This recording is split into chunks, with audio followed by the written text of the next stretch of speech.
Soon the woodlands clear and cool.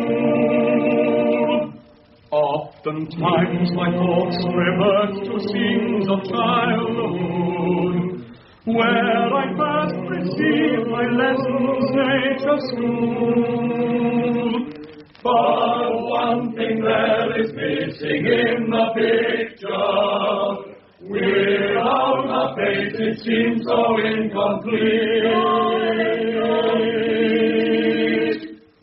I long to see my mother in the doorway, as she spoke the years ago, a boy to greet. Burglar's Bargains, a comedy for radio by Wally K. Daly, with Peter Jones as Charles Forbes, Lockwood West as George Evans, Donald Hewlett as Governor Smith, Bernard Breslaw as Bullethead, Charles Hawtrey as Fingers, and John Pullen as Brian Thompson. Burglar's Bargains. It's absolutely amazing. How long did you say they've been practicing now? Barely 3 months, Charles. Good Lord. Sounds almost as good as a record.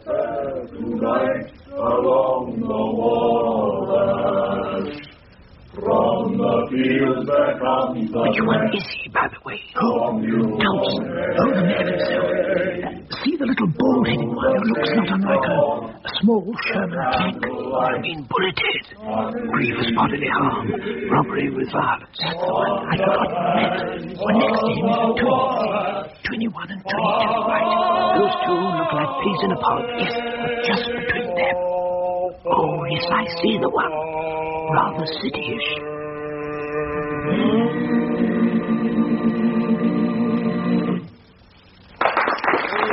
Well done, Robert. Well done indeed. Robert. Doesn't really look like your usual prisoner material, Governor. Rather too open-faced. What do you think, Charles? After all our years with the Prisoners' Aid and Rehabilitation Society, George, you should know as well as I do, you can't trust judgment by the externals. Books by covers, chocolates by boxes, etc. Pins by lids? No, that's not the same thing at all, George. Oh, sorry, Charles, misunderstanding again. I've seen too many angels with dirty fingers in my time to be overly impressed by appearance. Oh, this one is somewhat different, Charles. Accountant. First offence. Probably would have got off with a caution if it hadn't been such a large lump of loot he'd appropriated. Or the judge hadn't eaten pickles the night before. Anyway, he's done his time. 2 years. Gets out any day now. I'll be sorry to see him go. Being honest, B Block's been paradise since he arrived here. Paradise. Just wait there, Bullethead, how nice to see you again. Oh, hello, Mr. Evans. Nice that you and Mr. Forbes could come to our little concert. You can forget the Mr. Bullethead, remember? Charles will always do the informal occasions. Oh, sorry, forgot. Charles. Being back inside that does it. Just thought I'd take you to one side and say how much I enjoyed the whole show, and your recitation in particular. Charming. Oh, nice of you to mention it. It was nothing, really. Saying it was easy. Writing it was the hard bit, I reckon. You wrote it yourself as well. Now, that is amazing. Oh, no, you know I can't write. Leastways, not so's you could read it. Brian writ it. Taught me to say it as well. Here, you know that sad bit at the end, where it looks like I'm going to cry? I think I know the bit you mean, where your face sort of scrunched up. That's the one. Well, that's acting. Ah. Brian taught me that as well. Brian? Yeah, Brian Thompson. Haven't you seen him? Lovely bloke. That city-looking gent over there, chatting to the governor and the mayor's wife. Oh, yes, the accountant. No, we haven't met yet. Governor speaks highly of him. Writing poetry, acting lessons, concerts organised. How awfully clever. He must be quite an all-rounder. Oh, he is. Look, Bullethead, the governor tells me you're out again next week. That's right. Well, I don't know how long you intend to stay outside this time, but if you'd like to pop into Prisoners' Aid offices and see us when you get out, George and I'll try to fix you up with a nice little job to fill the gap till you come back inside again. All right? Oh, no. Thanks all the same, Charles. No offence, but I'm fixed up already. Really? Yeah. All of us B-Block blokes have a new future ahead of us. No more jail for me. All the rest come to that. This is my last bit of bird. New life starting. Well, it's nice to hear you sounding so confident, Bullethead. Very good news. Who's managed to guarantee you such a settled future? Brian, of course. Didn't you know? He's going to give us all a new start. You made me really proud tonight, Thompson. It's only your trust and friendship that's made it possible, sir. It's your concert more than ours. I wouldn't have believed such a thing was possible. I think what you've managed to bring out in these B-block men with just a friendly word, a quiet chat in the corner, handshake, a smile, has impressed myself and my warders no end. I'm very pleased to hear that. They say they'll never forget the day they saw you go up to Bullet Head, the toughest, most incalcitrant, and certainly the ugliest member of our not overly pretty intake. Saw you whisper just a few words, soft, into one of those cauliflower ears of his, and then watched amazed as the tension fell from his face, not unlike a corrugated sheet falling from a derelict building on a tumble-down building site. Oh. How is the book coming along, by the way, Governor? Oh, quite well, thank you, Thompson. Nice of you to ask. And ever since, he too has worked towards maximum remission. Even been heard to whistle occasionally. It's amazing. The story could be repeated ad infinitum and encompass all of B-Block. Not one man has put a foot wrong since you arrived, and now this lovely concert. A miracle. It was nothing, sir. Tell me, Thompson, what is the secret of your success? What did you offer them that changed their attitude so completely? Hope, sir. Simply hope. Hope? Yes. Hope. Hope. Now, perhaps I should get back to the party and the Lord Mayor's wife, Governor. She was looking rather lost. Hope? I don't believe it. I just don't believe it. Oh, sorry about the time. Traffic's murder. Lovely concert last night. Charming chap, the governor. Almost makes one wish one was an inmate. Safe and secure behind locked doors. Out of the way of our violent world. Makes one think, who are the real prisoners in this world, Charles? Who are the real prisoners? Charles. Are you all right, Charles? I think you'd better read this, George. But brace yourself. It's a bit of a shock. Good Lord. But why? We've run this little office very efficiently. Why close us down now after all these years? It doesn't make sense. The micro-dot revolution strikes again. Rationalization, I think they call it. A central computer at head office, so who needs little branches that can only give personal attention? We're an anachronism, George, an anachronism. Would you give me that as a smaller word, Charles? Certainly old-fashioned. We're just too old-fashioned. Ah, yes. Suppose we are, really. Well, are you going to take up the offer? Head office for our last couple of years? Glorified office boys, pressing the odd button occasionally, never seeing a client. Not my way, George. Not my way. You? Shouldn't think so. I'd rather go out with a bang than a whimper any time. Not much chance of bangs at our time of life, Charles. I wonder. Would you take that, George? Kettle's boiled. I'll get the tea sorted out. Of course. Prisoners' Aid and Rehabilitation Society, can I help you? Oh, Mr. Adams, how nice to hear from you again. No, I'm afraid not this year. We've just heard that this branch is being amalgamated with our larger sister office in West London. Yes. Oh, and for us. Well, if you contact head office direct, I'm sure they'll be delighted to help. Yes, indeed. We'll do that. Bye. Interesting? Haradi's. They're Mr. Adams. Personnel. Oh, yes, of course. Sales day coming round again. Stackers and packers, temporary required. No one too thuggish and no crimes too nasty having been committed. Sort of non-villainous villains, as one would say. Yes. Here, tea.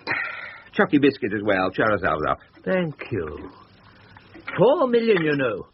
4 million what, George? £4 million, the amount they took last year. During the sale? No, on the first day. First day? 4 million? Good Lord. Yes.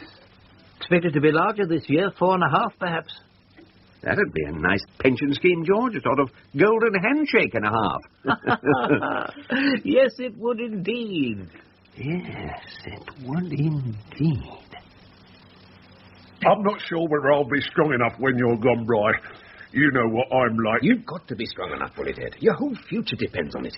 Don't worry, you're not alone. You'll have all the others at your side to help, won't he? Yeah. Oh, yeah. Me and Twinny, too, will keep our eye on you, Bullet. Of course we will. Don't get in a panic just because Brown will be off out tomorrow. We'll all be out in a couple of weeks and then back together again. Well, it's all right for you, Twinny, just like it is for Tommy the telephone. All of you who haven't got a violent nature can't understand someone like me. Yeah, I can understand you, Bullethead. Well, of course you can. You're a bleak murderer, aren't you? I'm talking about the others, the ones who ain't violent. Oh, sorry, Bullet, I never thought of that. Don't worry. If you appear to be about to have one of your turns and strike a warder or something, I'll hold you down, all right? Oh, Tommy, it's lovely of you to offer, but I'd spread you all over the exercise yard, so I wouldn't bother, thanks all the same. Well, if it's any help at all, we'll all hold you down. Will you? Yes. I think that's really nice of you. That should be a great help. I'm sure there won't be any need. There's too much at stake for all of us. You know that as well as I do. Just keep doing the deep breathing exercises I taught you. Count to 20 slowly and everything will be fine. Okay, boy. Look, there's just one other thing. When we get outside, can I be called by my proper name for my new lifeline? Of course you can. What is it? Cyril. Now I know you're my friends. It's the first time I've ever said my real name without having to hit someone afterwards. Of course we're your friends, Cyril. Now, before I go and have my final interview with the governor, let's hear the battle cry one last time, shall we? Oh, ready? 1, 2, 3. Who's the biggest? Who's the best? Who can always beat the rest? Big Block! Big Block! Big Block! Big Block! Delicious. I didn't really think our salary would run to this sort of place, Charles. Marvellous, marvellous, amazingly plush. Been saving up, have you? No, I haven't. The firm's paying. How nice, you never told me. That's jolly decent of them. Well, actually, they don't know. I cleaned out the cash box and fiddled with the figures to balance it after you left this afternoon. Doesn't really sound the sort of thing you do, Charles. Not in the normal course of events. Are you feeling all right? Yes, fine. Why did you clean out the cash box and fiddle with the figures to balance it, Charles? I mean, have you been happy with the hamburger? It was a gesture. One can't make gestures with hamburgers, George. Gesture? The line between honest and dishonest is a very fine line, George. I decided to make a large leap over it. But before making the leap, I thought I'd test the waters, just have a taste of dishonesty for the first time in my life, before jumping in. Get the feel of it. Oh, it tingles, George. And now I want to share the excitement with you. Well, I've shared it. I mean, it was a wonderful dinner. Not that. I want you to jump over the line into dishonesty with me. We've lived safe too long, George. It's time to risk all. Will you do it? Well, we've only got the one cash box, and you've already cleaned that out. No, not that. Not test it. Take my word. It tingles. I mean, make the big jump with me. Join me in dishonesty. Charles, I really can't see myself with a black and white striped jumper, a Lone Ranger mask, and a flat cap leaping from roof to roof doing the raffles bit at my time of life. Oh, George. No, it's all right for you. You were in intelligence. Got used to that sort of thing. I only managed fire watching. I wasn't even very good at that. It's just not on. George. I'm sorry. The thought of spending my autumn years doing hundreds of villainous little jobs just doesn't appeal. Not hundreds, just one. One? Yes, one. A job so big that it'll set us up for what remains of our life and set the world on its heels at the same time. We take up, selectively, all those promises of help when needed that clients have made over the years. You mean any time I can do anything to help your Gulf ones? They're the ones. We put them all together and cash them in at one fell swoop, using our ex-clients' skills and muscle and our ingenuity. We mastermind a job that'll give us and them security for life. What is that? Bigger. What is it, Charles? Tell me. Now, are you with me, George? Well, we've spent a pleasant enough 16 years together mixing with prisoners outside, so the thought of spending a few more years with you mixing with prisoners inside doesn't fill me with as much foreboding as I thought it would. Palpitations of excitement starting to take over from the hotness? Yes. Look, if you can convince me there's any chance of successfully pulling it off, whatever it turns out to be, I'll give it a whirl. Good chap. I knew I could depend on you. What exactly are we going to do, Charles? In 6 weeks' time, the first day of Harani's sale, we are going to rob them of £4.5 million. Hello, Safe and Secure Security. Can I help you? Mr. Perkins? A personal call, I see. Who's speaking? If you just hold 1 second, I'll see if he's free. Managing Director? I've a call for you, Mr. Perkins. I'm sorry, Delia. I'm not so busy to take calls this morning. Could you deal with it or get them to call back or something? The gentleman did say it was personal. Did he now? What's his name? Charles, sir. He said George and Charles wanted to chat. Never heard of them. Fob them off, Delia. There's a good girl. Yes, sir. Telephone. Should be banned. Now, where was I? Oh, yes. Reroute the early wage run to taking the bank in the High Street. That should just about do it. I don't believe it. Managing Director. I'm terribly sorry, sir, but the gentleman does say Prisoners' Aid and Rehabilitation Society may jog your memory. Prisoners' Aid and... Sir? Are you still there, sir? Put him through, Delia. It's been a long time. The names had slipped my memory. And I remember with special pleasure the day as a junior warder when, ramrod stiff and cold of eye, looking, I'm sure, not unlike Cary Grant, in that renowned movie of the 40s, Revolt in Cell Block 15, I faced my first uprising by prisoners in Wandsworth Sea Wing. Sodom. Why can't they leave me in peace? I'd better get this lot away. File on disk. Pen in hand. Come. Thompson, 762381, sir. Ah, Thompson. Come in. On your way, are you? Yes, indeed, sir. The release sergeant said you wanted to see me before I left. No problem, is there? No problem at all. It's just that I've been mulling over what you said during our formal last meeting yesterday and had an idea that perhaps could help. Mulling? About what, sir? Well, about your helping the other prisoners on their release, finding them jobs, giving them hope and that sort of thing. And whether your mission is to be blessed with success or to be bogged in a mire of misery, I felt duty-bound to help. Ah. In what way, sir?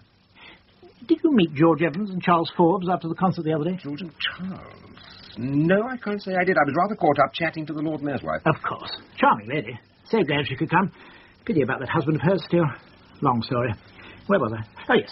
Now, George and Charles are two chums. Personal friends of long standing.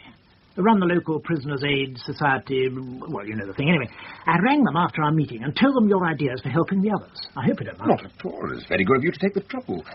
I did have something else in mind. There's more, Thompson. They were naturally very excited at the thought of the challenge you're facing, a challenge they too face in the day-to-day round. And I get the distinct impression they do feel they may be able to put a job in your direction that will help your scheme enormously. I even heard the gentleman I was talking to, Charles, say to his partner, George, perfect. Why didn't I think of it? Just the man we need. But he may have been talking about something else.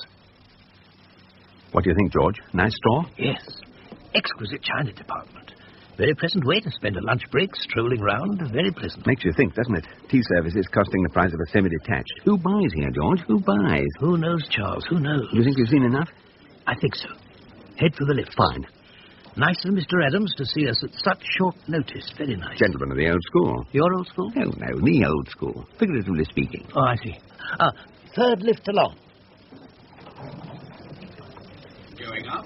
We've seen Mr. Adams, personnel. Managerial and accounts. 6th floor, sir. Have you there in a jiff. Mr. Adams is 5th door on the left down the corridor, sir. Thank you very much indeed. You're too kind. All part of the service, sir. Let's accidentally take a little stroll to the right, shall we, George? Certainly, Charles. Nice and slowly? Please. Managing Director's office. Assistant Director's office. Head of Security. Here we are, Accounts Department. Conveniently glass-fronted. How thoughtful of them. And a hive of activity it is indeed. Vacuum tube delivery. Fascinating. How many people would you say? About 50 or 60 more, perhaps. We've been noticed, George. Who? The overseer at the back there. Better give him a friendly wave and smile to prove we're not villains. What's he fiddling with under his desk? Would you think he's got a button under there somewhere? Can I help you, gentlemen? Oh, you may start. Didn't hear you approach. Could I see your staff cards, please? Oh, we're not staff. Not staff. I'm sorry. This area is out of bounds. Customers. I wonder if you'd be kind enough to return to the lower floors, gentlemen. We're not customers. No, we're not. Could I ask, then, what you're doing here, outside accounts? You must be security, of course. Simpson, head of security. Would you be good enough to tell me what If you're you don't doing? mind me saying so, that was awfully efficient. That chap who's obviously in charge in there gave us one quick glower, fumbled under his desk, and there you are, behind us. Alarm bell, was it? Most efficient. No, thank you. Now, you're here because... Mr. Adams, personnel. Oh, yes. Mr. Adams. We have a meeting. George Evans and Charles Forbes. How do you do? Yes, I see. Mr. Adams' office is actually to the left, after the lift, not to the right. Oh, silly us. George, speak to yourself, please. I'm sorry, Charles. Right. I'll take you along there myself, if you like. Make sure you arrive safe. That's very civil of you, Mr. Simpson. Hello? Yeah? It's Perkins. Who? Perkins from the Safe and Secure Security. I must speak to Mr. Coloni. Speak up. I can't speak up. Somebody might hear. Hold on. Yes, I'll hold. Come on. Mr. Coloni. Where's your phone here? Look, I know I'm not supposed to, Mr. Coloni, but Where's your phone here? I think it might be important. I can't talk on the phone. Too many people. Must see you. Oh, you must not be followed. Yes. I'll make sure I'm not followed. Goodbye, Mr. Coloni. No, I wouldn't take it personally. Bit of a stickler is Simpson. Likes everything to be just so. Touch starchy. Ex-Hong Kong police. Good chap, but starchy. All those laundries, I should imagine? Yes, something like that. Only doing his job, I suppose. And as well to check we were really seeing you. I suppose you're right. Mind you, the thought of two nice gentlemen like yourselves getting up to anything shady is just too funny to contemplate. You've got to laugh. Yes, you have indeed. Now, to business. I was very pleased to receive your phone call about the extension of life your branch has received. Good news for us, too. We'd hate to let you down during the sale. A pinprick against your overall needs, but if a little helps, I suppose. It certainly does. Your head office was a bit weird, as it turns out. Oh? When exactly did you speak to them, Mr. Adams? The day you told me you were going out of business. Oh, good. I thought you meant recently. No. Mind you, I couldn't see myself dealing with them in any case. Oh, we know the feeling exactly. So they're sending me a computer infill slip, whatever that is, so they can file our needs. It's not slips I need, I said. It's people. Yes, I suppose it would be. Between you and me, gentlemen, what I need even more than people is someone to process their applications. My normal personnel staff is run off its feet with full-timers. Never mind the sales time extras. You have no conception of the problems one gets when one employs over 5,000 girls. Mainly with conception, I should imagine. Usually. It's interesting you should mention personnel, because we do know of someone who might interest you greatly on a part-time basis. One of your chaps? Yes. No. I'm sorry. It just wouldn't be on. No offence, but there's no way we can have any of your chappies at the executive washroom level. Oh, you've met Simpson. How do you think he'd react if he found himself shoulder to shoulder at the wash basin with an ex-prisoner? Not even someone very special? Perhaps even a victim of an overzealous judiciary? Or of a judge having had pickles the night before? I'd need a great deal of convincing before it happened. A great deal of convincing indeed, special or not.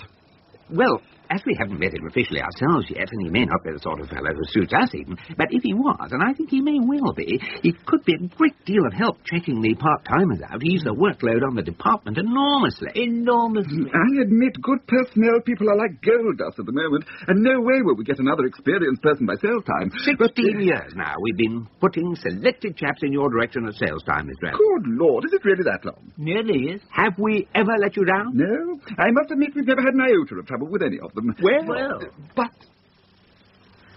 Better. Much. It's been a long time. 2 years. Too long years. But better now. Much. I feel completely... Sated. Good word.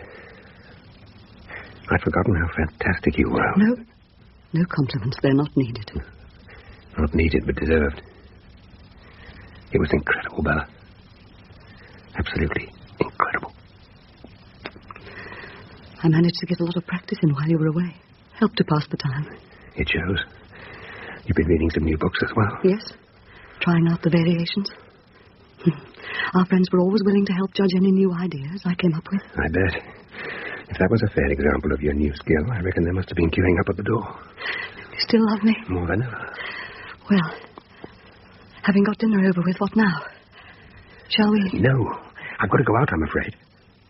But you've only been back 2 hours. I got a scheme going while I was inside. I've got a lot of catching up to do. Oh, you'll be careful, Brian. I'd hate to lose you for another 2 years. No danger of that. I've learnt my lesson, Bella. Don't do anything dishonest. Don't get caught. Stop it, Brian. You made one mistake and ended up in prison. That doesn't make you a criminal. Now you're out and can find a job and settle down. How? Who's going to employ an accountant caught with his fingers in the till and a 2-year gap in his insurance stamps? That's over. It's behind you. Bella, if I was an employer, I wouldn't employ me to collect the tea money and empty piggy banks. Accountancy and I are finished, I'm afraid. I could use an accountant at the factory. You know what I feel about female bosses. Male chauvinist, remember? Oh, I'd forgotten. So what do you do now? I'll tell you soon, Bella. Promise.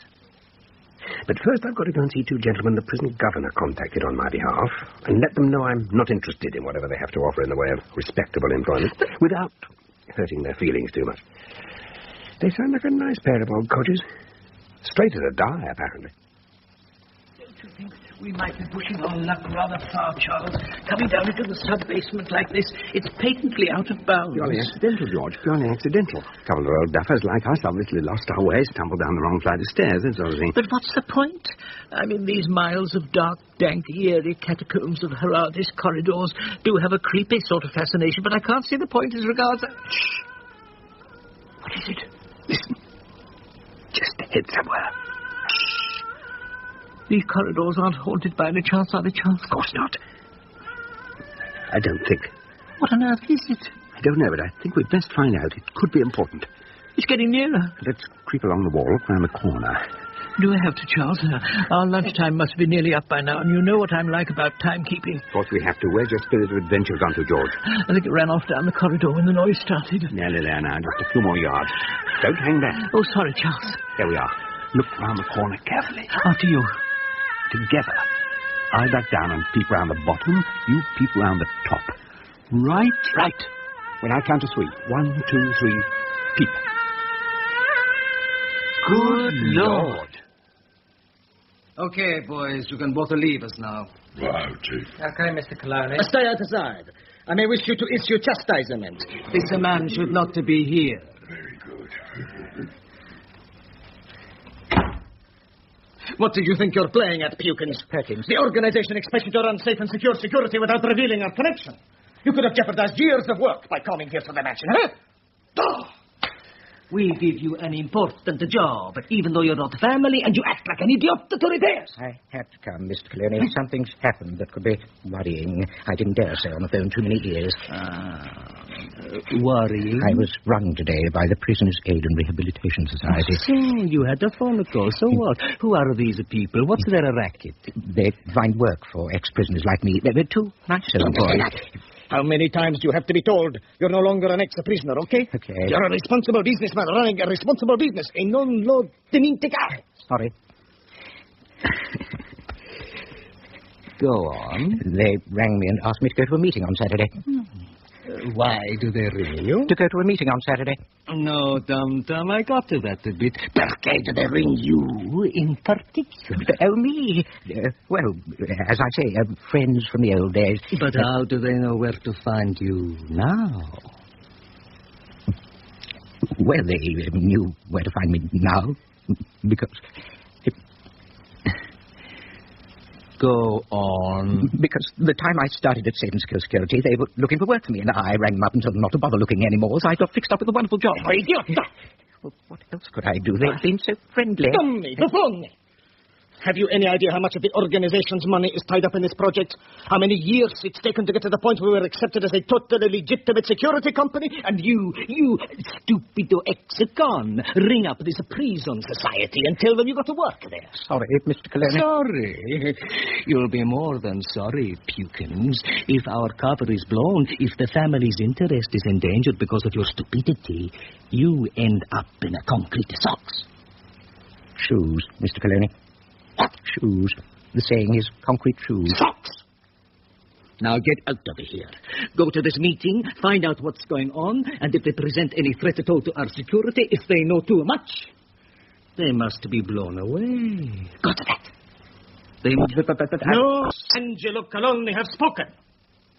Many years. Many years. As many as that? Oh, yes. Many. Since before my hair gray, I've worked for Mr. Harades. And you're happy in your work? Oh, ecstatic. Always have I been ecstatic about my work. From the very first day I took up the brush. I've been so happy. Doesn't it get a bit boring, rushing miles of underground corridors day in, day out? Boring? How can it get boring? I sing my songs. I sweep. I think. I dream. Your dream? Yes. I take away Kali House. Proprietor, Sanjay Patel. Alas, I save and save, but still only a dream. Why is that? You don't look exactly the spendthrift type. Surely can't cost that much to set up a takeaway curry house. Oh, true. But in my youth, it seems every time I smile at my wife, she's pregnant. I smile too often. 6 smiles, 6 girls, 6 dowdies. 6 times all my savings gone. Now too old to smile. But also, I fear, too old to save for the 7th time. Well, one never knows. Things turn up occasionally. Yes, occasionally things turn up, don't they, George? Do they, Charles? Yes, of course they do. Sanjay, I wonder if you'd like to show us around. Give us a chance to see your handiwork, see if we can find any dark corner you miss. Oh, it would be my pleasure. But is it allowed? Oh, yes, we've spoken to Mr. Simpson in security, no problem. Oh, very good. Follow me, gentlemen. Charles. Well, we have spoken to Mr. Simpson in security, haven't we? Yes, I suppose we have. Come through to the office, Mr. Thompson. We'll make ourselves comfortable. Loved the concert, by the way. Sorry we didn't get a chance to chat. Well, I got rather tied up with the Lord Mayor's wife, I'm afraid. Pity about that husband of hers. Like to sit down, Mr. Thompson? Thank you. The governor was rather fulsome in your praises. Oh, that's nice to hear. He does seem to be developing a line in somewhat colourful phraseology these days. Yes, writing his memoir. That probably explains it. Well, Mr. Call me Charles, everyone else does. We're not really officials, are we, George? Oh, indeed not. Feel free to George and Charles as much as you like. Brian. Brian, of course. Pleased to meet you officially, Brian. How do you do? Before we start, I would like to say one thing. I think the governor might have misinterpreted my intentions slightly. Good. Pardon? Good. Brian, just let me briefly read between the lines and see how near the mark I get. Fine. You chat with your fellow prisoners. The prison goes very quiet. Everyone goes on their best behaviour, right? Right. Therefore, you have a scheme afoot that appeals to all of them, right? Right. The governor misinterpreted your act. Correct. In fact, you're not really interested in finding your unfortunate fellow inmates good, honest employment on their release from prison. True. But are indeed intending to invite them to join you in some good, dishonest employment on their release. Amazing. Charles spent 4 years in intelligence during the war. Very good at that sort of deduction thing. Crosswords and what have you. Besides which, we've been around the shady side of the business for a number of years. I don't suppose you'd be willing to tell us what you had in mind, would you, Brian? George! Manners, of course. How remiss. Awfully sorry. No, that's all right. But I was just wondering. Nothing to do with the large London store by any chance, is it? George! Sorry. No. Nothing to do with stores, gentlemen. I'm sorry to have wasted your time like this, but as the governor went to the trouble and as he's bound to check out... But you haven't wasted our time, Brian. In fact, we've got a proposition for you, and for whichever of your merry band are released over the next weeks, Bullethead, Twins, Tommy the Telephone, and who have you, that I think you might find too good to miss out on. Come. Excuse me, Mr. Adams. Ah, Doreen, what can I do for you? There's Miss Brian Thompson to see you. Oh, yes, I was expecting him. Close the door a second, Doreen. Come in. Look, I promised 2 old friends of mine I'd see this chappie Thompson about a temp personnel manager's job here. But before I even start, I know it's just not on, so perhaps you could give it about 5 or 10 minutes and then come in and do the usual don't forget your important meeting bit, all right? Very good, Mr. Adams. Right. Show in, Doreen. Would you come in now, Mr. Thompson? 50,000 nickery. What's he going to do then? Turn over the Bank of England? Not the Crown Jewels or the Bank of England, but big. You're talking about the million. Exactly, Nicky. Before Charles goes on to discuss what we have in mind, I think this is the time when anybody who has any objections to getting themselves involved in something quite this large should leave. You agree, Charles? Of course. We rang and invited you select few past clients here, hoping you'd like to join us in our scheme. If you don't, naturally, there'll be no hard feelings if you leave. I say, a lot of us here have been going straight. Well, sort of straight for the longest time now, so how come you picked on us knowing that? I mean, you must have plenty of active villains on your books, Charles. 2 reasons, Fingers. First, because you've been going straight. I did make a point of saying almost, Charles. And second, because you've all got a particular skill required for the job in hand. Eric, burglar alarms, Barry, mechanics, Fingers, lockpicking, etc. Add to that the fact that we were all to be trusted, and you become the obvious choice. Well, I'm certainly to be trusted, and I wouldn't blow your caper even if I wasn't finally involved. But I can't honestly see my present skill as a tube train driver being much use. Unless you're going to knock off the fleet of them and sell them to the Chinese, that is. And what about me? All I've got is a nightclub, no special skill. I can't see how that gets me involved in this project. Billy, you'll soon see where the tube comes in. Nicky, you've got 2 things going for you at the nightclub. Muscle men, if need be, and more important, hostesses. You're getting very naughty in your old age. They may be very essential as a diversion on the day. Or the night, as the case may be. And what about me? Perky Perkins, how nice. Almost didn't see you sitting at the back there. What's the question, Perky? Well, as you know, I now work for a legitimate security company. You can't seriously expect me to jeopardize my position there by getting involved in anything shady after all these years, can you? Oh, come on, Perky, I'm not. Everybody here knows that safe and secure security is as better as an Irish free band note. That is not true. Come on, I've got half the villains in London working for him. He's a mafia money launderer, is it not, Perky? Sure, that's the reason it's never been knocked off by any of the gang. It certainly is not. It's a well-trusted, old-established... Boys, no rancor, please. Perky, your position won't be jeopardized in any way by joining our scheme, that I can promise. I do admit the company's image may be a little tarnished. Yeah? How come? It's one of their customers who's the target. Well, then, if you'll excuse me, gentlemen, I shall leave. Come on, I cannot be a party to anything that throws the reputation of safe and secure security into danger. It hasn't got a reputation. One moment. Perky, we're quite happy that you should leave. If you don't want to be in, that's all there is to it. But remember, the conversation so far is private, all right? For old time's sake. I'm sorry, Charles. I may feel obliged to pass on the information to my superiors. No, that's enough, gentlemen. If he wants to go, he goes unharmed. Very well, Mr. Perkins. But if you do decide to tell them, perhaps you'd also tell them that we have on our records files that cover at least 300 of their present employees. And if they do anything to get in the way of our project, copies of the files will land on various desks. Good day, gentlemen. Good riddance. He always was a miserable git, even in Parker. Before we get down to the serious business of discussing the actual plan, would anyone else like to leave? Good. Now, I think we should all have a drink. Put the kettle on, George. How nice of you to say so, Mr. Thompson. Do you really mean it? Yes, indeed. Gregory Peck. Good Lord. Truth, as my mother used to say, is a very inexpensive commodity, not applied as often as it should be. Used to say? Yes, she died when I was quite young. A car crash. I'm very sorry to hear that. Brought up by your father, I suppose? No, he was driving. Oh. Still, I mustn't grumble. It was a very good orphanage I was sent to. Very good indeed. Ah. I'm pleased to hear that.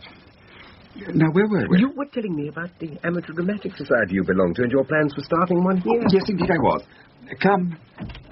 Yes, Doreen, what is it? Well, forget you have a meeting with the directors in 5 minutes, Mr. Allen. Oh, too busy, Doreen, too busy. Ring them up and cancel it. Very good, sir. Right. Where were we? Oh, yes, dramatics. You haven't got the cat in hell's chance of pulling it off. I know for a fact the bank there's like a fortress. It's a crazy idea, Charlie. You're really biting off more than you can chew. You're right, Eric. Haradi's bank, as you say, is a fortress, and we don't touch it. Well, how do you get to the money? What's the scheme, then? One moment, gentlemen. George, the map. Certainly, Charles. Now, here, 4th floor, as you see, we have the bank. Flipping fortress. Agreed. And 2 floors directly above the bank, we have the accounts department. Which is not a flipping fortress, as Eric so nicely put it. George. Sorry, Charles. As all money taken passes through accounts, it is well burglar alarmed, but not impregnable. Pardon? Not impregnable. Oh, sorry, Barry. Not like a flipping fortress. No, I get it, to be sure, yes. The two function as completely separate units, except that the bank on the 4th floor is used for short-term storage. How do you mean, short-term storage? During the day, every half hour or so, accounted sums in sealed bags are transferred to the bank vaults for safekeeping. Yeah, how much at a time? We estimate no more than about £25,000 per bag. At the end of the day, the total accumulated bags, still sealed, are collected from the bank by a security company. None other than our friend Mr. Perkins' lot, as it turns out. And the bags are then taken to a holding bank in the city for cross-checking and final accounting the following day. Yeah, you've been doing your homework. Now, the question we had to ask ourselves was, where was the weak link? I can't see one. You've got an accounts department well alarmed, there would be no point in robbing anyway. You're right, Fingers. You'd only get a top take of 25,000. Less than a few thousand each is useless. Wait till you get out of the place when you got it, that is. You'd be a bit vulnerable up there on the 6th floor, would you not? True, Barry, very true. So what does that leave? The bank itself must be near enough invincible. Yeah, and any trouble there, they'd slam the vaults, and it's bound to be time-locked. Right. Take an atom bomb to ship that once it's closed. Do you think we should let them into the missing link, George? We should indeed, Charles. Right. Pencil. There is something that's been left off the map by the store's map maker, purposefully, I would imagine. A little bit of shading required. Side by side at the back of the bank area there. 1, 2. And directly above, side by side at the back of accounts there. 1, 2. And there, gentlemen, you have it. Yes. Doors? Doors. But more importantly, lift doors. How come they're not shown on the other floors? They don't go to the other floors. These lifts are not for customers' use. You'd be hard-pushed to get 2 people into them. One man and a bag does fit very comfortably, mind you. Why 2 of them if they're that small? Why didn't they make just one slightly bigger one? Good question, Fingers. Alternate days, alternate lifts. I presume they got worried that if one of the lifts broke down, they'd get an accumulation of money in accounts departments which isn't secure enough to take it. Whatever the reasons, these lifts, gentlemen, are the whole key to our operation. And that was that, I'm afraid. I got 2 years. Good Lord. Well, that's an amazing story, Mr. Thompson. Stranger than fiction. The funny thing is, I believe every word of it. If only you could have told them in court. Oh, no. He would have got jail instead. There's no doubt about that. But how could I have faced his wife, knowing that she had such a short time left to live? A terrible dilemma. A terrible dilemma. I doubt whether I'd have had the courage to face it. 2 years in jail for another man's crime. How? Oh, it's done now. I've paid his debt to society. It's behind me. The tragedy is the punishment goes on, Mr. Adams. How's that? Well, I know you've kindly agreed to see me because of your good relationship with Charles and George, but, well, being honest with ourselves, there's no way you can employ me. I do understand. If I was in your shoes, I know I wouldn't be brave enough to take a decision like that. So I'll say goodbye, and many thanks for taking the time to see me, even though we both knew from the start it was an impossible dream. If you don't mind, I'll tell George and Charles they do have a real friend in Harari's, but they ask too much of him. Goodbye, Mr. Adams. It's been a pleasure meeting you. Just a moment, Mr. Thompson. Yes? There comes a time in every man's life when he must go out on a limb and trust his own judgment against all odds. My time has arrived. Come back and sit down, Mr. Thompson. Let's talk about what the job involves. Yeah, but if the lifts only go between accounts and a bank, and a porter carries the bags down, I can't see how it helps. Maintenance. Maintenance? The lifts have to be maintained. And outside firms employed. As I said, they don't stop on any other floor, but they can be recalled direct to the basement for maintenance. As far as we can gather, only head of security and the maintenance company have the keys to open the doors down there and the key to the call button. Also, the doors are wired into the store's general security system here. An Indian friend of ours tells us he tried opening the doors to give the lift a sweep one day, and in no time, the basement was swarming with security men. I should imagine the alarm side of it should prove no great problem to you, Eric. Well, not exactly in practice. Might even be a bit rusty. So I'd have to get in to have a look around a few days beforehand, but I shouldn't imagine it'd be much problem. Mind you, I'm no locksmith. But Fingers is, aren't you, Fingers? Oh, yes. Can't see any problem there. Average maintenance lock is child's play, and the lift call keys are nothing. Even the tricky ones are only a bent hairpin job. Oh, I always carry a couple of those. So that leaves the lift itself. Contractors to be juggled as necessary, speed to be increased, and any breakdown instantly repaired. Barry? Well, naturally, like Eric, I'd want to get inside and have a look first. Check the contactor panel and what have you. But I can't see it causing any great problems, to be sure. Good. That seems to be everything covered. I still don't see what good it does if you do call the lift down. You're still only dealing with at best one packet at a time. And once one disappears, ding-dong, the alarms are ringing all over the place. We're dealing with every packet delivered from accounts to the bank on sales day. Yeah, how come? Haven't you twigged yet? Control the excitement, George. A little undignified in front of professionals. Sorry, Charles. Gentlemen, 2 porters. The real bags come straight down to the basement in one lift, while phony bags go up to the bank in the other. Blimey. Okay, I get the message. No more apologies. Sorry, Mr. Please, no more apologies. You're sorry you came to the mansion again, but it's important. Now get to the point. What was the meeting about? It was so important that you must yet again come here. They're going to pull off a job. So, they're going to pull off a job. So what? Hundreds of twopenny halfpenny hoods pull off hundreds of twopenny halfpenny jobs every day. So what concern is it of mine, huh? You want I should ring the police? It's against one of our customers. What? How dare I? They will interfere with the business of the family. They'll be shredded and have their legs ripped off. Does either of them keep a horse? I don't think so, Mr. Gillespie. A pity. Still, that has been done perhaps too many times already. They must be attended to and our customer protected. Which customer is it? The customer, Pukins. the customer. Which one are they going to hit and when? I don't know, Mr. Colonel. You don't know? No. Why not? Well, as soon as they started talking about this thing that could put the business at risk, naturally, I left. Yes, you left. Idiota! Imbecile! E mi hai lasciato? Without finding out who they're going to hit? How can we protect our interest and the interest of our clients if we don't know who is threatened? Sorry, Mr. Colonel. You know how many millions of pounds we carry any week? Yes, Mr. Colonel. How many banks, the stores, the supermarkets, our clients? Yes, Mr. Colonel. So how are we supposed to know who to protect? Sorry, Mr. Colonel. Madre mia! Protect me from such cretinosis. One other thing, Mr. Colonel. Yes. They said if there's any interference... Go on. They have files on employees. They can prove hundreds of people with records are employed by Safe and Secure. And they'll... Enough. They go too far. Find out what their plan is. Appear to go along with them. Tell them a change of heart. Very good, Mr. Colonel. What do you intend to... What? It is for the family to decide. There will be a meeting. But I think your friends are the dead men. Okay, so far so good. You got all these sealed bags coming down from accounts full of lovely money. But they're not going to hand you replacement bags on a plate to send back up to the banking floor, are they? They already have, Barry. There's a storeroom full of empty ones in the basement. All we've got to do is make sure we put enough aside for our own purposes before the rest are taken to the accounts for the sales day rush. Right, so look on the bright side. It works perfectly. You've got all these bags. How do you get them out? Same way as we get you all in. And how's that? Billy. Yes, Charles? If I'm not mistaken, your tube run is still the Piccadilly line, isn't it? True. 4 years now. It's about time for a change. Good. Our Indian friend, Haradi's underground passage sweeper extraordinaire, took us recently on a conducted tour of his domain and showed us something very few people know. Hey, you don't mean... Exactly.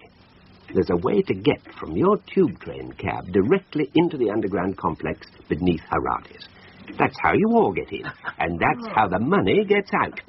Gentlemen, as the advertisements advise, we travel by tube.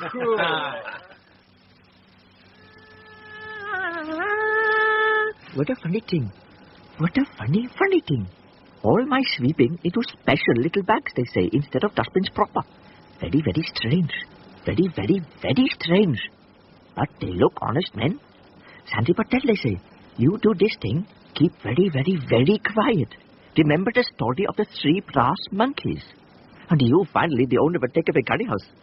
So exciting. Nearly smiled at my lovely wife.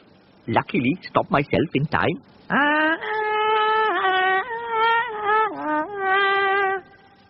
Well, I must admit, Charlie and George, you've got a knockout plan going here. Thank you very much, Elliot. You're too kind. I cannot see yet where I come in. You'll be the liaison between basement and upstairs, Nicky. Radio contact in case anything goes wrong. Also, we'll want some of your nightclub girls working on counters on each floor, about 20 altogether, ready to create a diversion if need be. Moment, please. Not a word against my girls, I won't No, hear. no. They take their clothes off very nicely for the club's customers, but no way are they counter girl material. Cover I girls, know, yes, but... counter girls, no. How could you possibly get them jobs there anyway? You kind of think of it, the same thing applies to the blokes taking the money bags from accounts to the bank. You can't just whip me in any old Tom, Dick, or Harry. Just one moment. If this is who I hope it is, I'll have the answer to both your questions in just a few seconds. Hello? Speaking. How did it go? Fantastic. When did you start? That's marvellous news. Marvellous. Bye. That, gentleman, was Haradi's temporary personnel officer. Personnel officer? Mr. Brian Thompson. Nice chap. You'll meet him. But not only is he Haradi's personnel officer, he is also our personnel officer. And he has a ready-made staff leaving prison over the next few weeks. Nicky, prepare your prettiest girl. And break the news gently. They're about to become temporary sales assistants at Haradi's. That's marvellous news. How fantastic that they got you fixed up with work on only your second day out of prison. And such a good job. It's really incredible, Brian. Yes, isn't it? Still, I did pull all the stops out of the interview, orphaned in childhood, the lot. Oh, Brian, you are wicked. If your mum and dad find out, they'll be furious. You could be right. Still, George and Charles are so nice, it seems a pity to let them down so badly afterwards. Let them down? Yes, it is a marvellous scheme, after all, and I can't fault it. Bit of luck and a tailwind, and they'll pull it off. Scheme? I'm just talking out loud, Bella. There's a little perk that goes with the job. Well, what... No, best not to go into details, but it is a good idea. And I'll certainly go along with them as far as they've worked it out. Well, if you're going along with them, I can't see what the problem is. The problem is I'm going to add a little bit more, Bella. You see, I did promise my chaps in B Block a big cake when they came out. And this could very well be it, providing there are not too many people taking slices, that is. So I've decided that only my boys get to eat it with me. I'm going to double-cross George and Charles. Brian! Come. Mr. Simpson from security to see you, Mr. Adams. Show him in, Doreen. I'm in. Oh! Thank you, miss. That will be all. I'm sorry, Mr. Adams. That's all right, Doreen. Mr. Simpson is obviously in something of a hurry. Now, what exactly is going on here, Adams? Mr. Adams, please, Mr. Simpson. All right, Mr. Adams. What exactly is going on here? Here? Where? Here in this office? Here in personnel generally? Here in this corridor? You know very well what I mean. Here in this store. Ah, the store. I've never in all my years in store security seen such an unlikely bunch of temporary staff. Oh, really? On every floor I go to, I see gum-chewing girls that wouldn't look out of place in a downtown Kowloon house of easy virtue. Mr. Simpson. Maintenance crew and porters who look like Matthew dropouts. Mr. Simpson. We do not engage people for their favourable physical and facial characteristics. We engage them because their references and background prove them suitable for the work they're required to do. Now, take that with a pinch of salt. I assure you that our Mr. Thompson, who's looking after all the temporaries, knows exactly who to take on and who not to take. I only hope you're right, Mr. Adams. I only hope you're right. I have a terrible feeling that something very strange is going on round here, and even when I find out what it is, heads will roll. Good day. Pull in hand. Over here. Brian! Yeah, get in. Oh, Brian! There you are. Brian, I'm out, and I did it. I didn't hit anyone at all for 2 whole weeks, and the rest of the blokes what's left inside only had to hold me down twice. That's fantastic. I'm really proud of you, Bullethead. I'm a changed man, Brian, and it's all down to you. Oh, I can hardly wait to find out what you got lined up for me. Tell me, Brian, what am I going to be doing that's going to change my whole life and keep me out of prison forever? Tell me, Brian. It's only temporary at the moment, Bullethead. A couple of weeks' work. You don't mind, do you? Oh, no, it's a start, isn't it? But what is it, Brian? It's going to surprise me. I don't care what it is. It's a new start. That's what matters. But what's the job? Porter. Pardon? You're going to be a porter. Oh. At Haradi's. Where? Haradi's, the big department store. Oh, that's nice. I've never actually been in there. Always seemed a bit too flash for me. Know what I mean? How long am I going to be working there, Brian? About 2 weeks. Well, it's a start, I suppose. How much will I earn, Brian? For the whole 2 weeks, like? A bit low, is it? About £100,000, I should imagine. Oh. Lot of overtime involved, is there? No, not a lot, as it happens. There's some robbers robbing Haradi's on sales day. I decided that B Block is going to rob the robbers, Bullethead. Our first group effort, as it were, just to set us on our feet. What do you have to say to that? Well, nothing really, Brian, except you forgotten something. What's that? I'm Cyril now, remember? Not Bullethead. Could we have another pot of tea, Dolly? Certainly, Mr. Evans. Would you like to see the cake trolley again? Oh, no, thank you, dear. The gâteau was gorgeous, but enough is enough. Must watch the waistline at our age, Dolly. Yes, indeed, sir, we must. Charming lady. Charming. What time is Brian arriving? Any minute now, I should imagine. Good. What do you think of Perkins' change of heart, by the way? Rather fishy, George, rather fishy. But rather fun giving him a completely phony plan to take back to his superiors, don't you think? I do indeed. Lovely idea. Revealing the venue, but not the modus operandi, as it were. Yes, it'll be interesting to see how far they'll let him go in helping us make the phony plan work. Yes. Charming idea. Charming. Here's Brian now. Good. Over here, Mr. Thompson. All right. Another cup and saucer with the tea, Dolly, please. Our friend has arrived. Very good, sir. Take a seat. You look fairly flaked. Everything all right? Slight problem. Here you are, sir. Oh, thank you, miss. Shall I pour while I'm here, Mr. Evans? No, thank you, Dolly. Mustn't impose. I'll manage, thanks all the same. Very good, sir. Cake trolley for you, sir. No, just tea's fine. Right. Milk? Please. What's this problem? Slight. Simpson in Securities' nose is twitching. I think he's very likely to try running a check on the next person I employ. Not so good. Yeah, we're going to have to settle for the ones we've got working inside at the moment and cancel the rest. But what about the twins? The governor's not letting them out until tomorrow. They're absolutely essential, Brian. I've already got them on the books last week. Thought it best. Well done. And I put them on the porter's rota list as well. Oh, excellent. They're booked down to do the accounts job on sales day. Marvellous, isn't he, Charles? Didn't anyone grumble? No. Considered to be the worst job of the lot on the actual day. Stuck in accounts all the time, popping down to the bank floor every half hour. Can't get away for a crafty smoke or anything. No problem there. Nasty jobs and the new boy's prerogative. Have you taken both of them on? No, just one. But I've got a spare uniform put aside for the other. I thought it best not to draw attention by letting both of them loose in the store at the same time. Until the big day, that is. Which one have you taken on? Lord knows. Just call them both Twinny and you can't go far wrong. Any worrying gaps in our forces? Well, we could have done with a few more of Nicky's girls around the place for the diversion if need be. But I do feel the ones we've got in there already are probably diverting enough to do it all by themselves. I think you're right, Brian. Very diverting. And how about your end of it? The trial run went perfectly. Billy picked the chaps up in his tube train and delivered them safely to the entrance. It turns out the lifts themselves present no problems. Opened up like a dream. Anyway, our boys waited in there for 2 hours till Billy came round again, and he picked them up and dropped them off at the next station along the line. No problem. Marvellous. Well, I think if you both agree, this ought to be the last time we meet before Saturday and the big show. Certainly, Brian. Infinitely sensible. So, maybe toast? Ah, indeed. To success. To success. One thing I was wondering about, where is Billy actually going to leave the full bags of money? Can't very well take them all back to the depot with him, can he? Oh, no, actually, it's a wonderful scheme. You dreamed it up and found the perfect place, George. Impressed Brian with its simplicity. Oh, how kind of you. Well, it's like this.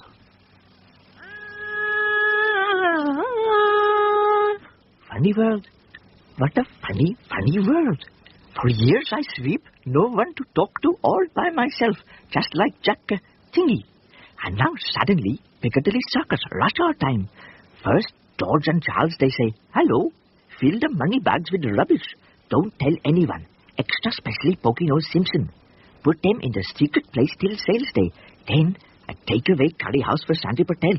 Oh, very good, shall I say. Very, very good to oblige. My very much pleasure. Then a second hello. Me new personnel officer, Mr. Thompson.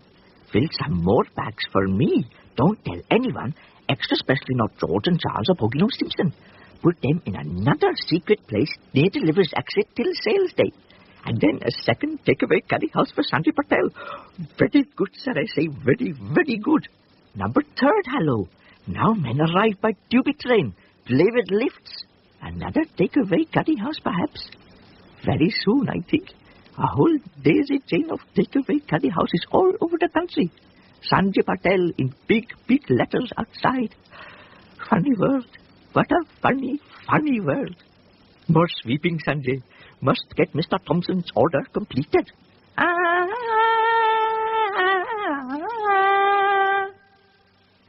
I don't care how difficult it is to be arranged. But, Mr. Colonel, we have hundreds of jobs fixed for that day. It's one of our busiest times. Well, unbusy it. Cancel. Jugalando. I want the whole area around the store swimming with your security vans. You got to that? Security vans and hundreds of them. Mr. Colonel, it'll cost a fortune in goodwill. I don't care if it costs 2 fortunas in goodwill. Do it.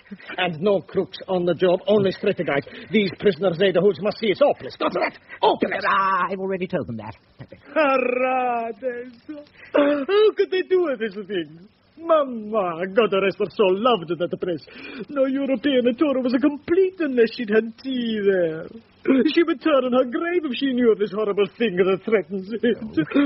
Don't worry, Mr. Colonel. When they attack our bands on the way to the city, we'll be ready for them. Wait. Have they asked for the route? The security van? No, sir. No, Mamma Mia, we're being hoodwinked. They've got another plan. You've got to inform of the store. Mr. Colonel, you know the first rule, no tale-telling. The first rule is save your life. The family's got on my head on a silver plate. If these 2 heavy hoods pull this thing off, inform of the store of security. I can't do that. Well, do it secretly. A secret phone call, okay? Head of security, this is a friend. You're going to be robbed somehow on a sales day. Mr. Colonel, he'll recognize my voice. I've been dealing with Mr. Simpson for years. Okay. You wanted to do something in this world, you do it yourself, Angelo. I'll ring him myself. Now, get out of here. And how many times do I have to tell you, huh? Don't come to the mansion. But you asked me to come, Mr. Colonel. Oh, yes, so I did. I forget. jet lag, okay? Agora. Remember, you go to the store with the vans, watch eagle-eyed like a big bastard. So, gentlemen, a toast. To Sales Day and B-Block... Yes? I don't understand.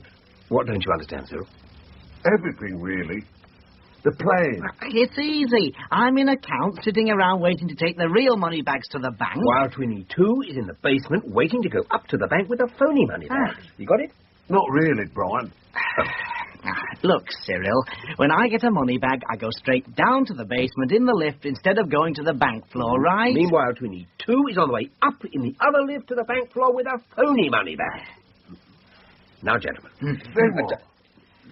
The phony bags go into the bank safe and we keep the real ones. Then the real bags are taken by tube to a safe dropping-off point. Then, Cyril, when the store closes, George and Charles collect the money bags from the drop-off point and take them to their office for the share-out. Yes. Oh. I think I've got it now, Tommy. I really have. A nice, straightforward robbery. Good. Exactly. Except there's just one other little thing, Cyril. I can take one other little thing, I think, Brian. Now I'm nearly on top of it. Good. Before George and Charles pick up the real bags from the dropping-off point, yes, we're going to swap them for phony bags of our own. A sort of practical joke, eh? No, more a sort of double-cross, really. Oh, I see. Still all right? Yeah. Good. And now, gentlemen... Just one thing more, Brian. Yes, sir. Who are the baddies and who are the goodies? Well, it depends how you look at it, really, Cyril. I think for your purposes, best consider anyone you recognise from B-Block as a goodie, and anyone George and Charles have taken on, Eric, Harry, Fingers, all that lot, as baddies. Okay? Oh, fine. Now, gentlemen. But George and Charles themselves are goodies, yeah? No. They're baddies as well. Oh. Do I have to... No hitting anybody. You see, they don't know they're baddies. They think they're goodies as well. That's our secret. So we can go on smiling and being friendly towards them. Right. Mum's a word. And now, gentlemen, I give you a toast. Sales Day and B-Block success. Sales Day and B-Block success. Oh, yeah. Security staff positioned by the doors, Mr. Simpson. Sir! All ready to open when you get the word, sir? Very good, Excellence, Corporal. There's a little while yet. Now, men. Get in! Sir! You all know your tasks, what to watch out for. Pickpockets and shoplifters are your prime concern. Remember also, when the doors open, I don't want any of you panicking and running away like you did last year. No, sir! All right, stand by. Everybody to attention. Again! Sir! Again! Sir! Right. I shall now start my 2-minute countdown, and the sale will be underway. 120, 119, 118... I did go faster. We're going to be late, to be sure. Well, I can't help it. Don't blame me for all the red lights we've been hitting this morning. It's sales day. The line's in chaos. We should have set off earlier. I've said all along we should have set off earlier. I don't arrange my own schedules, you know, Eric. I take what I'm given. I've had enough arranging it so I could do both shifts today. Fingers, move your elbow. You're in danger of doing me permanent injury. If I'm deliberate, I can't help it. It's awfully cramped in here. Any other occasion would be quite friendly. But snuggled up together on the way to a robbery is ridiculous. What are you stopping for now? It's a red light again, look. Go past it. You can't go past red lights. Not in tunnels you can't, no matter how late you are. This isn't a flipping car chase, you know. Well, we shall go very carefully. Oh, stop talking like an Irish joke, Barry. There's obviously a tunnel full of tube head. You just can't squeeze past, you know. This is ridiculous. Whole plan about to go down the pan because we have to travel by tube. We'll be the laughing stock of the underworld. Underground, Barry, underground. Oh, very funny. I just hope things go more smoothly when we eventually get to the store. Well, here we go. Quite a good turnout, Charles. Very satisfactory. Shall we stroll down and join the tail of the queue? No, let's hang on till they've started going in. No rush. You're right, of course. Shall I try the radio? See if it's working. Of course. Nicky, can you hear me? Don't speak if you can hear, just wave. Can you see him, George? Oh, yes. There he is, halfway down, middle of the queue. Yoo-hoo! Control, George. Oh, sorry, I wasn't thinking. Thank you, Nicky. Nicky, you can stop waving now. We've spotted you. Good heavens, Charles. I don't want to worry you, but can you see at the front? What? Good Lord, Governor Smith. What on earth's he doing here? Remember what he said at our last meeting. An escritoire would make my writing life complete. Well, there's a beautiful one for sale on the ground floor, Charles. Very inexpensive, as it turns out. Well, all I can say is, if he's got his wits about him, as well as an escritoire, the governor might also get a very interesting last chapter for his autobiography. A little bit further, Mr. Tubby Driver. Oh, very good. Very, very good. Stop, please. Now you will all be able to stretch your long British legs and reach my lovely entrance hole. But please keep heads low so as not be seen by frustrating passengers. Oh, that's better. Oh, move it, Finger. All right, wait a minute. I've got to jump. Get it sorted out. Welcome to Harades, Mr. Liftman. Oh. It is indeed a pleasure to see you, Val. Thank you very much. Can't stop You're the chat welcome. now, Paddy. We're in a hurry. Got to mend the lift. Sit, Finger, sit. Won't you come in also, Mr. Train Driver? I brought some extra poppadoms and some neat China tea for snack time break. Cut the chat and get that grill closed up, mate. I've got to be off. I'll see you on the way back. Oh, strange and surly fellow indeed. Still, perhaps he's just hurrying to catch a tube. Oh, Sanchez, you've made a little British joke. Very funny. Very, very funny indeed. Hurrying to catch a tube. 5,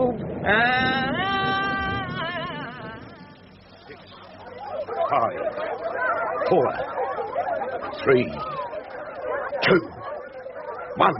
Hold your places, men. Hold your places, men! Sir! Watch their eyes! Sir! Courage, men. Courage! Sir! 0. No, sir! Sir! Open the doors, ex-Lance Corporal. Sir! Opening the doors now!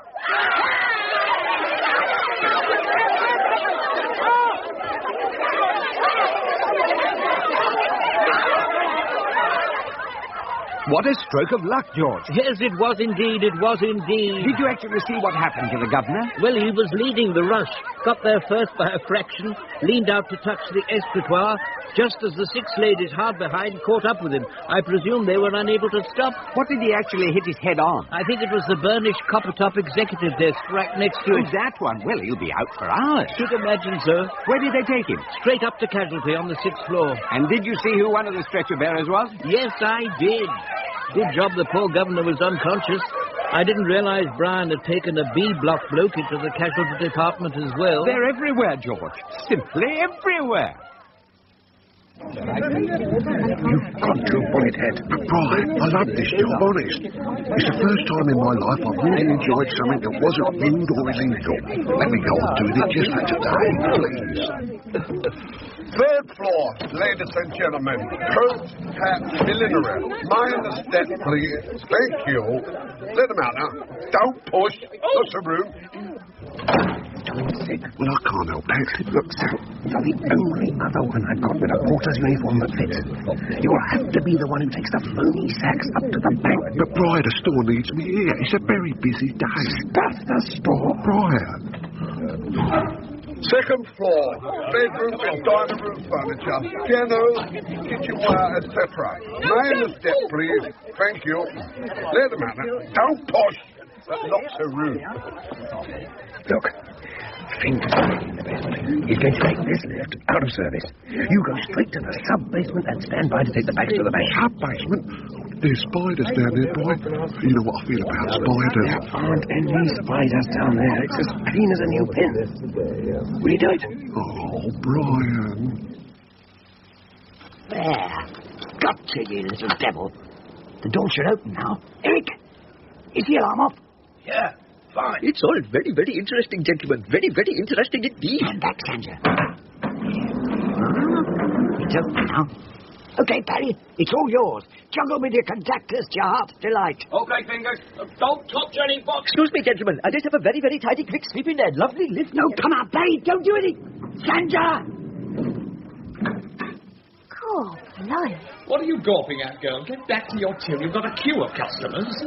What is the matter with you, Sharon? Oh, you won't believe this, sir, but I'm sure the right-hand lift doors flashed open and then closed very quickly. And while it was open, I saw an Indian gentleman in a turban sweeping the lift out. Get back to your work. It's much too early in the day for hallucinations. They come later.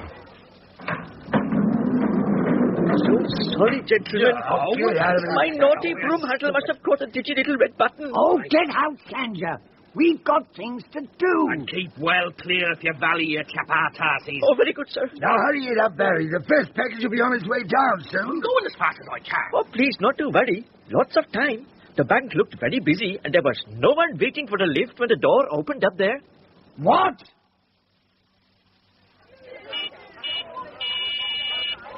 It's your talkie-walkie thing. Walkie-talkie. Oh, never mind. Charles, can you hear me? Where are you? Yes, Mickey, I can hear you. We're watching the bank, resting our feet, just where we can see the right-hand lift. Any message from the basement? Yes, first package received. The lift door should be opening any second now. How are the girls making out, Mickey? Fine, no problem. Where are you? Second floor at the moment. I'll cut out now. Okay. The lift door should be opening now, George. Good. Good God, it's Bullethead. What on earth's happened to 22? Lord knows, oh dear. Cashier's taking the bag. He's heading for the vault. Bullethead's going back to the lift. Slowly.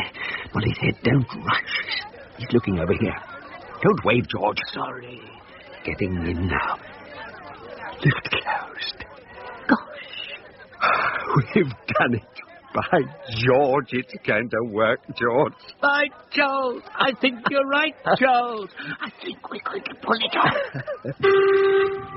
Come on. Oh, good day once again, Mr. Stupid Train Driver. How is the weather outside? Where are the others? Others? The lift maintenance man. Oh, too busy, much too busy. Lifts up, down, bags up, many bags. Bags along corridor here to tube. Now my job official. Who says? The lift gentleman. Another curry house I earn. Madhouse here. Much more bags coming down than expected. But I have lots of pretend bags in secret place. But secret place long way down other corridor and bags very heavy to lift. Arrogant fingers them bags get. Very sweaty faces, grumble, swear. I carry my bags to you and sing. Already 3 takeaway curry houses and the day is young. Come on, driver, bleeding quick. This big pile of bags into your cab. Blimey, I won't be able to move. No grumble. Oh, bloody hell. No swear. All aboard and hold very tight, please, and come back quick. Hello? Yes. Look, Mr. Calooney, I've told you mustn't film me here. It's danger. You're at the store now. No sign of extra security activity. Well, Simpson must have got your message. You rang it in yourself. No, look, I told you I can't ring. He'll recognize me. What? An underworld tip-off. All right, Mr. Calooney, I'll do it. Delia. Yes, sir? Would you get me Mr. Simpson, head of Haradi Security? I've just received a tip-off from a reliable source. Something may be going on there. Oh, very good, sir. That's it, Twinny. Back inside the lift and up to account. Okay. Bullethead's just set off down from the bank. Oh, give him my regards when you see him. Right. Come on, Eric, get those sacks up here. Come on, fingers. Get some more stuff. Hang on till that Bullethead chap arrives. He's got plenty of time between trips, so we can get him to give us a hand. Come on, Bullethead, you can... Bullethead? What's the matter? Come on, Bullethead. Don't just stand there mouthing. Say what you're trying to say. Simpson. Head security man. I know. What about him? He spoke to me. Yeah. Said... Yes, what did he say? See you in a few minutes. I'm going up to accounts to check how everything's going up there. What? Transport, please. Oh, come on. Oh, good. Mr. Thompson here. I'd like to speak to your standby driver. I know there are no deliveries on sales day, but I also know there's a driver on standby there. Because I arranged it. You'll get him? Oh, good. Hello, yes, it's Brian. Hello, Fred. Now, listen very carefully. Tommy, the telephone, tells me Perkins has phoned in to warn security something's going on. And he's coming in to check the van's being loaded. Yeah, that's the second tip-off there's been. No, luckily Tommy caught both of them. Now, look, have you got the delivery van loaded with the phony bags? Okay, well, you better go and swap them for the real ones at the dropping-off point now. But it looks as though the whole caper might start to crumble soon. Okay. No, take the real ones straight to my place, as agreed. Then get back here to load the van up again for another run, if possible. What? Trouble? That was Fingers on the walkie-talkie. Simpson is on his way to accounts. Well, I can't see how He's just been talking to Bullethead in the bank. He gets to accounts and finds out Bullethead's turned into Twinny. Good God. Doubt whether he's the sort who believes in magic. Diversion time? Exactly. Hello, Nicky. Can you hear me? Yes, I can hear you. Where are you? What? Good. Need diversion. Immediate. Okay, I get the girls moving. Shall we go up to the 4th floor, Charles? Could be quite interesting. Mr. Simpson, sir! Yes, Ex-Lance Corporal, what is it? You must come downstairs, sir. 4th floor, quickly. But I've just come up. Look, I'll pop into accounts and I'll be with you. Hold the lift. There's a good chap. I think you should come immediately, sir. Why, what is it? The shop assistants, sir. What about them? They're all taking the clothes off, sir. What? Yes, all of them. They're walking around surfing in the nude. Sir! It's amazing, George. Absolutely. Never seen so many pink bits in my life. It's as if some sort of primeval chord had been touched, Charles. You could be right. Human nature's a funny thing. Who'd have thought it possible? Nicky's girls start taking their clothes off as arranged, a nice simple diversion, and suddenly in ones and twos and finally in a flood, the rest of the shop girls are joining in. Never seen anything like it. Even a few of the customers. Well done, madam. Amazing. The papers will have a field day tomorrow. Oh, dear. What is it? The lift. Governor Smith. Oh, no. More trouble. He's seen us. Heading this way. Right. I'll leave him to me. Just follow my lead and we'll be okay. Right. George! Charles! Oh, thank the Lord I found you two here. You must come with me. We must report to security immediately. Warn them something terrible is going on. You won't believe this, but the place is riddled with my ex-prisoners. I even saw one behind the bank counter. Bullet head, would you believe? Everywhere I go, I've seen them. They're obviously up to something. We must report immediately, Charles. You've made a terrible mistake, I'm afraid, sir. No, Charles, I know my prisoners anyway. I don't know about your prisoners, but you're certainly wrong about me. We've never met, as far as I know. And my name isn't Charles. Of course we've met. It's me, Governor Smith. George, tell him it's me. I know both of you. George Evans and Charles Ford. I'm awfully sorry. There really has been some mistake. You see, I'm Basil Hendricks, and this is my business associate, Cecil DeVere. How do you do? Pleased to meet you. Governor Smith, did you say? Charming name. Oh, that's rather a nasty bump on your head, if you don't mind my saying so. Oh, there, the place is a madhouse. I got clubbed to the ground the first second I was here. Now it turns out the place is full of prisoners. You two, the spitting image of friends of mine. Add to that all these ladies dashing around with no clothes on. The place is a madhouse. Ladies? Yes, these ladies. No clothes on. Nude. Look. Security men trying to cover their bits with their hats. Trying to cover their what with their hats? Their bits. Oh? Nude ladies? I can't see any nude ladies. Can you, Cecil? I'm afraid not, Basil. Jolly nice if one could, mind. Look, there, behind the counter. Surely you can see her. Oh, yes, I can see her, all right. Oh, what did I tell you? But she's wearing a grey two-piece suit and a white blouse. But surely... Good Lord. Is she ready? Do you think... I'm afraid, sir, you've obviously had a nasty crack on the head. An illusion brought on by concussion, I'd imagine. An illusion? Prisoners, nude ladies, Charles and George? But it's all so real. Just ask yourself a question. Would you really expect to see nude ladies serving in Harades? You're right. Excuse me, gentlemen. I must go home. I've obviously had a greater shaking up than I realized. Goodbye. Goodbye. Goodbye. Pleased to have met you.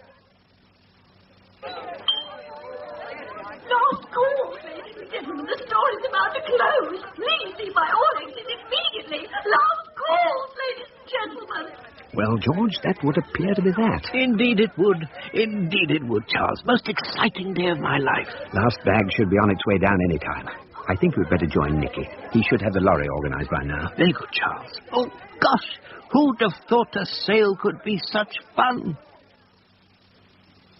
Well, Mr. Simpson, that's every sack neatly stacked away safely. Your fears about robbery seem to have been groundless, Mr. Perkins. I'm very pleased to hear it. Mind you, I can't understand it. Whoever rang the tip-in sounded very sure something was going on. Well, apart from the outbreak of nudes on the 4th floor, the day's gone amazingly smoothly. Best ever. Mind you, strange I didn't receive your telephone warning. I must check that out tomorrow. I hope you didn't mind me asking you to accompany us here. No, not at all. That little drive through the city to the bank, perfect end to the perfect day. Until next year, that is. I was just thinking that if there was going to be a raid on the vans, best that you were in one of them, as it were. Oh, indeed. Mind you, they've been hard pushed to break through your forces. I've never seen so many security vans and men collected together in one place before. A marvellous show. You're all part of the service, Mr. Simpson. We'd hate to see one of our most cherished customers lose anything. That's good to hear. Right. Well, now I've seen them all neatly stacked together in the vault, perhaps you'll give me a lift back to the store. Certainly, my pleasure. Oh, just one more thing. And what's that, Mr. Perkins? I know you have the necessary clearance. I wonder if you'd mind opening one of the sealed bags to check it's all right. Well, it's very unusual. Just to set my mind at rest. Oh, very well. But I do think, if you'll excuse the word, that you're being a little paranoid about this. But it puts your mind at rest. No harm done. Good God.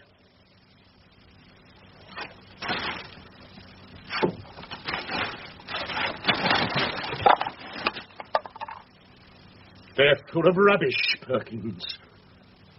They're all full of rubbish. I promise you, Padrone, everything is fine. I checked with the store myself. My man even now is with the money. No. It's all right. Not Sicilian, but all right. Cost? Well, thousands of pounds, naturally. Saturday is overtime rates. Well, I don't know exactly how many thousands. Oh, Padrone, you know me in the guessing games. Perhaps 50,000 pounds. Okay, perhaps it's less. 30 or 20 even. It's worth it if Harari's is safe from the robbers. Our reputation's now safe and secure, eh? A little joke. You see, I'm that confident. Safe and secure. Get it?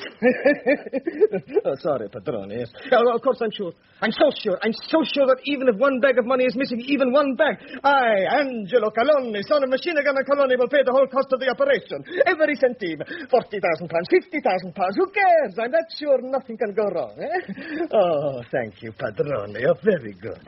Yes, I'll ring you as soon as he calls. I, Angelo Calone, son of Machine Gunner Calone, have spoken.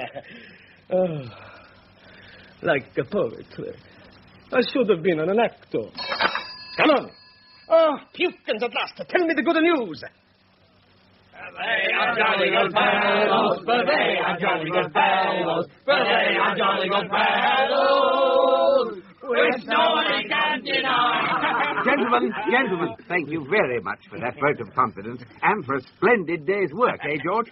Here. And now, the moment we've all been waiting for so patiently. But what about Brian and his lads? Shouldn't we wait till they arrive? Oh, very commendable of you to remember, Nicky. He did ring up to say he thought it best if all his B-block blokes didn't troop round here to the Society's office, so he'll call in to collect their share tomorrow. That's fine. I just wondered. Right, one baggie. Good thinking, Fingers. Right. Clear the desk.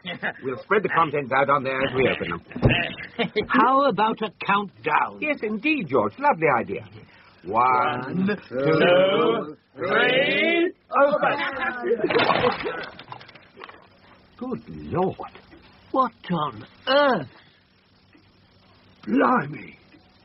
We've been robbed. B-block. Brian, what is going on? What's in these bags spread around all over the place? Bella, you shall discover in just a few seconds. B-block has triumphed for the first time ever. Pass me a bag, Twin. Oh, yeah, Brian. I take a knife to cut the seal, and voila! There you have it. Rubbish. Give me another. Righto, boy.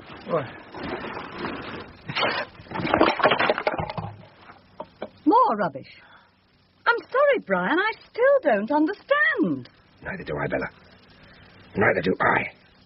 Who on earth could possibly have done this to us? Brian? Yes, Cyril.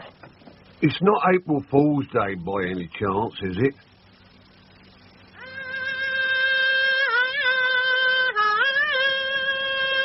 Mr. Patel. Sanjay Patel. Coming, sir. Very, very quick, I'm coming. Oh, good morning, Mr. Chief Security Man Simpson. Nice to see you. But your face very frowny.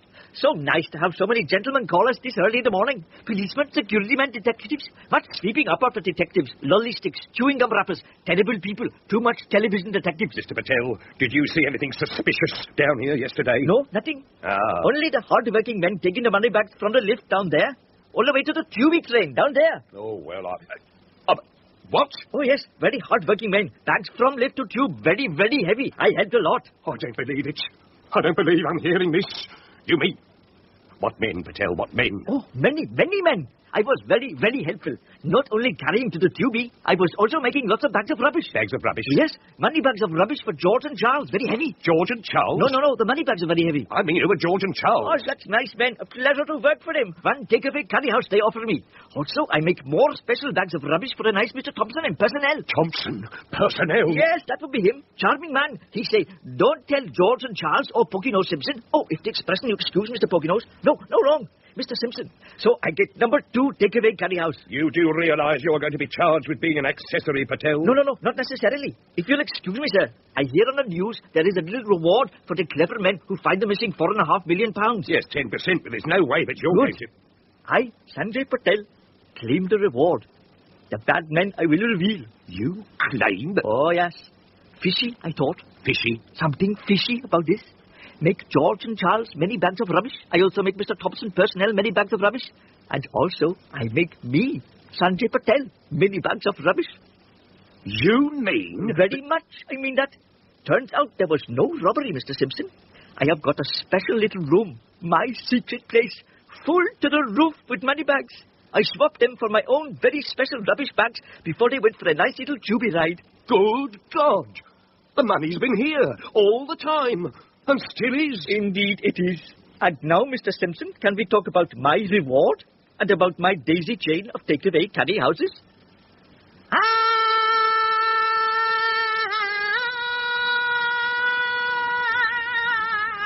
Peter Jones played Charles Forbes and Lockwood West, George Evans, in Burglar's Bargains by Wally K. Daly. Governor Smith, Donald Hewlett, Bullet Head, Bernard Breslaw, the twins, David Timpson, Brian Thompson, John Pullen. Perkins, Adrian Egan, Delia, Elizabeth Ryder, Simpson, John Rye, the Lift Man and Tommy, Gordon DeLue, Adams, Philip Voss, Bella Thompson, Diana Bishop, Angelo Caloni, Gordon Reed, Sanjay Patel, Danny Schiller. Doreen and Dolly, Josie Kidd, Eric, Brian Haynes, Barry, Trevor Cooper, Nick the Greek, Roger Hammond, Fingers, Charles Hawtrey, Billy, John Bull, Ex-Lance Corporal, Fraser Carr. Burglar's Bargains was directed by Martin Jenkins. Oh, very, very good. Now, Twilly. 1, 2. Where the bee sucks, there suck I. Right, lads. Now, just hold it there. Now, I realise that since the Governor, George and Charles' suggestion, of course, has arranged that B Block is to give a concert at the Tower of London, which every prisoner in B Block quite naturally wants to be in the choir, but lots of you, unfortunately, can't sing for toffee. Order, gentlemen, please, order. So I think the best thing all round, both to satisfy my aesthetic judgment and to ensure that all of us still go on the outing, is that the ones I now indicate, the Brownies that is, will kindly mouth the words rather than actually singing them, all right? Right. Basil, mouthing only. You were fine. Billy? Right. Winston? Yeah, right, I know. Tommy mouthing? Right. Fingers? Really? Yes, mouthing. Suit yourself. Now, gentlemen, let's try again with some heartfelt mouthing as well as singing. Right, from just before, tuck, tuck, tuck, tuck. 1, 2. Where the bee sucks, there suck I. Suck. In a cow's lips, there I lie. No, stop. Now, you just mouthed as well, Bullet Head. No. Not that. No one calls me that. No one. Not anymore. No one calls me B8. Sorry, I'm sorry, Bullet. I mean, Cyril. Yes, I was forgetting, sorry. Now, would you just mouth as well, Cyril? Certainly, Nigel. Charmed to be of assistance. Right, Cyril. Now, once more, gentlemen. Twiddy, you start. 1, 2. Where the bee sucks, there suck I. In a cow's lips, there I lie. There I count when owls do cry, when owls do cry, when owls do cry. A Right Royal Rip-Off by Wally K. Daly, with Peter Jones as Charles, Lockwood West as George, Bernard Breslaw as Bullet Head, Charles Hawtrey as Fingers, and Donald Hewlett as Governor Smith. A Right Royal Rip-Off. Under the blossom that hangs on the bough, merrily, merrily shall I live now. Under the blossom that hangs on the bough, under the blossom that hangs on the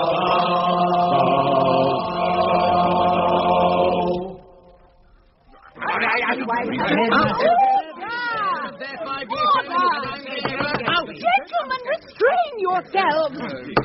gentlemen. And lady, Mrs. Chairperson. Sorry, Mrs. Sopworth, and lady, of course. Thank you. Now, could you please try to control these outbursts? We are, after all, making decisions that affect the lives and release dates of many of Her Majesty's most recalcitrant prisoners. And I think it essential that this parole board retains its sense of what is and what is not decorous. Well, Governor Smith started it. Now ask him to explain his disgraceful attitude to the inmates of B Block in general, and to these two prisoners in particular. Certainly, I'll explain. Well, get on with it, then explain. If only you'd all stop shouting for a moment. Through the chair, Governor Smith. Sorry, certainly I'll explain through the chair, Mrs. Chairman, Mrs. Chairperson. Well, please do. It's nearly sherry time, and we've still got an awful lot of business to attend to. Normally I would be the first person to admit that remission earned should be given. And the two gentlemen in question have certainly earned their remission. Well, what's all that fuss about then? Let them go! The fuss, gentlemen, and Mrs. Sopworth, of course. Thank you. My pleasure, is about the reaction of the other prisoners to the early release of these two particular inmates. What's that got to do Now, with it? we know they all took part in the great sales day robbery at Harades. £4 million removed in one day. Yes, they didn't get away with a penny of it. That isn't the point, Mr. Thompson. They took it and paid the price. There's no denying it was the judge's favourite store. He admitted as much in court. And despite being a relatively young judge, at 87 years old, he confessed to still taking tea there at least once a week, if not twice.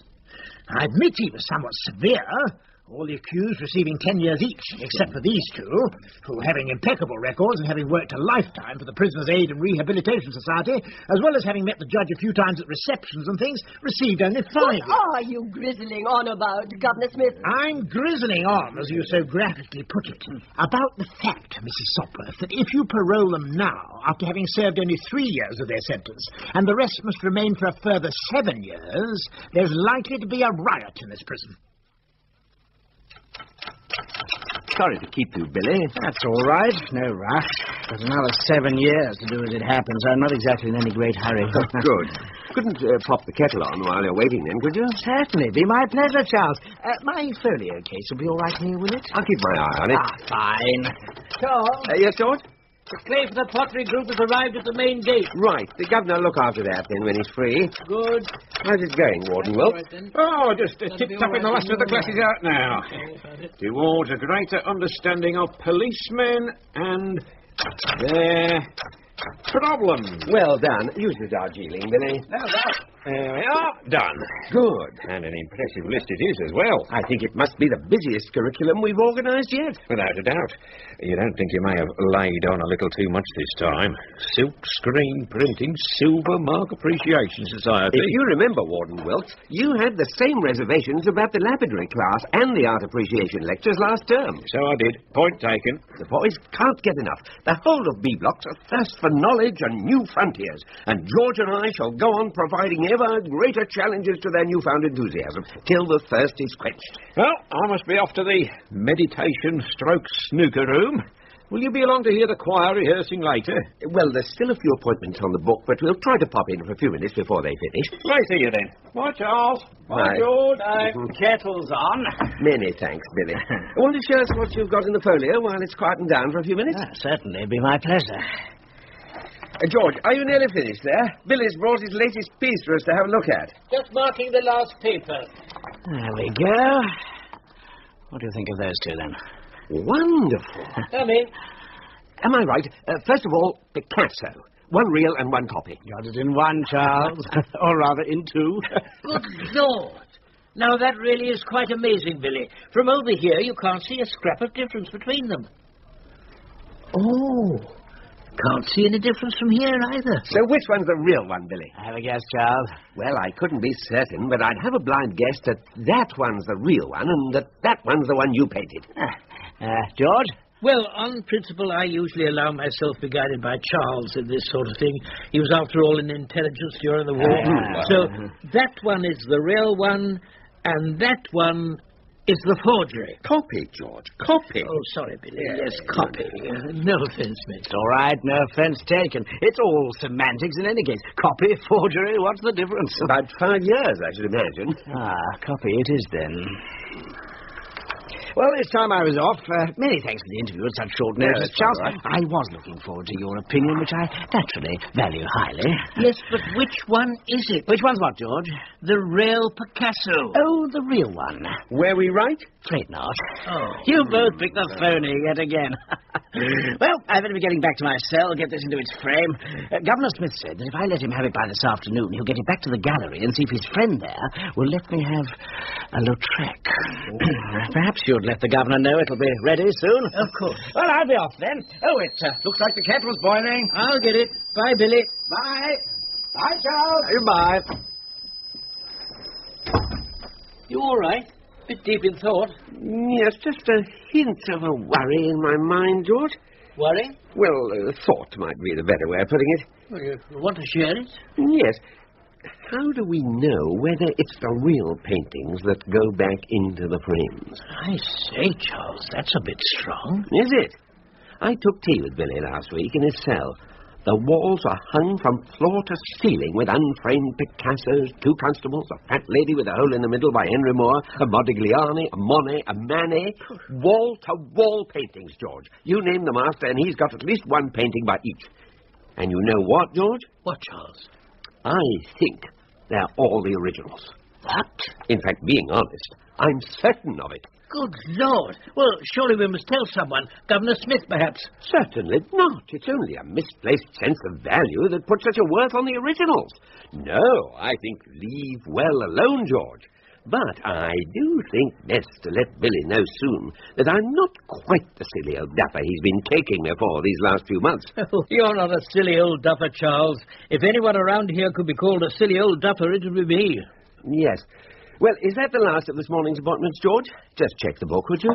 Certainly, Charles, certainly.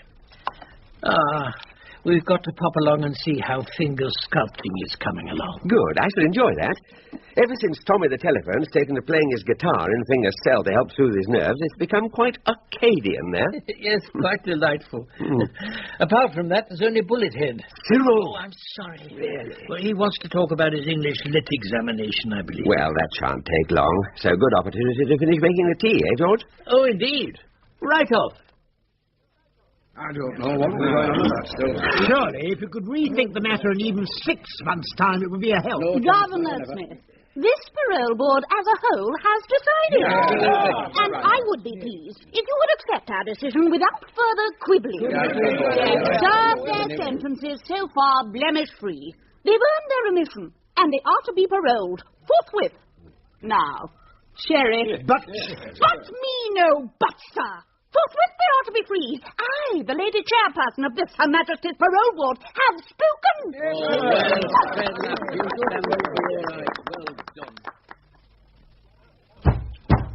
Come. It's only me. Cyril. How are you? Surprisingly well, thank you, considering the inordinate amount of perusing I've had to be a doing of relative to my forthcoming examination on the many mysteries of English literature. I found a great problem at first with Ode on a Grecian Urn, but I think I finally cracked it now. Oh, good. Well, there we are. Tea's made and brewing. But how's it going more generally, Cyril? Ready for the exams? Oh, it's going quite smoothly, thank you. Good. Very smooth indeed. In fact, smooth as monumental alabaster, as a fellow said prior to doing the Jack the Ripper on Desdemona. Yes, sure. Being honest, I never thought that education could be such fun. In fact, it's like the barber's chair that fits all buttocks. Beg pardon? All's well that ends well. Ah, yes, of course, I suppose it would be, yes. Shakespeare again, George. Really? Fits all buttocks. Appetite, isn't it? Not that I would have known before, never having had any until you got me started on this self-improvement course, that is. Oh, good. Glad you're enjoying it. Oh, yeah, lovely. Education's wonderful, isn't it? Wonderful. You know, I never could understand when the head of the gang was working out how far a tunnel or get into a bank vault, say, how he could possibly know the distance with just a map to guide him how far to dig like. Yeah. But once you've done geography and you learn about epicenters, you're home and dry. What, Cyril? Epicenters, George. You know, the little wheel on a stick for measuring lines on a map. Oh, yes, of course, epicenters. I'd quite forgotten those. And the things of interest you discover are really amazing. I mean, what are those long white things that Indians have dangling between their legs that they nonchalantly throw over their shoulders called? Doties. That's the word, doties. Well, they wear those doties to reflect heat so they don't get too hot. Round the crutch like. Oh, how interesting. Yes, but what is the purpose of your visit today, Cyril? Is there something specific, or did you just pop in to chat over things generally? Well, there was that thing about the past participle relative to the pronoun, of course. Ah, yes, of course there was. Well, I honestly think the best thing would be to have a chat with Governor Smith.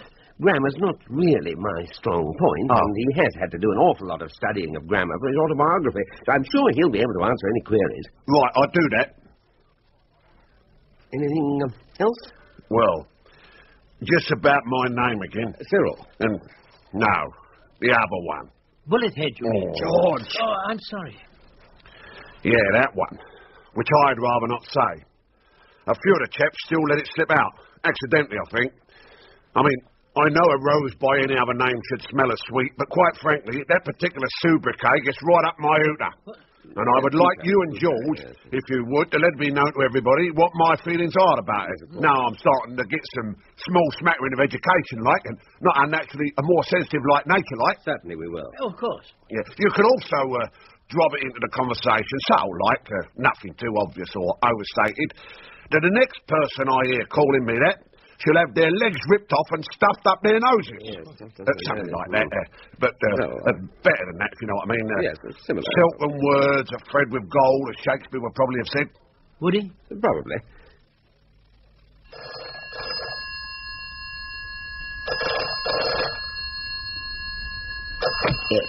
Safe and secure security. Yes, Mr. Perkins speaking. Who? Oh, the Tower of London Chief Security's office. Yes, of course, yes, I'll certainly hold. The Crown Jewels cleaning contract. Please, let it be yes. Please, let it be yes. Yes, speaking. We have. Oh, that's wonderful news, Colonel, wonderful. No, I do realise how important the job is, and I do appreciate you ringing to let me know personally that the contract is ours. I'm sure that safe and secure security will serve you well. Pardon? Yes, it was a very good cabaret, wasn't it? Delightful little fillies. We must meet there again soon. Yes. Yes, I'll do that. Goodbye. Goodbye, Colonel. Yippee! We've got the Crown Jewels job. We've got the Crown Jewels job. We've got the Crown... Yes, Doreen? I thought I heard you call, sir. Was there something? No, it was nothing. Just stubbed my toe. Back to work, Doreen. Very good, sir. By the way, it's just been confirmed that Safe and Secure Security has actually won the contract for overseeing the cleaning of the crown jewels at the tower. Oh, sir, that's wonderful news, Mr. Perkins. Wonderful. Control, Doreen. Just another job. Nothing to get too excited about. Back to work now, dear. Oh, by the way, Mr. Cannelloni phoned. Cannelloni? That's the one. Said please to call him pronto. Something the matter, Mr. Perkins? Not bad news? Oh, no, Doreen, not bad news. Now, get me, Mr. Cannelloni. Now, No, wait. Get me my pills first.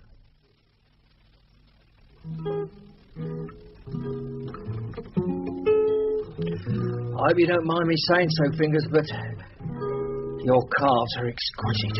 Not at all, Tommy. Nice of you to mention it. And those thighs. So smooth, so sensual. Oh, glad you liked them. The best of all, I think, are your little toes. Perfect little pearls. Each one a minor miracle at the end of a perfect foot. Oh, you are awful. Make me blush if you go on like that. No, I mean it. It's fantastic. You take your little thing there in your hand, hit the end of it with a mallet, and voila! Miracles in marble. Half a torso knocked out in no time. It's only practice. I mean, I feel the same about your guitar playing, Tommy. I've got the nimblest fingers in the world when it comes to safe cracking. Fame for it. But when I see what you can do with yours, well, one quick wiggle and you're plucking up arpeggios out of nowhere. Well, there, you see. It almost puts me to shame. Yeah, I suppose you're right. It's really all down to discovering your unknown skill and practicing it, as George and Charles would say. Yes, they would. Oh, changed my life totally, them getting me my guitar. Now, Tommy, if you just stop playing for a few minutes. Oh, certainly. This is a bit difficult. Need all my concentration for these last few taps. Oh, I don't know how you can tap there without wincing. Just a few more taps. Ooh. Da. Silence, please, Tommy. Sorry. This is the vital bit. Fingers! Tommy, disastrous news! Whoops. Oh, nasty. Sorry, Fingers, but there's a meeting of all B Block in the meditation stroke snooker room immediately. Music, Tommy. Please.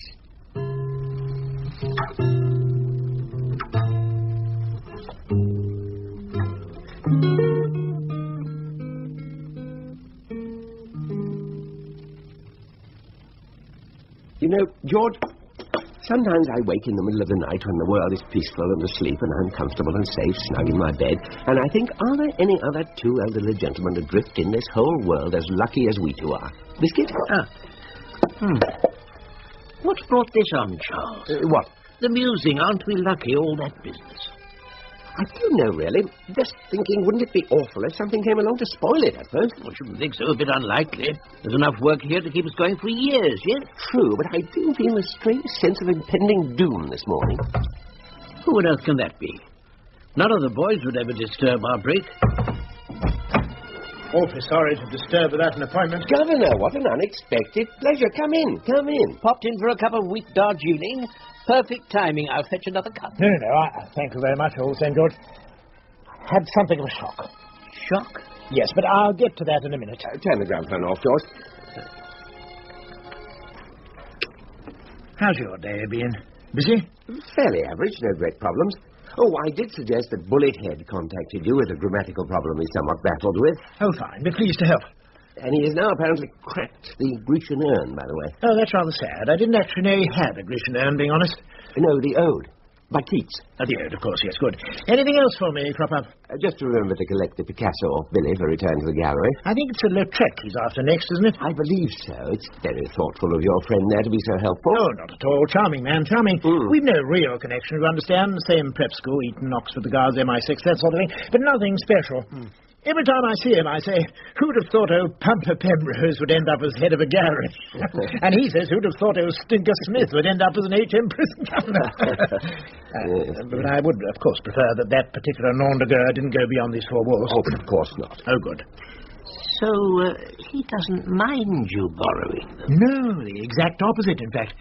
He says the prison atmosphere obviously does them good. They all arrive back looking even fresher and cleaner than when they leave. Yes.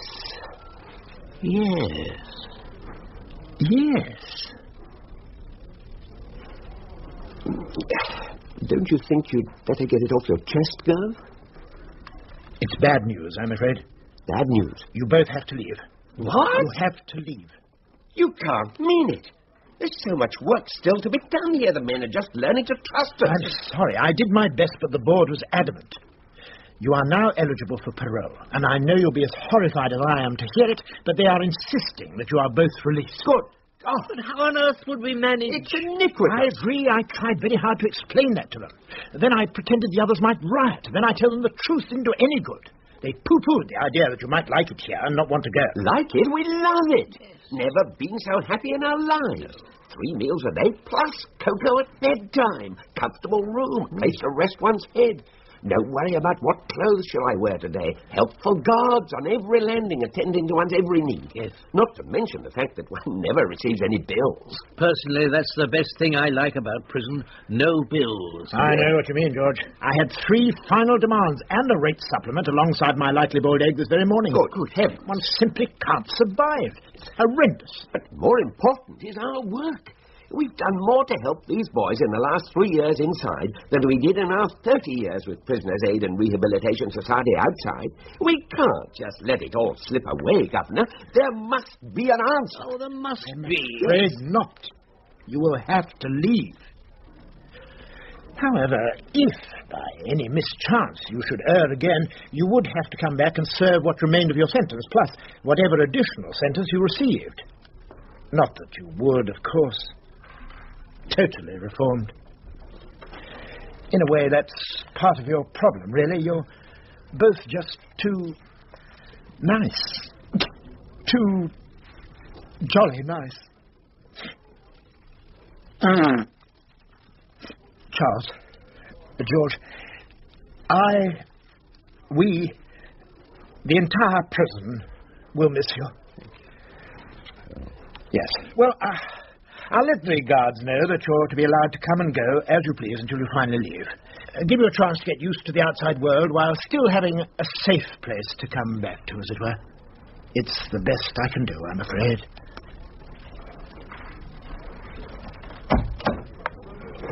Sorry. Charles, this is calamitous. What on earth can we do? What on earth can we do? Calm yourself, George. Calm yourself. We're not quite as reformed as the governor thinks. Aren't we? No, we're not, George. You and I are going to pull off just one more job. A job so big it'll set the whole world talking, make our last little escapade look like peanuts, and will guarantee us, when we're finally caught, prison for the rest of our natural lives. Well, what do you think, Tommy? No, there's no chance of an appeal to them working. I checked the recording I made of the parole board meeting, and the whole lot were adamant. George and Charles have to go. That Mrs. Hopworth started it. But what if they want to be released? Of course they don't want to be released, would you? No, but... Well, there you are, then. Well, listen, Basil. I've got a small bug in the rose Governor Smith is wearing in his lapel this morning, and I happened to catch him breaking the news to George and Charles that they have to leave, like. And I promise you, they were totally aghast. Oh, well, in that case, what are we going to do about it? I personally am in something of a quandary. If only I could think of the right person to punch, perhaps that would sort it out. But I can't think whom I should punch. Violence isn't the answer, Cyril. But I do know what is. What? A little riot. It's the only answer. We'll have to have a little riot. Hello? Yes, Governor Smith speaking. The Daily what? Oh, the Daily... Yes. I've been expecting a call. It's about the Haradi Sales Day Robert's release, I suppose. It's not? Oh, what is it about? Sir, you'll never believe what's happened. Would you hold a moment, please? Plunkett, how many times do I have to tell you, knock on the door and then wait? But, sir... But me no buts, Plunkett. Oh, that's rather good, isn't it? But me... Sir, I honestly think... I am on the telephone. I'm sorry about that. Prisoners. Which part of the prison are they calling from? B Block. I'm sorry, there's been some mistake. It's obviously a practical joke. B Block would never riot. Oh, yes, they bleeding would. Plunkett, I would... What did you say? I said, oh, yes, they bleeding would. There is a riot in B Block at this very moment, sir. They barricaded themselves in a meditation/snooker room and are holding Officer Wilkes as hostage. Good God, why on earth didn't you tell me, man? This could be just what I need for the last chapter of my autobiography. Come, Plunkett, to B Block. Sir! Yeah. Oh, never mind. Creep from Safe and Secure Security's outside, Mr. Cloney. Shall I send him away? No, send him in. I was expecting him. You wish me to wait in case you want him chastised for anything? No. I sent for him to compliment him. He's been a good boy now. He's organizing our little money laundering factory very well these days. If I have you punch him, he will doubt my sincerity. Oh. Now there will be other creeps to chastise. I, Mr. Cloney, promised. Oh, very good, Mr. Cloney. Now tell this creep to come in, okay? Okay. Come in, creep. Thank you very much. Ah, Pukins. Good to see you, my friend. Perkins, Perkins. With friends, what does it matter? Friends? But yes. Did I not invite you to the mansion here? I was actually a little worried about that, sir. Now, what's with this, sir? Call me Cloney now. We're friends. Yes. Good. Well, I was a little worried about coming to the family's mansion. You see, Cloney... Mr. Cloney, you trick me. Don't go getting too familiar with me, you punk. There's a Mr. before my Cloney. Sorry. Misunderstood. Mr. Cloney, sir. Okay. Now we're friends again. Now, don't look so worried. Oh, look at you. Your brows all spotted with sweat. A little tick under your eye there. see, going twitchy. Your hand all shaky. What's the matter with you, Pukins? You normally don't like me coming to the mansion, Mr. Colonel. Yes, sir. It's not really safe that I, the head of one of the largest security companies in the country, should visit you. Oh. Not only machine gun Colonel's son, but the family's representative in England. And while I know that safe and secure security actually belongs to the family, best nobody else perhaps ties the two things together. Wouldn't you agree? You question my judgment? Oh, no. Just thought I'd mention it in passing. And nothing else, just a thought, that's all. That's good. For today, I like you. A little. And I would not like you to spoil that for me. You have made my mama very happy. Oh, thank you, Pukins. I have. Your mama. I didn't know I'd met Mama Colonel. Of course you haven't met Buffino. She is a lady. But yes, happy you make her. She called me from Palm Springs. Mama is so proud, she said. Mama is so proud that the family has been chosen over so much competition to guard the Queen's jewel. The Queen's jewel? The Tower of London, stupido. Oh, the new contract. And when Mama comes over, she says she looks forward to trying them all on, the crowns, the tiaras, in fact, all the Queen's hats and all the other stuff that ladylike ladies like. Yes, but Mr. Colonel, that's impossible. What? The security's immense. There are alarms, gas, electric scanning, infrared trip switches, magic eyes, beef eaters. Enough, Pukins. You want that you call my uglies to thwack you a little? Yes, sir. Still isn't good. Who do the men who will be guarding the jewels work for? Safe and secure security. And who runs safe and secure security? I do. And you, Pukins, you ugly cretinous moroso dombino, who owns you? Well, me owns you, me. And if the mama of me wants to try on the Queen's hats when she comes on a visit, then the mama of me shall try on the Queen's hats. You hear me? Yes, sir. Of course, sir.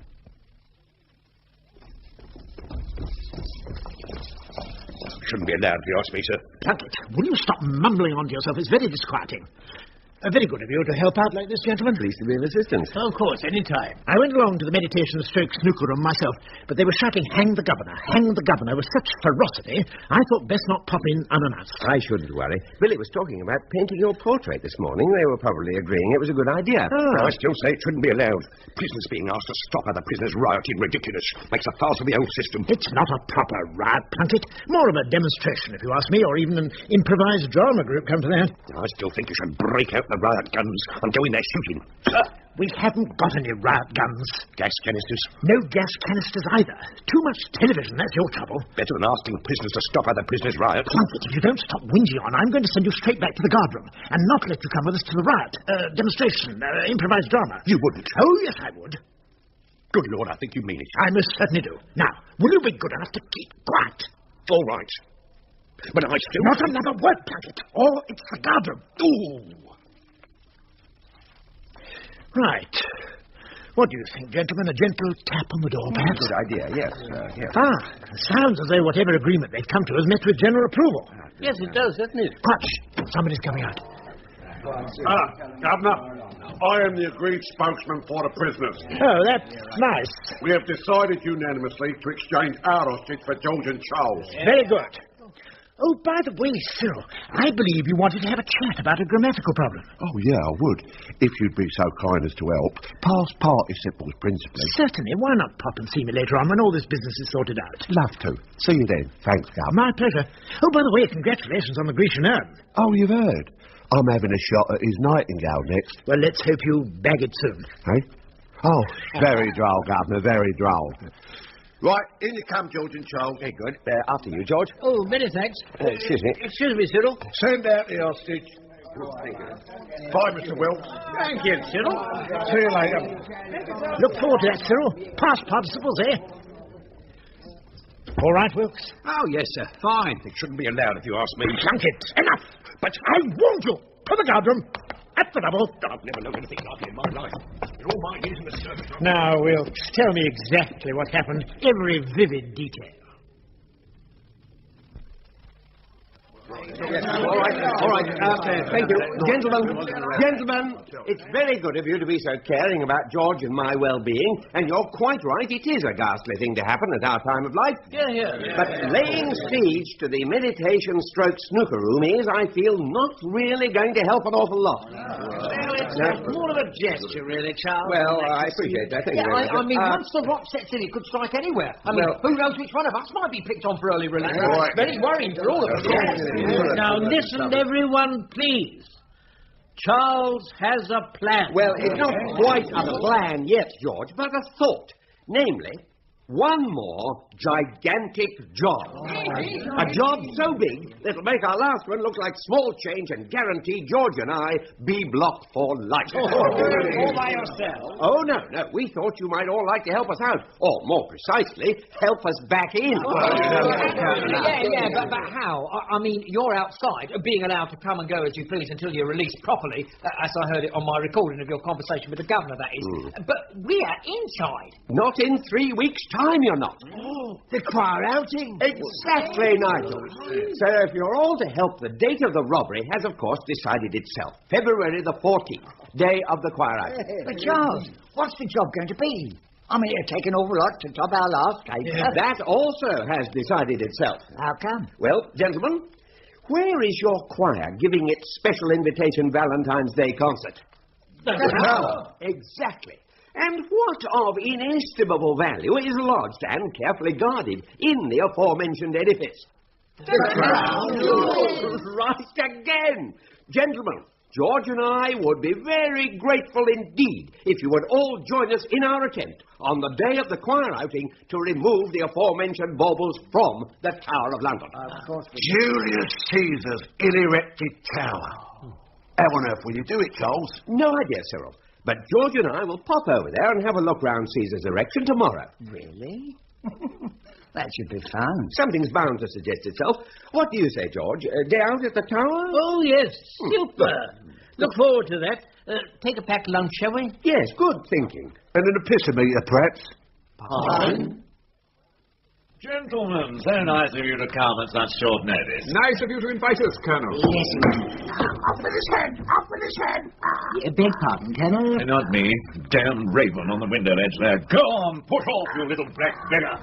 A talking raven? Yes, Mr. De Vere, we've 2 or 3 of them as it happens. I'd be pleased if you both keep quiet about it. Wouldn't do if it got out. Lower the tone of the whole place, talking of ravens indeed. When I find which of the damn beefeaters is teaching them, I'm going to string him up by his toggles. Yes, well, gentlemen, shall we be seated? Thank you.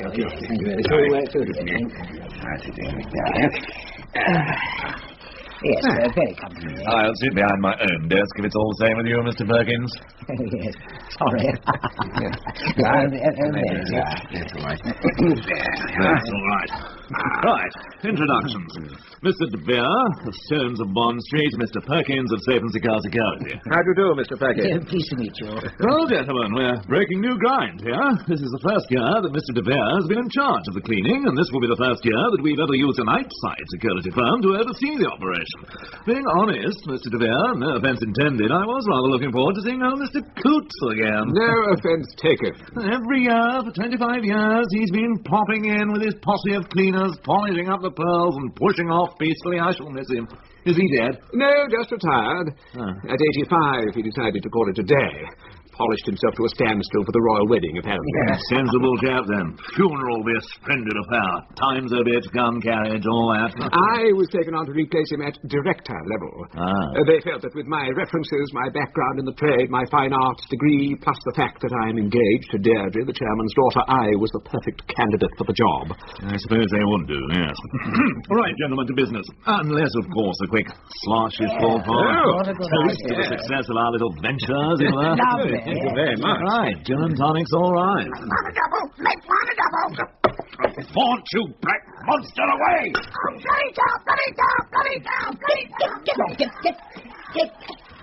Dear, I do hope that wasn't a valuable piece. No, just tourist trash. Sorry about that. Gin and tonic's all right. Good. Had better make them doubles, I imagine.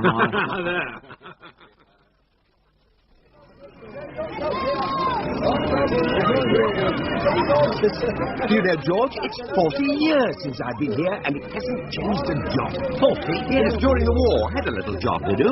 Gosh, what a throng. Never seen so many foreigners gathered together in one place before. Except for one night in a little place in Tangier. A motley United Nations collection indeed. I should imagine every country is represented. I haven't heard English spoken since we've been queuing here. Still, nearly at the head.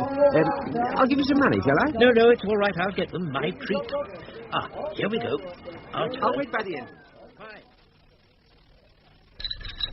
Cheers. Yes. Just to put you both in the picture generally, before we get down to finer points, the Queen's Company watch the Klein jewels, the Yeoman Warders watch the Queen's Own Company, the soldiers watch the Yeoman, and I watch them all.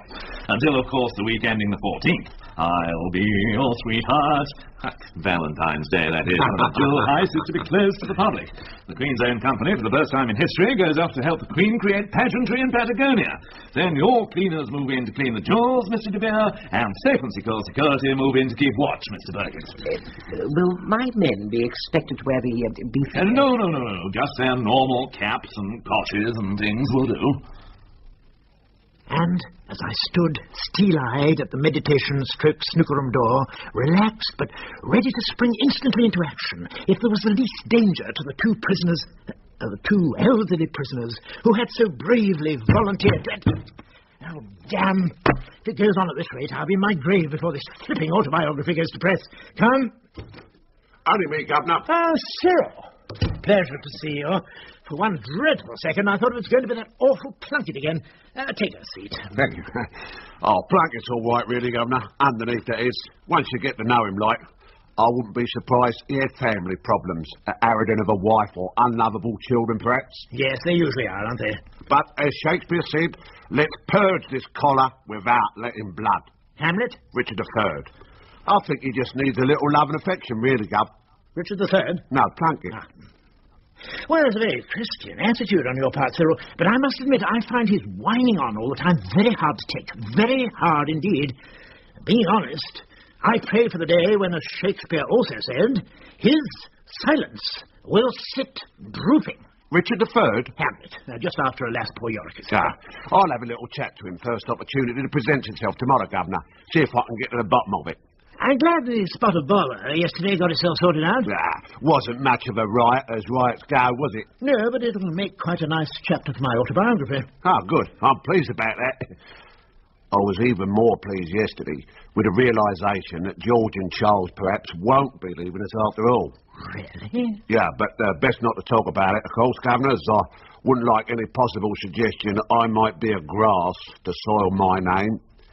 Shades of Iago, as it were. Of course not. But I do think I'm giving nothing away if I simply say that the imminent danger of their release might have been safely sidetracked for a little while, i.e. 20 years. As long as that? Oh, that's wonderful news, wonderful. Past participles, perhaps? Of course. And though not having taken charge of the operation before, I have, of course, been well briefed by our Mr. Coote. But of course. As you know, Colonel, the jewels aren't seated and glued firmly, but in fact lightly clipped in their mounting, so it's no great problem getting them out of the settings ready for dipping in the acid bath for the cleaning. And, of course, to check that no plastic stones have made an appearance since the previous year's cleaning. Good Lord, just lightly clipped. Yes, not commonly known, that, Mr. Perkins. Can't go gouging them out of gold every time they're cleaned, right? I mean, isn't there a danger that if the Queen is going along in her carriage on some state occasion, she may sneeze violently and inadvertently scatter all the stones in the crowd? All the jewels in use are naturally firmly fixed, Mr. Perkins. Besides which, H.M. does not sneeze on state occasions. Of course not, I was forgetting. By the way, Colonel, there is one small change that I shall be making this year. Oh, yes, what's that, Mr. De Beer? Instead of completing the cleaning of the jewels one case at a time and then replacing them, as in previous years, all the jewels from all the cases will be stripped and the gems cleaned together. Really? A somewhat unusual break with tradition. We have been requested on the highest authority to have a total weight and present-day market value put on the whole collection. As soon as the last stone has been removed, I shall make the valuation myself, and naturally needing complete quiet while making the assessment, I will do it after the cleaners have left. And on whose authority is this taking place? The highest. You mean? Yes. I will naturally have the necessary documentation prepared and signed by the authority concerned, and will expect cooperation from both your good selves in keeping the matter secret. Secret? Totally. Gentlemen, I may be walking very close to the bounds of what I'm allowed to tell you of this matter, so let it suffice to say that the higher authority concerned may, in a very unusual manner, be about to clear the national debt once and for all. George, this must be the Traitors' Gate right here. Yes, sir, it must be. Leastways, that's what it says on the plaque there. Really? Oh, yes, it does. Well, that's got that sorted out. At least we know where we are. Good Lord, George. Look who's just come out of the maze of that tower thing. Where? 50 yards down to the left. I can't see. Oh, yes, I've got them. Good Lord, coming this way. Quick, behind the map. Don't let them see us. Well, I'll be blowed. What on earth is Perky Perkins doing here? Never mind Perky. Didn't you see who the other one was? The one the Colonel chap it was calling De Vere. No. It was Brian. Brian? Brian who? Brian Thompson. Sorry, Charles, it doesn't ring a bell. Who was our personnel officer on the Haradi's job, who got all our men working in the store, who damn well double-crossed us, who got off scot-free while the rest of us ended up in B Block. You mean Brian? Exactly. The man that officer kept calling Mr. De Vere is Brian Thompson. Con man extraordinaire. Come on, let's follow them. Yes. Hear what they say. Yes. Fingers? Mm-hmm. Well, I hope you don't mind me saying this. What's that, Tommy? Well, I think you're making her right one just a sort of fraction higher than her left one. Now, no chat for a moment, Tommy. Oh. This is quite a delicate bit. Yeah, I suppose it will be. Oi! Careful, Fingers. Oh, damn. That's the third nipple I've had off this morning. I'm sorry, Tommy. Did it get you? Well, no, it just missed. Oh, play something soothing. I need my nerves calming. I wonder how George and Charles are making out. They'll work something out. Good chaps, both of them. Oh, yeah. It'll be funny doing a job without worrying about getting caught and ending up in Nick. Because we're already in Nick. Yeah. Well, I hope they need me to open the strong room doors for them. Oh, a bit of a challenge, like, eh? No, piece of cake. But I could make it look good. Touch a sweat on my brows. I put my ear to the cold steel door just into the tumblers click. Everyone's standing around with bated breath, knowing that without my skill, the whole caper crumbles. Yeah. Even though I already know the combination as it happens. You do? Yes, common knowledge. Queen's birthday, 21st of April, 1926, which equals 2141926. Plus the last digit, which changes depending how many corgis she's got. Well, I never. Easy when you know how, Tommy. Oh, no. There's practice underway already. Come on, Tommy, let's be off. Yeah, but we're only mouthing That now. is not the point. You know what a temperament Nigel's developed since he's been in charge of the choir. Any absenteeism, even among we mouthers, and he'll drop us from the trip to the tower as quick as a flash. Move along there, ladies and gents. Keep moving. It's no good, Charles. Getting nearer to them, they'll spot us. Gosh, now we'll never know what they're up to. Now here's an interesting thing. God, you made me start. Start, you say? You nearly finished me. I've been watching you two gentlemen and find it quite fascinating. Here's people paying fortunes to come from all over the world to look at the crown jewels, I say to myself, and these two gentlemen arrive at the jewel house and look at the people. Why, I ask myself, why? So, here I am. Tell me, gentlemen, why do you look with such interest at the people rather than at the baubles on display? Well, we thought we'd recognise the chaps with that military-looking fellow over there, as it happens. But it's not the people we thought. I don't think. Oh, as mundane as that? Afraid so. Oh, pity that. I had hoped it might be something slightly more original. If not professional people watchers or pickpockets, perhaps persons perusing the place prior to pulling off the perfect robbery of the crown jewels, trying to suss out where the alarms were, things like that. What an amusing idea.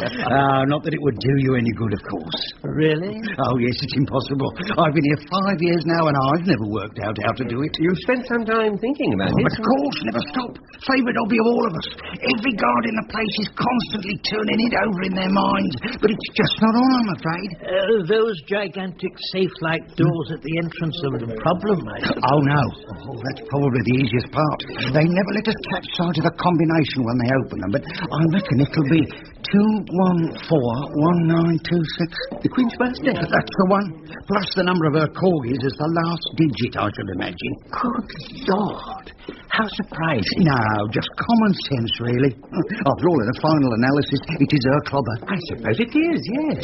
Now, it's getting past the soldiers to the safe door that's the main problem. And then, when you've got it open, your troubles really start.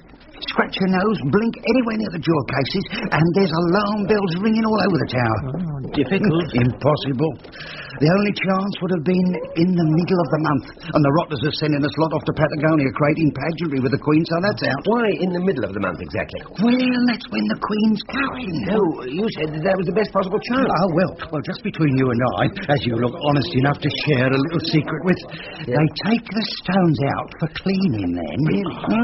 The smooth-looking geezer who you thought you recognised is from the cleaning company that does the job, and the ferrety-looking mon beside him is from the security company that takes over the guardian of the place while we're away. I can't see how it's easier having all the stones out. Well, it's obvious, isn't it?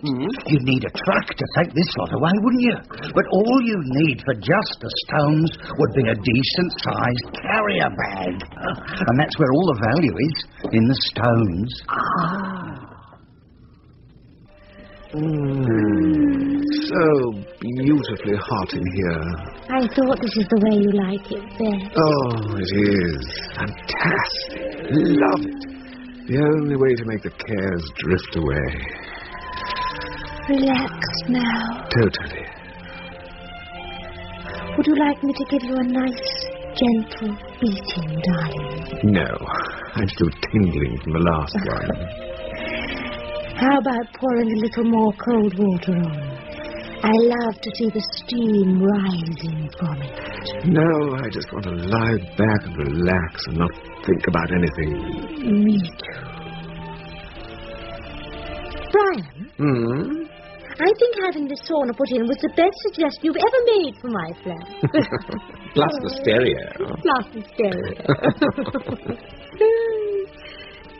Brian? Is everything going to be all right? Yes, everything's going to be perfect. But supposing Daddy and the rest of the board find out what you're up to? Nobody is going to find out what I'm up to. I've matched every gem perfectly. My replacement stones can't be told from the real thing except by the experts. They'll go into the settings the day after the 14th, and nobody will know that they're imitations and that the real ones have been stolen until the following year, when they're dropped in the acid for cleaning again and just melt away. By which time you and I, my little darling, will be married and the world away. You know Daddy will cut me off from the family fortune without a penny if he finds I'm involved. He won't find out. Nobody will. In 1 year, anybody could have stolen the stones. Besides which, if he did cut you off, we'd be able to buy the firm 100 times over to make up for it. Let's hope that won't be necessary. I promise you it won't. It's foolproof. There is only one small fly in the ointment. What's that?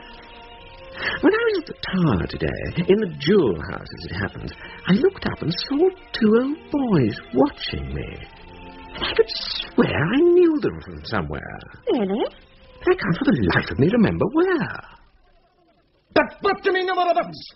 Mama is coming over on the 14th, St. Valentine's Day, the anniversary of a small family achievement, and wishes to see and feel the crown jewel, so she will see and feel the crown jewel. It's impossible, Mr. Colony. Oh, not only is he stupido, he is deaf. I say Mama is seeing the jewel, he says she isn't. Who is the idiot here? He's Mr. Colony. Well, why are you just standing there? What do you think I pay you for?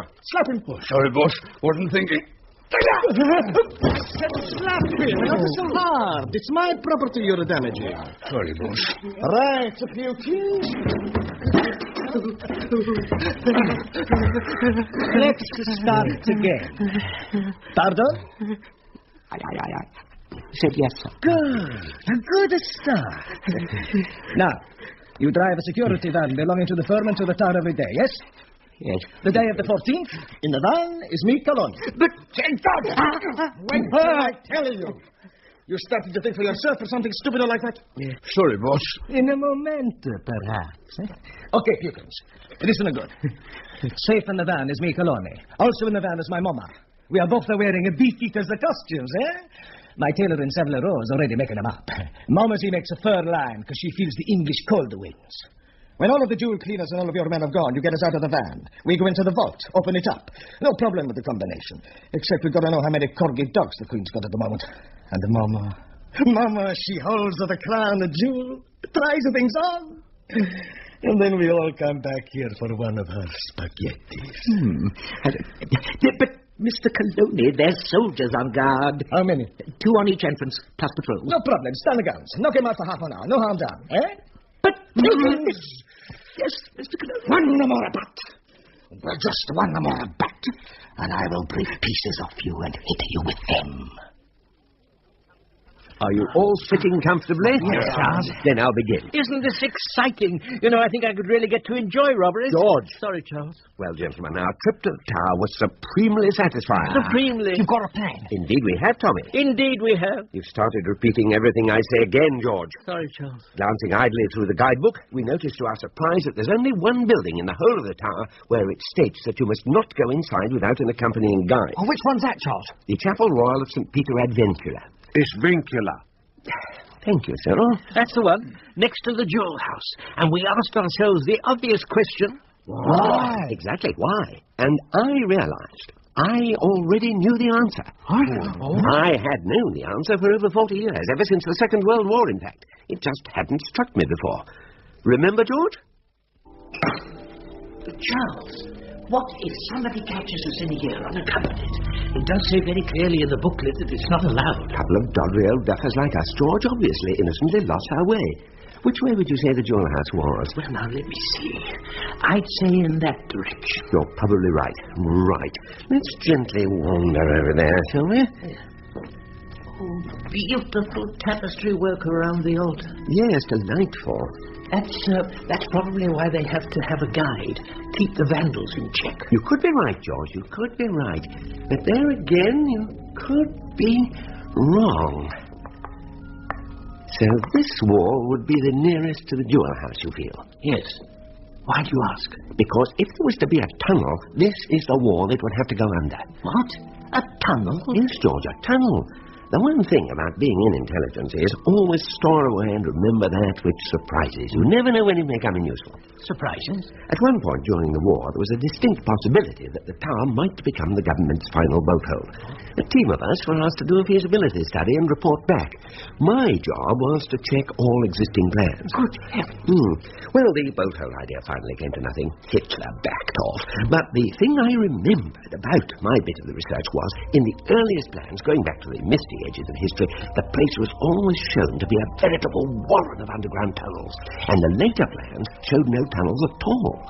For some reason, someone had decided all knowledge of the tunnels should be hidden. But why? I can't be sure, but it was around the time of the gunpowder plot that they disappeared from the drawings, so it could be something to do with that. You mean the secret tunnels could still be here? I'm sure of it. The difficulty is going to be finding the entrance to them. Could be anywhere. Secret panels in organ pipes. A statue that slides aside anywhere. Novels to be pressed on stony walls? No, not novels to be pressed on stony walls, George. This isn't Enid Blyton we're talking about here. It's some giant of medieval ingenuity, something much more subtle than a novel on a wall is called for. Well, they might have used a novel. No, George. I must confess, I always had a longing to find a novel that made, for instance, a bookcase slide aside in some large country mansion. There is no bookcase to slide aside, and this is not a large country mansion, George. It's a chapel in the Tower of London, and nobody in their right mind would use a novel to reveal its greatest secret. A sliding coffin, yes. A novel, no. Well, there are, you've got to admit, some lovely novels on this wall here in front of us. Surely wouldn't harm to try a few of those. George! Well, just two, then. It's a waste of precious time. This one here, perhaps. No, nothing. Could we get on? This one, then. Oh, no. You're obviously right, Charles. Silly idea on my part. Novels, indeed. I shan't press any more. Charles! Charles! Charles, where on earth are you? My hunch about there still being tunnels was amply rewarded, though my shins were somewhat bruised while I was being proved right. What do you mean? Yes, one of the large flagstones on the chapel floor is counterweighted, operated by an almost invisible protuberation in the brickwork. A what? A protuberation. You know, something sticking out. Oh, something sticking out, you mean a knobble like? That's the word, Fingers, a knobble. Perfect. For want of a better word, knobble. And by a 1,000,000-to-1 shot, George, within seconds, had found which knobble, or protuberation, operated the counterweight. Oh, just luck, really. And by another 1,000,000-to-1 shot, I was standing on the flagstone as it disappeared from under my feet, plunging me headlong into the blackness below. After George joined me by less precipitous methods, we discovered how to operate the door from the inside. Next, we went exploring. I think the torch is going to give out any minute, Charles. We'd better follow the trail of wool that you've unravelled from your cardi back to the chapel and... Shush! Pardon? I say shush! Oh, all right. Listen. What do you hear? Oh, nothing apart from the odd drip of water, and you saying listen, that is, and shush, of course. Listen harder. Hear it? Yes, I do. And where have you heard that before? The jewel house. Correct. Quickly, George. This way. And there we were, looking through a small chink straight into the jewel house. People dashing round and round in circles, trying desperately to take everything in, while we had a perfect view. Without even paying. Was that another flagstone, like? No, a section of the wall this time. We spotted a way to open it, but it had been sealed round with some ancient sort of concrete. That'll be your job, Fingers. My little tool will wheedle that out in no time. We do, in fact, have some jobs that must be put in hand immediately. Basil? Yes, Charles? Lapidary is your speciality, isn't it? Well, I had floater engine, of course. Chapel looked charming on Sunday, Basil. Oh, your use of chrysanthemums was really But it was wonderful. your skill in lapidary we need for this job, Basil. We need a whole set of imitation jewellery by 14th of February. Settings as well? No, just the jewels. Well, making them should be no problem. I'll get the rest of the class to help us.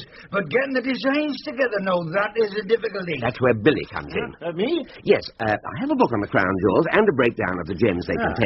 You'll have to paint drawings of each of them, scale them up to the right size, and let Basil have them as quickly as possible. No problem. I do have my Lautrec underway, but naturally that can wait.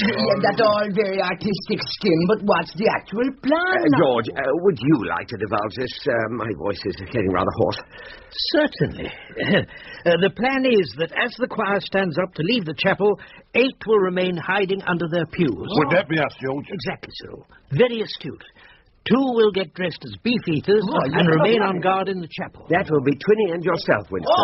You always perform so well with the drama group, and some acting may be required.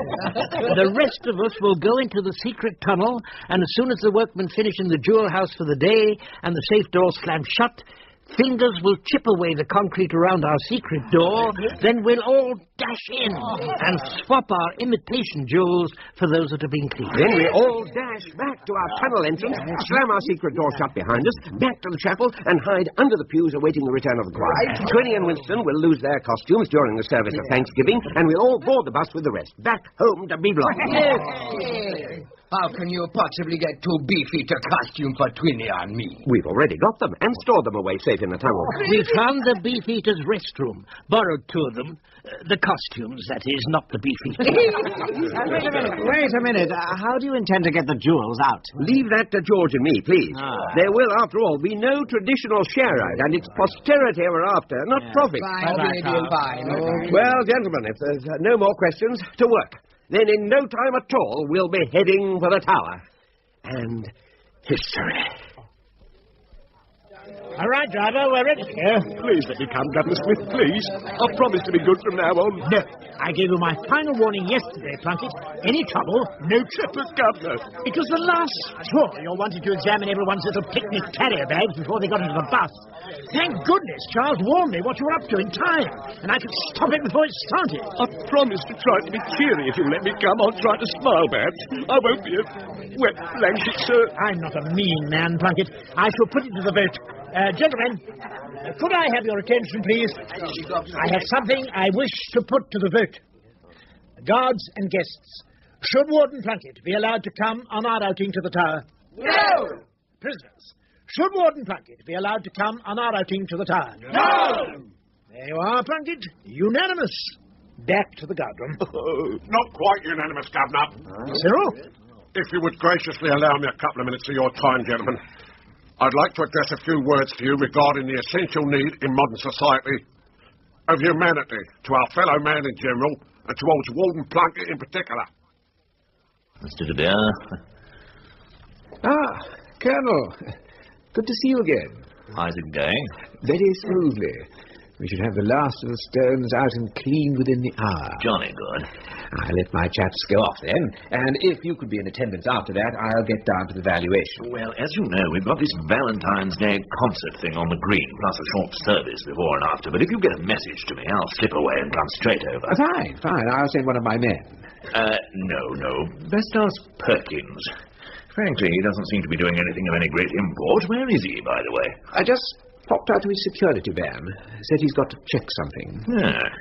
Must have a word with him about that van of his. It's not really on, parking it so near the front of the entrance of the Jewel Heist like that.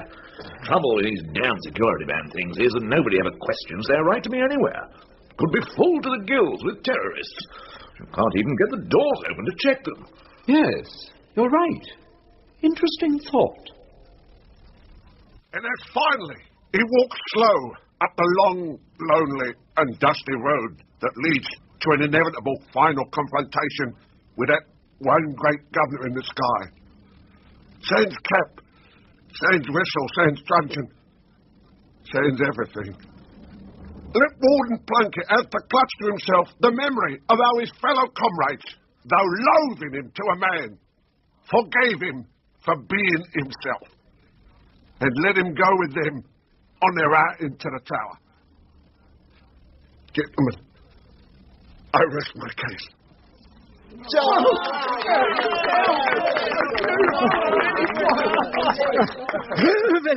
Very moving indeed. You've got a true champion in Cyril Plunkett. You're a very lucky man. I know. Gentlemen, I ask once more, should Officer Plunkett be allowed to come on our trip to the tower? Yes! So where have you been, you bum? For hours now, Mama and I have been stifled up in here, like the Conchastin de Macaroni. I just popped back to tell you it'll be a little while longer, I'm afraid. Longer? How longer? Not too long. Well, how long is not too long? About an hour. Okay. An hour we can take. Yes, Mama? Good. Now, the last of the jewels will be cleaned soon, then I stand by with the Colonel while evaluation is made by Mr. De Beer. Then I'll come... Peppino, spare me the details. Just get back before the hour's out. Then we leap out. Deal with the soldiers. Stun. Take the Mama. But in an hour. If you can, an hour. Yes, sir.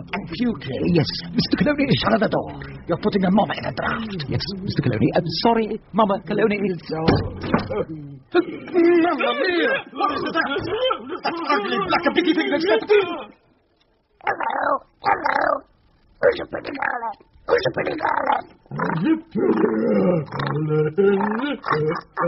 Oh, Mamma mia! And as the Lord he has assuredly taken away. He has a point there, you know. George! Sorry, Charles. Amen. Right, gentlemen. And ladies of course, if you would like to follow me, I shall lead you in procession to Tower Green as the pleasure of our Charlie's concert. Now, Charles. Yes, now. Go. Under the pew. Are you all ready? Go on, please. Right the way. Right, you get that camera's way.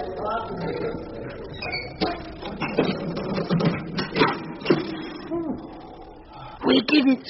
By George, we did it, Charles. Everybody here. Basil, Tommy, Twinny, Fingers, Winston, Billy. Where's Bullyhead? Hey, Cyril. Where are you, Cyril? Everybody down.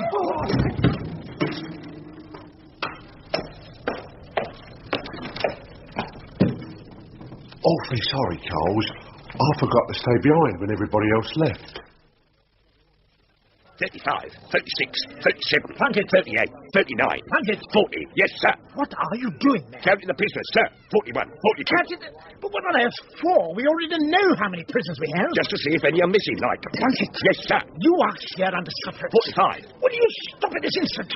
You're in danger of making me very cross. Very cross indeed. Do you want Cyril to learn about this? No, sir. Sorry. Sir. Amazing. Absolutely amazing. Give us a gander through the old George. Certainly, Tommy. Oh, what's going on now, Tommy? Well, all the blokes seem to be packing up and getting ready to leave. Except the two geezers who seem to be in charge who are just chatting by the door. You want to have a look, Billy? Yes, all right. How long do you think we've got, Charles? Well, as soon as it leaves us all, we'll go in. No, I mean before the choir and the guests return to the chapel. Well, it's hard to say, but as soon as there's any sign of anyone approaching, Winston or Twinny will pop down to warn us. Yeah, the last two chaps are moving out. Yes, they're gone. Vault doors are starting to close. They're closed. Right, Fingers, off you go with your chisel and mallet, so we can get our own private door open and get in there. Right. It's going to be very strange chipping away without you playing your guitar, Tommy. Oh, just do the best you can, Fingers. If it becomes too difficult, I'll hum a bit. The three socks, their sock eye. In a cow's slip fell I lie. There I count when owls do cry, when owls do cry, when owls do cry. On a bat's back I do fly, after summer merrily, after summer merrily. Merrily shall I live now, under the blossom that hangs on the bough. Merrily shall I live now, under the blossom that hangs on the bough, under the blossom that hangs on the bough.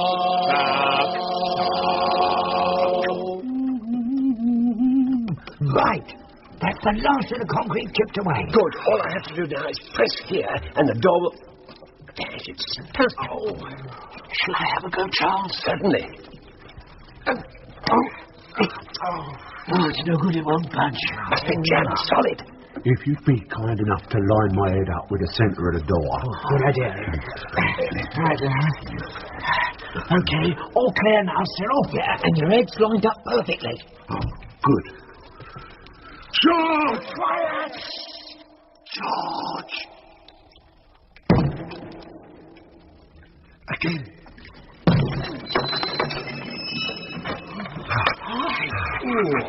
Oh, there we are. Just a little bit stiff, that's all. Quick, in we go. Sure, you can open your eyes now. Oh, thanks. Hold the back of the vault door over there in case anyone tries to come in. Be delighted, Charles. The rest of us must match up the imitations in our carrier bags with the real ones laid out as quickly as possible. Right. And whatever you do, don't get the two of them mixed up and don't touch the central section. Every alarm in the place will go off immediately. Right, in we go. Delightful concert, delightful. Pity you had to call me away. My old school-town thinkers certainly got a good bunch of choruses together. Yes, sounds charming, drifting across the green, the ravens cawing in the background. What? You didn't hear any of them swearing by any chance, did you? No, can't say I did. Oh, good. Some of them are getting quite vile. Mr. De Vere? Yes? Mr. Perkins? Gentlemen, if you'll both be good enough to move off, turn your backs. I'll dial in the combination to open the vault door. Oh, certainly. Right. 2, 1, 4, 1, 9, 2, 6, 7. Well, I never. Well, I've dialed the number and it isn't opening. Strange, very. There hasn't by any chance been an extra corgi born recently, has there? No, they would have told me. I tell you what, I'll try dialing it again, more carefully. Turn your backs again, gentlemen, please. 2, 1, 4, 1, 9, 2, 6, 7. Somebody try to open the vault door, Charles. Hold on, Cyril, we're nearly there. Hurry up, Tommy. Into the passage, Tommy. Fingers. Spot that pretty one there. That pretty one there. Finished. They're pulling again. Only harder this time. There's obviously more than one of them. Hang on. Only a few more stones to match up myself. Finish, Charles. Right, away you go. No, George. Carry that with you. Sorry, Charles. Right, that's me finished as well, Cyril. Okay, Cyril, you can let go of the door anytime you choose and make it dance over here. Very good, Charles. Right, gentlemen. Just one last heave should probably do it. I think I felt it shifting. Right. Now, on the count of 3. 1, 2, 3. Oh, Mr. Perkins! Are you all right, Mr. Perkins? Oh, that's a damn heavy door for anyone to get caught behind, Mr. De Vere. It most certainly is. That is squash poor Perkins flat. Look, slap his face. What? Bring him round. Oh, right. Appears to be working. Oh, good. No harm done then, Mr. Perkins. Well done, Cyril. I think you're rather spy whole fingers. Right. Well, George, you know what's next. Transfer all the stones to one carrier bag. Good fella. Pass the bags to George, chap. Right. What's going on, Fingers? 3 blokes have burst in. 2 of them must have ordered the 3rd one. Blimey, you'll never believe this, fella. One of them is that Brian Thompson from the Haradi's job. Yes, we know. Sorry, I forgot to mention it. He's calling himself De Vere at the moment. Can't wait to find out what he's up to. Excuse me. Yes, Blunkett, what is it now? I'm trying to listen to the concert. It's Bullethead. You mean Cyril? Yes. What about him? He's not in his place in the choir. Blunkett, you're not starting again with your paranoid suspicions, are you? No, it's not that. I just thought they might have nodded off during the service and still be in the chapel like. You could be right. I did find it rather soporific myself. And him being so nice to me on the coach and all, I'd hate him to miss the concert. Sir? Thoughtful of you, Plunkett. You're a changed man. Yes, sir. Right. Pop along over and check. You could also see if George and Charles are there as well. I can't see them either. Very good, sir. I'll check them as well. And I'll also check on the other 5 bastards who've gone missing. Right.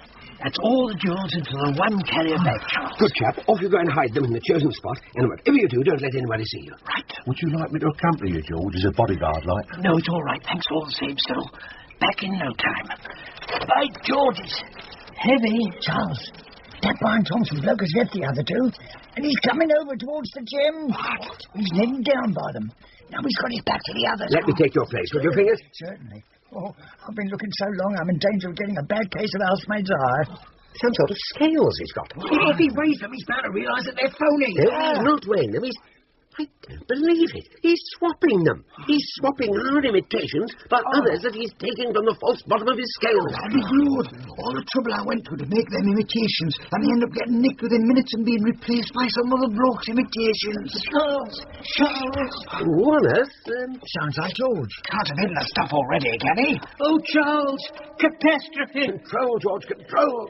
Winston and Twinney, they're carrying someone along the passageway. Carrying? Who? He fell down the hole in the chapel floor, knocked himself unconscious. Who, George? Who? Officer Plunkett. What? Yes, unconscious. Officer Plunkett is now in the tunnel with us. Thank you, ladies and gentlemen. After that solo from Gilbert and Sullivan's Yeoman of the Guard, for the last number in our little concert, we would like to perform, appropriately, with our heads tucked underneath her arm.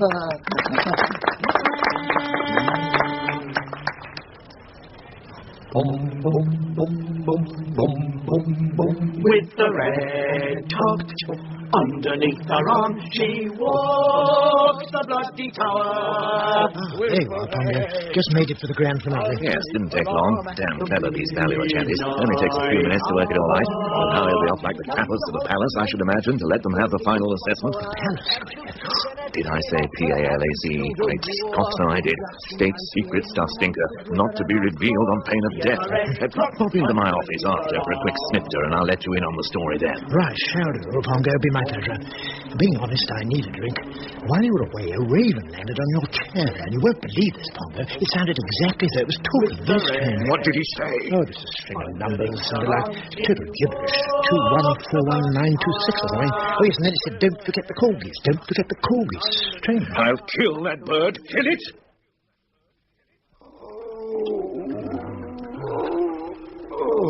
Well, what are we going to do with him? A very good question, Fingers. Not quite sure of the answer yet, mind? But we do the right thing bringing him along the tunnel here to you, didn't we, Charles? You most certainly did, Winston. But Fingers right. We must come to a decision. Gentlemen, as I see it, there are only 3 options open to us. 1, take him back upstairs with us and have our whole plan revealed too soon. 2, leave him down here where, not knowing the way out, he'll finally die of starvation. Good idea. And 3, our third and final option. But, Mr. Coloni, the soldiers looked as though they were dead. How many times do I have to tell you? Stun the pupils. Only stun.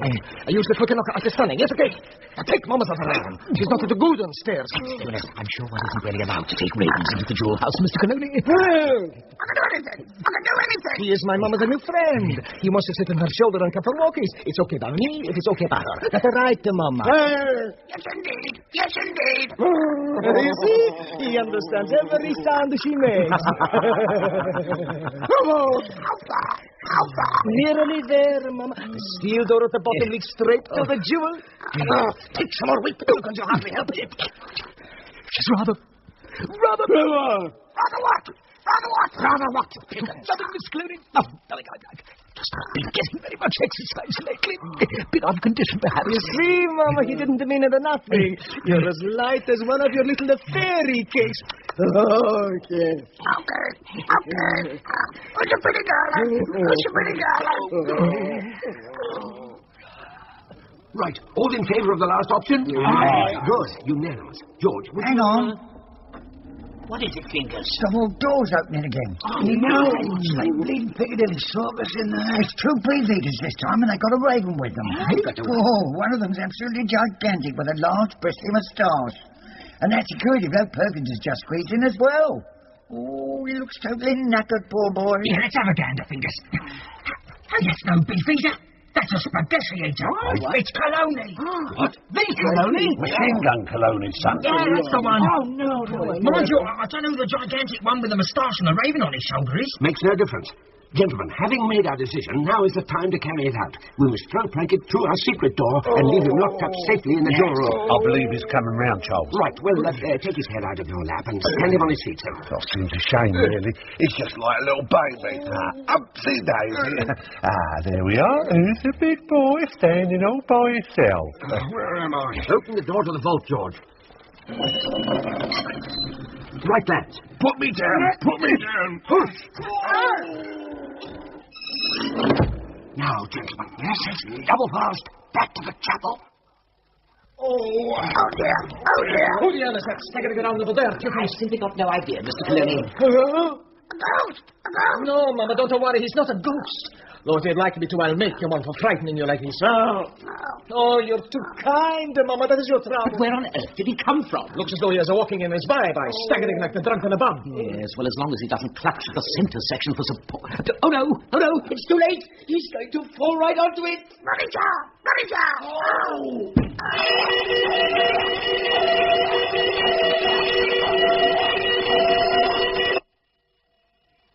And then, while attending an outing with the wonderfully mellifluous B-Block choir, a most amazing series of incidents occurred at the Tower of London.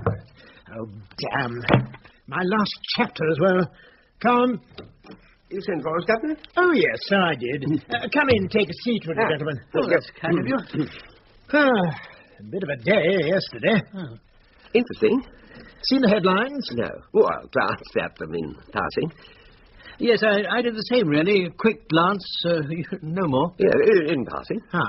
Interesting that De Vere person at the Tower wasn't De Vere at all. Yes.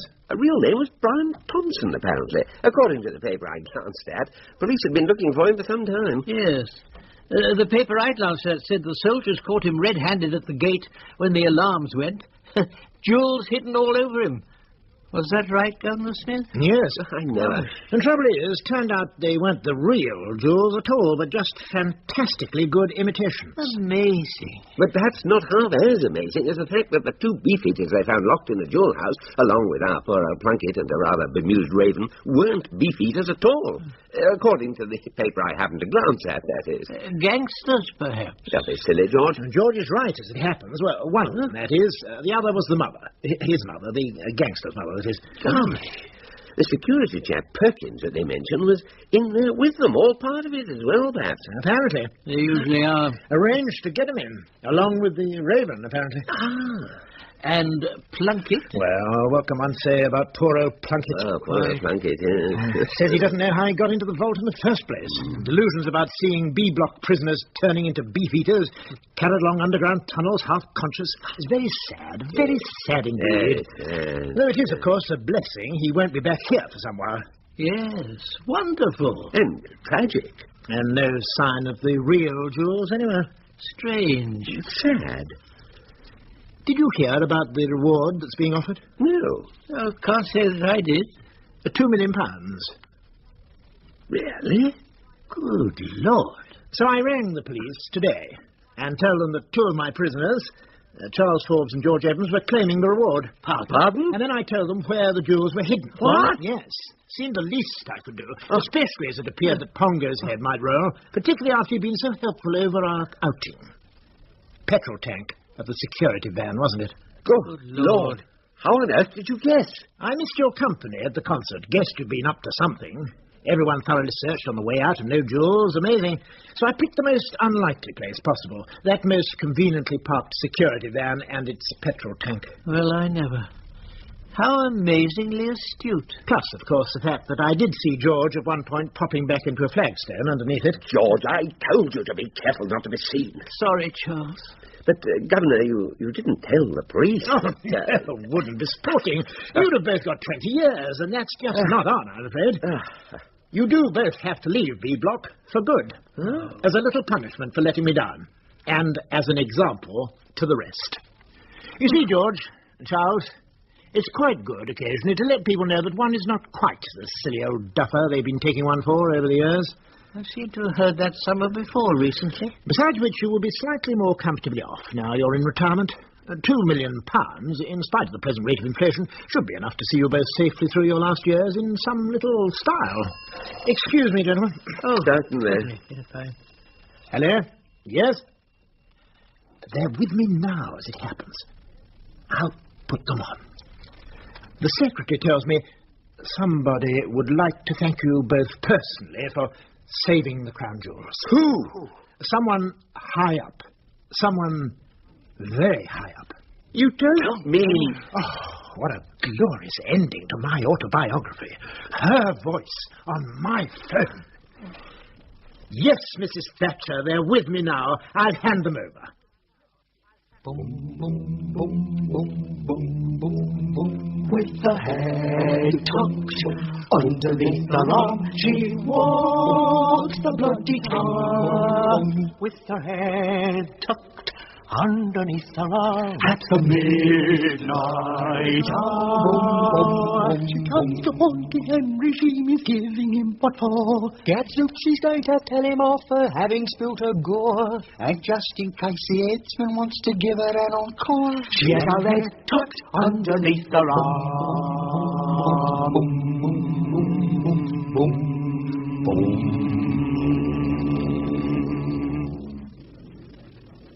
Peter Jones played Charles and Lockwood West George in Wally K. Daly's play A Right Royal Rip-Off.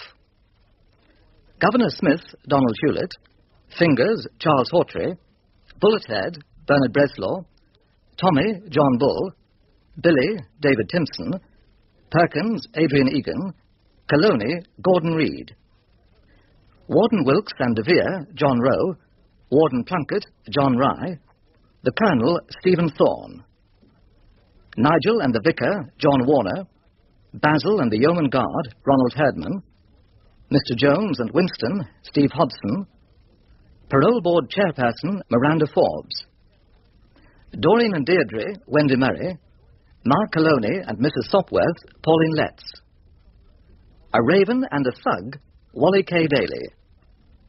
A Right Royal Rip-Off was directed by Martin Jenkins. Very good, very good. Very, very good. This video was uploaded to the channel, Thinking Out Loud. Please like, comment and subscribe to the Thinking Out Loud channel. Thank you. The Bigger They Are, by Wally K. Daly, with Peter Jones as Charles, Lockwood West as George, Donald Hewlett as the prison governor, Charles Hawtrey as Fingers, and John Rye as Warder Plunkett. The action of the play begins in one of Her Majesty's prisons, somewhere in England. Her Majesty has been gracious enough to allow us to be her honoured guests here for the last too few years. A time of constructive joy.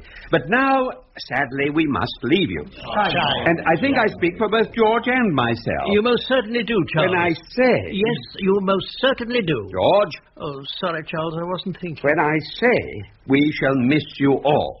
Miss the pleasure of having created an environment where your untapped talent could flourish. Miss the pleasure of sharing your joy at each new achievement. Fingers, numerous sculptures growing before our very eyes. It's chips with everything these days. Tommy's tapestry nimbly telling the history of England. 15 yards long now, Charles. I'm only up to Ethelbert and again. And Cyril, having quite properly earned the right to put the dreadful sobriquet bullet head behind him forever. Praise be for small mercies. As he eschewed violence in his insatiable search for knowledge. I say, Charles, that's rather good, eschew. Eschew, to shun or flee, to abstain from. It's derived from the German, shave and... Thank you, Cyril.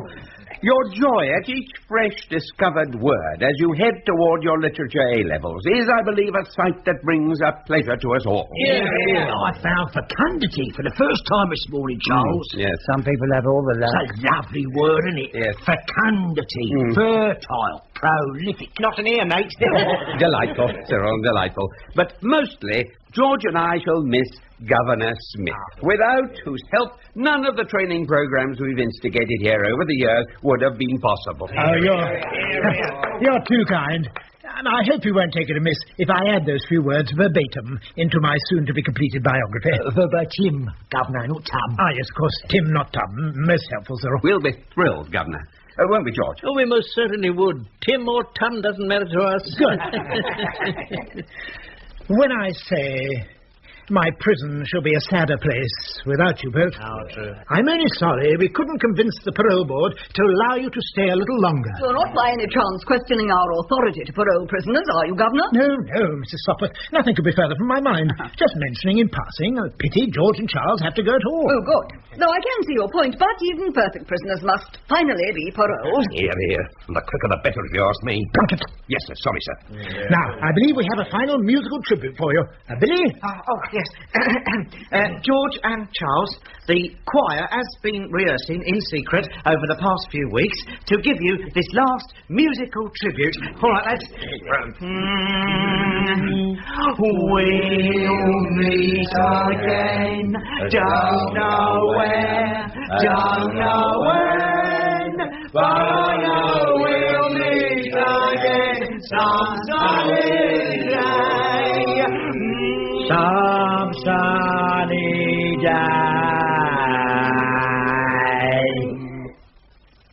Having dealt most thoroughly with the sad loss to the prison, both staff and inmates, of the two kind old gentlemen known affectionately to one and all as George and Charles, I turn in this, the very last chapter of my autobiography, to villainy in our midst, an expose of the highest order, creating some danger to myself, but danger that I take on my shoulders as a public duty. It concerns the allegedly reputable firm of Safe and Secure Security, which is in truth, dare I tell a startled world, which is in truth a mafia money laundering factory. Oh, my God, it's them, the mafia. Come. Sorry, mate, love. Oh, Cyril, how nice of you to drop in like this. Do come in, do come in. Show 'em all. I brought along your new birthday suit for fitting. The birthday suit? Yeah, only goes to prove the chaps can keep a secret when pressed. We all decided to make you a surprise present in needlecraft class for your birthday next week. Oh, would I be blowed? How on earth did you get my measurements? Oh, tray for seal. When Fingers asked to measure you for a statue he was contemplating, he was really measuring you for this suit. Well, I'll be blowed again. I thought he seemed to be overly interested in my inside leg measurements. And when Tommy asked you to suggest a colour for the next section of his tapestry, that also was a psychological ploy. He knew you'd suggest your favourite colour. And here you have it. Mustard yellow. Was he right? Oh, yes. The colour I always think of for the Opium Wars in China has always been a strong favourite of mine. Well, slip off your trousers then, Gup. Well, turn round. Oh, sorry, Gup. You can look now, Cyril. Oh, I like your underpants, Gup. Quite catchy, aren't they? Present from my wife. She's got an eye for that sort of thing. Oh, good. Well, you just slip into these, then. Right. There you go. Smash it. Now, if you just stay still, I'll stick in a few pins here and there to take up the slack. Right. Are you finding any change in your fellow inmates' attitudes, Cyril, since you passed your A-level English literature? Well, the major one, thank me, Lord, is that they finally stopped using that silly and unsavoury sobriquet that they did. One in there, on occasions used before, when they thought I wasn't in the vicinity, that is, and one there. Right, that's left leg done. A sobriquet? You know, B.H. B.H. Surely you mean B.O. Oh, no, that was the year before, when I went through that terrible shy patch and wouldn't take communal showers with the rest of the chaps. Could you just put yourself into an imaginary sitting position, Gov, so I can gauge how much slack needs to be taken up at the back? Like that, you mean? Oh, that's perfect.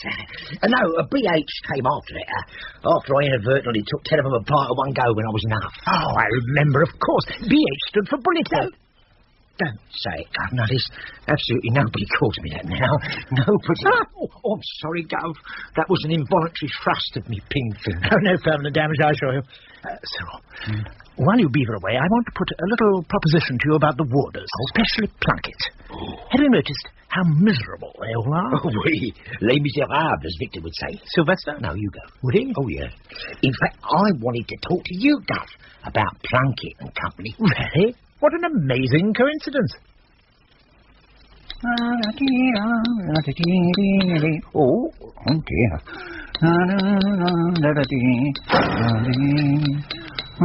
Here, fingers. Oh, sorry to disturb you while you're chipping at that alabaster bus, but have you seen Bullethead anywhere? Oh, that's all right, Tommy. I've just about finished this one in any case. Yeah. Bullethead? Oh, yes. He just popped along to the governor's office for the first fitting of his birthday suit, as it happens. I hope he likes the colour. Brown, too. Mustard yellow is him to a T. By the way, in passing, he's going to drop into the conversation subtly. His anxiety about some of the warder's men's condition lately. Well, it's them being so bored through lack of bother that does it. Exactly, and I do see Bullethead's point. I think any time now, one of them is going to crack up totally. Yeah. And it wouldn't surprise me in the least if it was, you know who. Well, Plunkett? Got it in one, Tommy. You've got it in one. 137, 138, 139, 140, 141. Plunkett! 142, 143, 144. Plunkett! 145, 146, 147, 148 exactly. Good, that's that. Shallow one checked. All present and correct. Now for the back one. 1, 2, 3. What are you doing? Checking the shower walls. 4, 5, 6. What are you checking the shower walls for? Make sure all the tiles are there. 7, 8, 9, 10. What for? Well, some of us like to do our jobs properly, Wilkes. You never know what these villains will be getting up to next. And the fillings come out of your teeth if you don't watch them. Oh, come on. They're all as good as gold these days. They've got so many educational projects on the go, they haven't got time for villainy. Don't you believe it? It's the quiet before the storm, you mark my words. Something will happen soon. Oh, bleeding hope so. Ever since George and Charles have been gone, this job's gone from bad to worse. Now, if you'll excuse me, I must get on. Bet they found something better to do than counting tiles. 11, 12, 13, 14... 15, 16, 17, George. 18, 19... What are you doing? Oh, just counting the little bits and bobs lying around. It's the big decisions that I find so hard to make these days, Charles. And the longer we're here, the harder it gets. Big decision? Yes, you know. Whether to plunge into the pool and then turn over to do the other side, or to do the other side and then go for a plunge in the pool. Pretty arbitrary, whichever way you decide, George. This Sicilian sunshine's already made you look like a varnished mahogany plank. No matter which way you turn, get any browner and you'll have the old missionary coming over to chat. As brown as that? Browner. You even managed to get sunburnt in those crinkly concertinery bits in the blubber on your belly, and that takes some doing. I think I preferred varnished mahogany plank to crinkly concertinery bits. Sounded quite Charles Atlas-ish there for a moment. Oaken thighs, arms like thews. Thews? Those are the ones. Right. Decision made. I'll go and have a swim first, and then turn over. Well, better be on my way. I say, Charles. Just across the way. Decidedly familiar face. Where? Over to the left of that voluminous lady with the red bikini top covering her. Oh, no, it's not a red bikini top. She's obviously not used to exposing those bits to the sun. George, stop digressing and tell me where I'm supposed to be looking. Deck chairs, 3 yards to her left. Got it. Now, Bermuda shorts and a cigar? Got him.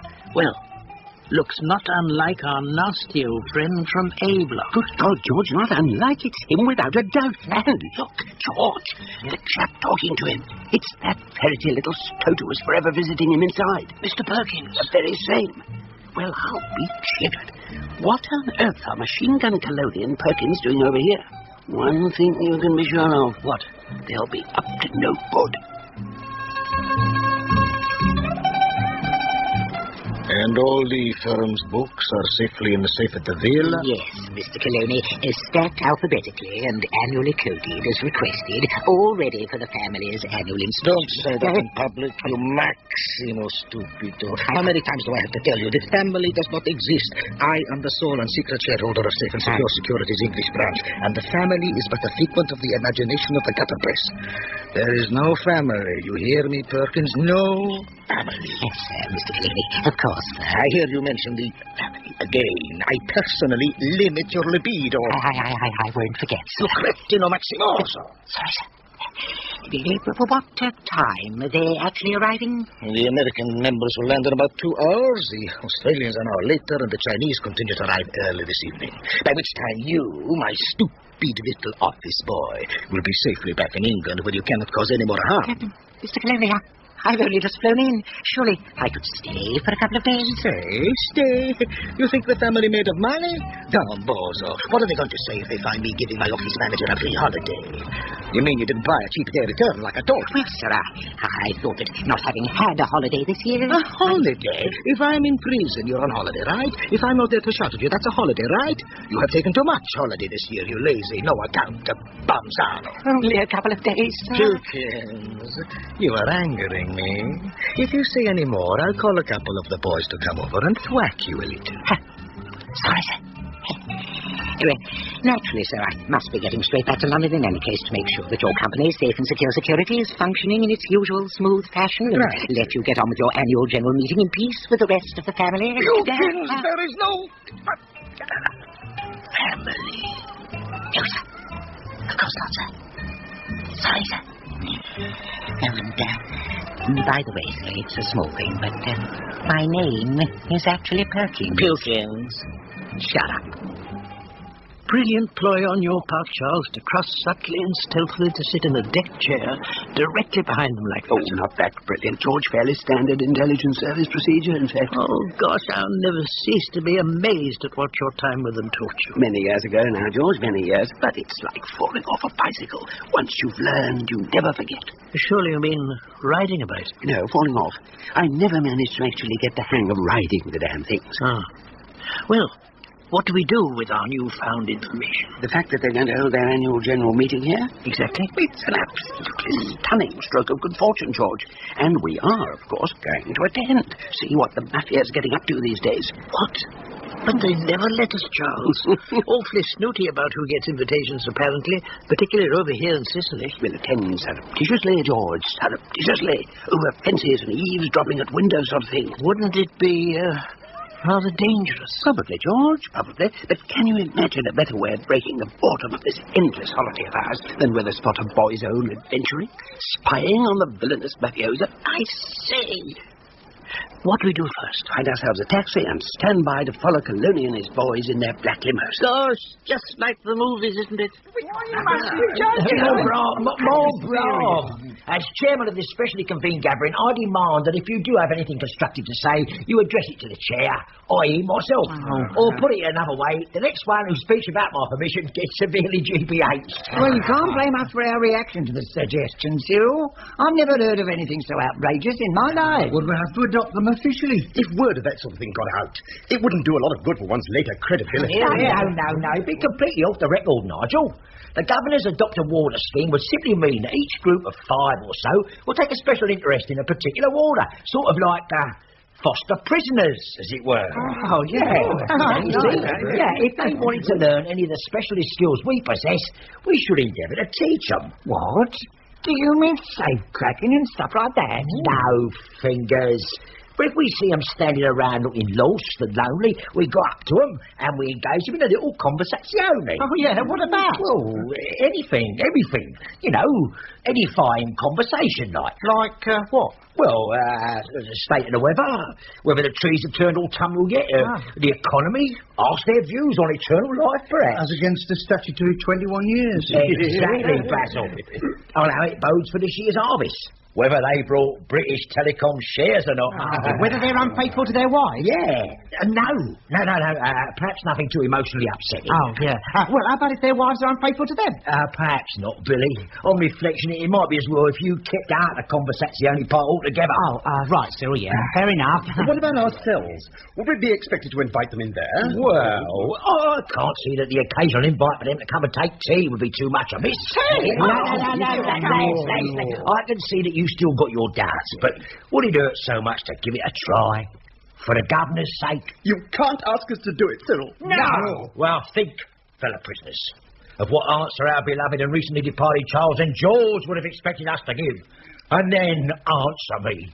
Oui or no? Oh, all right. Suppose it wouldn't hurt. Probably not. Give it a try, shall we? Oui. Except for one thing, Cyril. No wages this we include Plunkett. No way. Oh, but of course, fingers naturellement. That goes without saying. Non to Plunkett. Oui. And to the rest. Oui. The governor will hopefully take care of Plunkett himself. And so I end this unsavoury saga, re safe and secure security, sure in the knowledge that these mafioso villains, masked with respectability, particularly Coloni, will now finally, because of my book, be brought to book. The end. The end. The end. The end. Whoopee! Come. It's me, sir. Oh, Plunkett. Come in. Take a seat. Very good, sir. You come at an auspicious moment, Plunkett. I've just this minute finished the last chapter of my autobiography. Really, sir? Your autobiography? How interesting. Is it to be published, perhaps? Jolly well hope so. How fascinating. Think anybody will buy it, sir? I beg your pardon? I was wondering if anyone will buy it, sir. When it's published, that is. Oh, I should think so, Plunkett. After all, it's quite a fascinating subject. Prison life. Yes, no doubt, sir, no doubt. The competition is immense, of course. Competition? Well, they do say there's 40,000 new books published every year in this country alone. Do they? Oh, yes, sir. Quite easy to get lost in the flood, I should imagine. It's not all about prison life, by any chance. No, sir. About many other diverse and interesting subjects. You name any subject, and you can be sure that at least one, if not more, books on that subject will be published every year. But, still, if you've got a publisher interested enough to publish it, he must at least... Well, I haven't quite got that far yet, Plunkett. Plunkett. Less than 40 seconds ago, I was full of happy euphoria, having come to the end of an exceedingly long and arduous task, awash with joy on a pilgrim's progress level at having at last brought my book safely to shore. And you have managed to smash that euphoria to smithereens with words that are coming at me with the force of a hobnail boot. Have I inadvertently upset you by any chance, Governor? No, you have not upset me. Oh, good. Just tell me what you damn well want and leave. It's the tiles in the toilet. Tiles in the toilet? Yes, sir. Some of them are very loose, and I think the prisoners may be taking them off and then sticking them back on again. Taking them off and sticking them on again? What on earth are you blathering about? I believe they're looking for ways to escape. Air ducts and what have you. Like in that American film shown in the canteen. I think it's a copycat job, sir. But none of the prisoners saw the film, Plunkett. None of them go to the canteen film shows now. They're all too busy with their projects. I only keep the films going to give you water some you look forward to. Well, sir, perhaps. Oh, one moment, Plunkett. Come. Say what, Gov? Wonderful news. All the chaps have agreed that... Oh, yes. You may wait over there, Plunkett. Very good, sir. Cyril, you may tell me whatever you have to tell me on the way to the toilet. But I've just been, Gov. Always the same when I get excited. No, not popping in for a visit. I just want to check on a serious report from Warder Plunkett. He's forewarned me perhaps there is chicanery afoot. Chicanery? It's a bit unlikely, Gov. I mean, everybody's too busy for chicanery these days. Cyril, let's just walk, shall we? So we can talk comfortably. Wait. But of course, Gov. Shan't keep you long, Plunkett. That's all right, sir. Be interested to hear what you think. Well,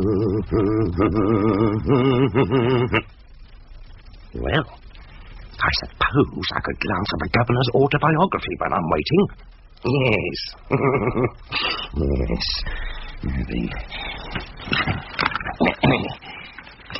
Just a glance. See if I get a mention. Yes, that's what I'll do. No harm in that. Are you all right, George? Oh, yes, fine. You're sounding a trifle testy. Well, I did have that wasted journey following Perkins to the airport. It's been nearly 3 hours in all, and this taxi's just like an oven, but that apart... It's them. What? Coming out of the Lido and heading for their limo. Get down, George. Down. Down? Oh, yes, down. What can you see? Exactly what I said. They're heading for their limo. Right, they're in, we're off. Up you get, George. Right. Driver, follow that car. I appear to be stuck, Charles. Driver. Well, I'll be dashed, the damn fella's fast asleep, George. Driver! I'm afraid I am. Get off. Good Lord, I don't believe it. Machine gun colony. Safe and secure security. A mafia stronghold. Oh, this is dynamite. Now, think, man, think. Ooh, the little ferret who used to visit Colony. Used to slip me the odd pound note or two for turning a blind eye to the goodies he brought. Puke. Pork. No. It ended in M's. I'm Mr. Pinkins. Porkins. Perkins. Yes, that's the one. Perkins. Perkins. I'll give him a ring. Yes, that's what I'll do. Ring Perkins. Perhaps he'll fix me up with an important job. Get me out of prison life for good. Oh, great. Yes, that's what I'll do. Ring Perkins and forward him. Welcome, my friends, my brothers. Today's our secret annual general meeting. As chairman and leader of our movement in England, may I say how thrilled I am that you all arrived safely in our beloved mother country. The Poles are indeed proud to be invited to such an august gathering. We are all brothers at heart, Hoovan. Amen to that, Cobbers. We Australian Mafia are even contemplating forming an international Mafia cricket tournament. Cricket? We look forward to hearing how it goes, Mr. Foster. Why not cut all the crap, Albertino, and get down to facts and figures? I didn't apply 2,000 miles for the flannel. Why do you always set out to irritate me, Angelino? You know how upset I get when you're rude to me.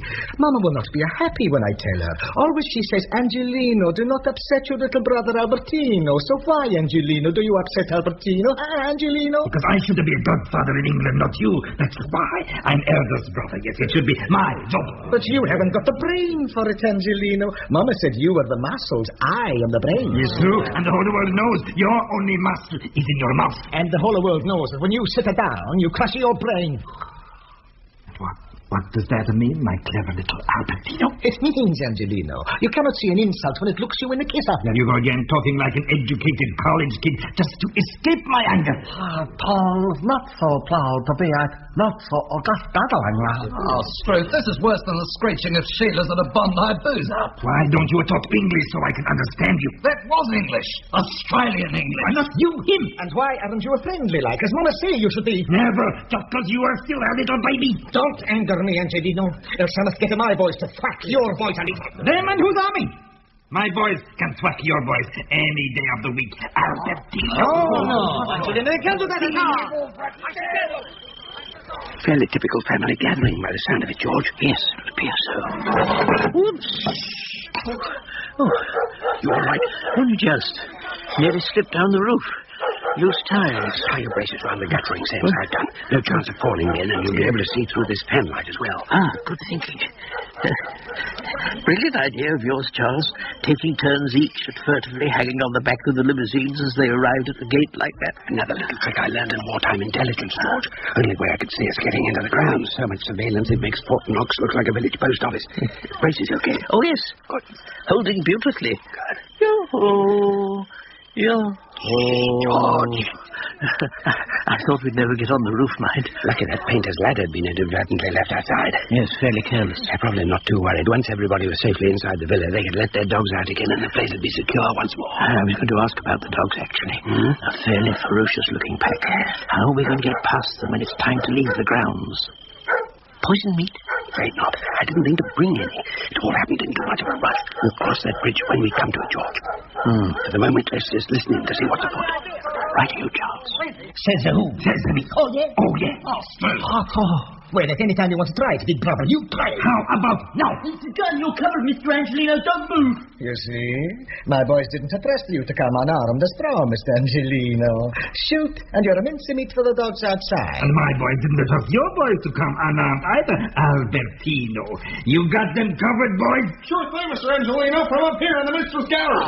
Stroke. Go away, boss. I've got a machine gun covering Angelino's boys in the minstrel's gallery. Don't worry, boys. I got the guy with the machine gun covered from here as well. Well, Angelino, I don't know about you, but I've lost track of who's covering who. Me too. Me three. Shall we call it a Mexican standoff? No. No, more sensible gentlemen to decide on Chinese standoff. What's a Chinese standoff, Hufan? Chinese standoff is when we make a chow mein of all available weapons, put them on table where all can see them. If necessary, they can quickly be grappled again. The tongue time stood all time. What do you say, Albertino? Okay. But only if you promise to treat me like a good brother should. Friendly like. Is a deal. Okay, boys. Come and put your weapons on the table like Kung Fu says. Yes. Yeah, sure thing, Fun Fu. And all of mine. You come over here and do the same.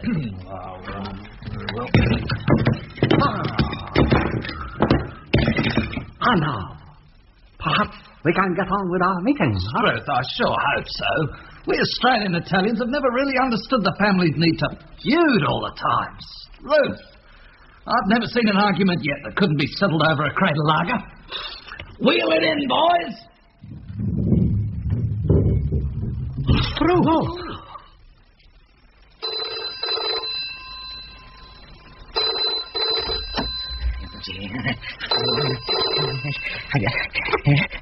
Just a moment.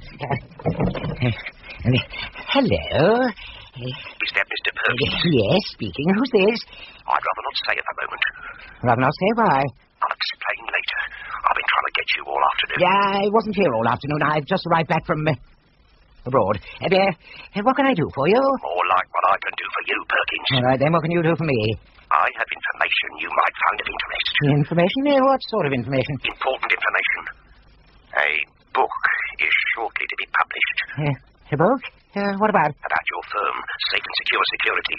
About the fact it is run by the mafia and the machine gun cologne is its true head. That is a libelous untruth. Safe and Secure Security is the most respected institution in the... Hang on. I recognize your voice. You're the warder I used to bribe, so that I could take the basic necessities of life into Her Majesty's prison whilst visiting my superior who had been wrongfully detained. They paid bribes. They were unsolicited gifts. I'm right. I'd recognize that voice anywhere. Plunkett, wasn't it? Still is, as it happens. Now, look, Plunkett. Even though it's wicked lies, it mustn't be published, you understand? Who wrote it? The prison governor. Oh, I see, the governor. Could you possibly get hold of it for me, just so that I could glance through it, perhaps? There will be a payment involved, of course. You never think of anything but money. Surely it's your civic duty to stop this libel. I don't want money. You don't? Good Lord, how bizarre. Then what do you... I want a good job. A job that will get me out of the prison service for good. A job with your firm. Managerial. Swap me cost for cash and a clean white collar. Get the book, Mr. Plunkett, and we'll talk again.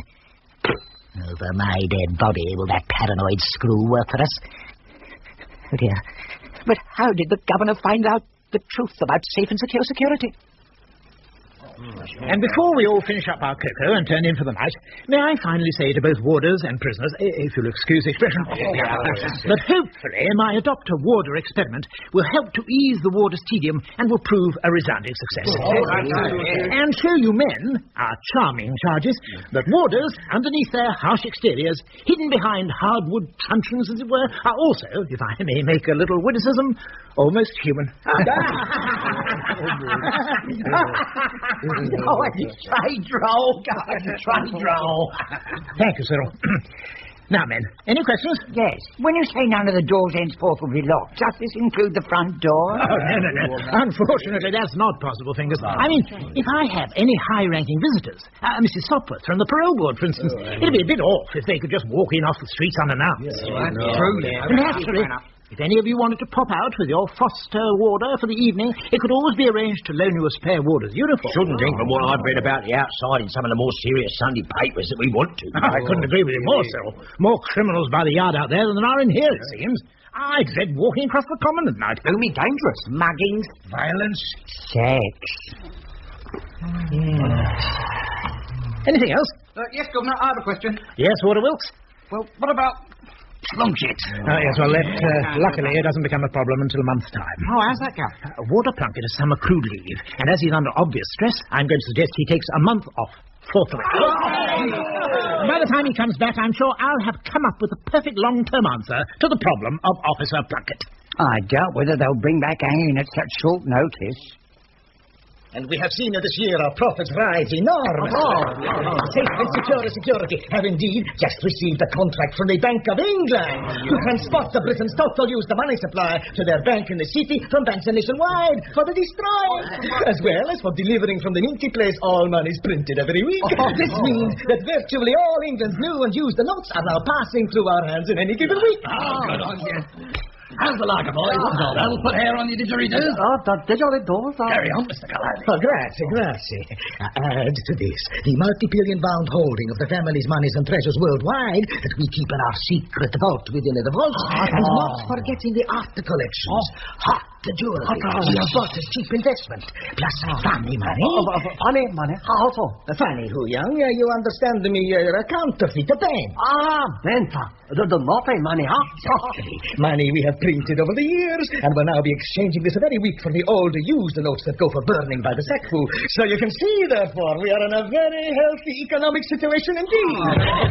One thing puzzles me. Albertino. And what is that? Angelino? I know, because Grandfather told me many years ago that this firm in England, Safe and Secure Security, was founded when times were troubled in America. It was funded by family money to be used by all the international godfathers. That is true, Angelino. So what is the puzzle? I was of the understanding that finally one day would be payoff day, when the whole of the wealth of Safe and Secure Security would be shipped out of England and shared equally between all of us. Lily. How interesting. Some handout, eh? Who fun? Well, that is true, Angelino, but only if we were under threat. We have never been under threat. Not one whiff of scandal has ever touched the good name of Safe and Security. Answer question raised by Honorable Brother Angelino. When is payoff day? Oh, not for years. Well, what would be the point? We are making millions of pounds of legitimate money every year for laundering even more billions of pounds of illegitimate money. We have in Safe and Security probably the most useful monetary device this family has ever possessed. Well, why wrap it up? George, this is the most staggering revelation I've ever heard. Quite incredible. But I feel that surely we must do something about it. I don't know. I feel very ambivalent about lawbreakers these days, George. All that time we spent in prison did it, I suppose. Mind you, if these chaps did decide to pull the rug out from under the company and make off with the loot, we'd have to do something then. Why's that, Charles? Well, if half the country's funds disappeared at one fell swoop, it'd be economic disaster. Not enough cash to pay the workers, industry would be at a standstill, runs on the banks, building societies, etc. Stock market would plummet, the government would probably come tumbling down. Just that one bright spark in a lot of gloom, then. Exactly. But why should they pull the rug out? They're not under any threat. And that's the only reason, he said, that would cause them to do so. No, I'm afraid you can't. Mr. Coloni's in a meeting. What? He's not going to like this, but tell him it's a what? A disaster. Right, hang on. Must remember that. A disaster. A disaster. Enormously. And we have seen an ever wider market for the drugs we import for these foolish young people to buy to make their lives more tolerable. But is our money Truly safe on deposit with the mafia. I assure you, Hufang, your money is safe with our company. It is to our mutual advantage, in fact, that we do business in such a friendly fashion. Well, my fellow directors are quite happy to go on using your facilities. London's rapidly becoming a suburb of swinging Sydney. They've got the bucket shop airline ticket business sewn up, the manufacturing rights on rucksacks, and the distribution of our pommy repellent lager. So we're making a fortune. Business is indeed good worldwide. Excuse me, Mr. Cologne. I am a chattering a dumbbell. Don't you know better than to interrupt when I'm a chattering? You there, thwack him. Yes, Mr. Coley. Oh, Mr. Cologne, it's Perkins. Pukins, thwack him again for mentioning a horrible man. Yes, Mr. Coley. Oh, he said to say that the company's in great danger. A disaster, he called it. He's on the phone now. What? Excuse me, friends. I better talk to this idiot, the Maximosa Pukins, to see what this disaster is. You there, thwack him again for making me have to get up. Yes, Mr. Coley.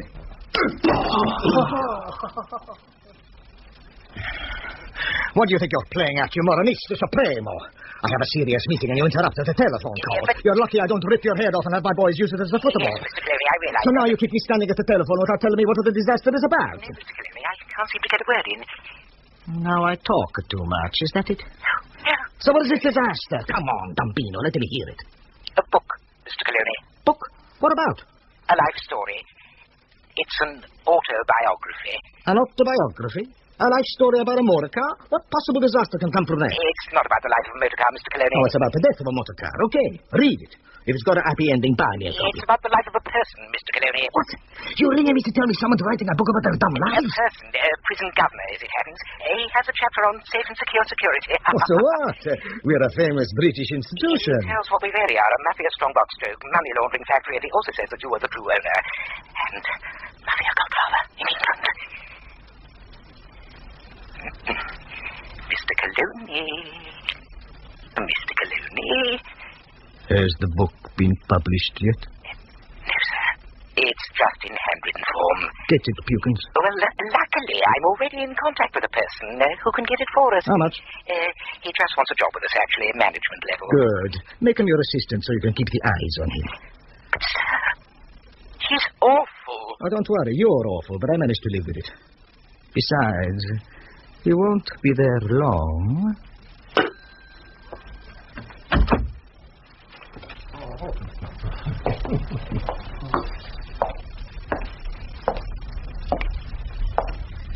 You. Come here. Yes, Mr. Colony. Slap me on the face a little. Get the blood moving. But, Mr. Colony... Slap. Harder. Harder. Okay. Mamma mia. Oh, don't go crazy. Problem, Albertino. The problem is, Angelino, our hands have been forced. While safe and secure was safe and secure, there was no problem. Now it is no longer safe and secure. We must pull the rug from under it. We must bring our piggy bank in England to a close. I shall immediately return there to put it in hand and close it down. George, we've got to go into action immediately. We most certainly must, Charles. The guttering's starting to go. Charles! Don't worry, George. Your braces will break you. The whole guttering's going.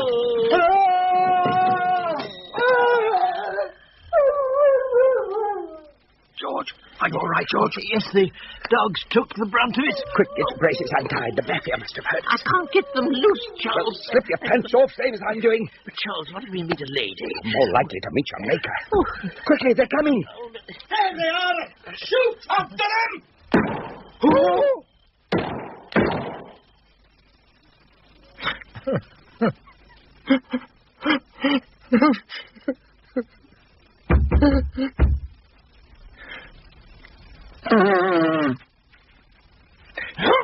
Now come.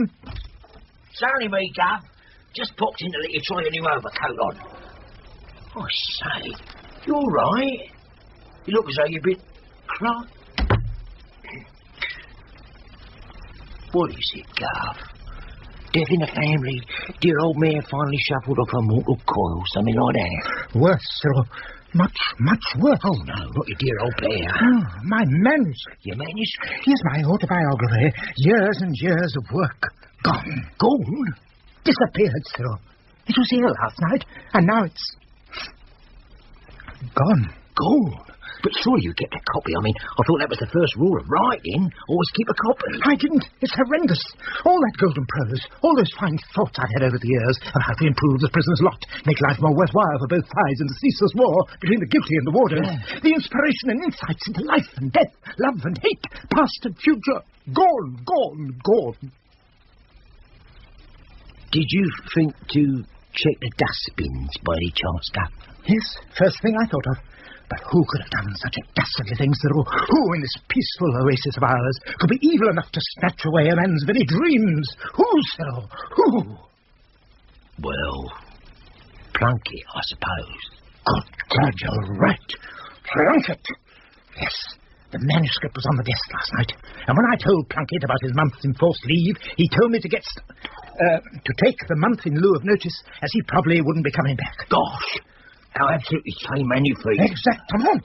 I was so thrilled, I skipped off down the corridor singing, without even a thought of my precious manuscript. And when you arrived back this morning, it was gone. Exactly, Cyril. It has to be Plunkett. C'est la vie! As the French would ejaculate. Would they? Definitely, Governor. Definitely. I really am dashed sorry about last night. That's all right. You couldn't help the towel slipping from under you. Oh, true, but to slide right off like that. Jolly good job you swung by your braces is all I can say. 60 years old and still full of elasticity. It was a rather strange sensation for a man of my advanced years, twanging up and down in front of that window with everybody in sight looking out at me. I felt like a trapped yo-yo. Yes. I still don't know how I finally fell to the ground. I cut you free. Well, I might have hurt myself. Oh, I had to risk that. I gauged the moment when you and the guttering would fall under those vicious, slobbering hounds below and lay them out in one fell swoop, plus safely cushioning your fall. Gosh. Training George and the intelligent mind ready to rise to the heights of inspiration in the twinkling of an eye. Brilliant. Exactly. And when the dogs arose, they were so confused and concussed, they charged on the gunmen and sent them racing back indoors. Oh, I didn't like the sensation of the bullets whizzing by us in the pitch black of the forest at the rear.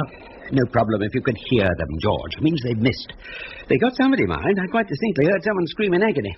Now, before we set off for the airport, I'd better go and telephone the governor. Let him know what's afoot.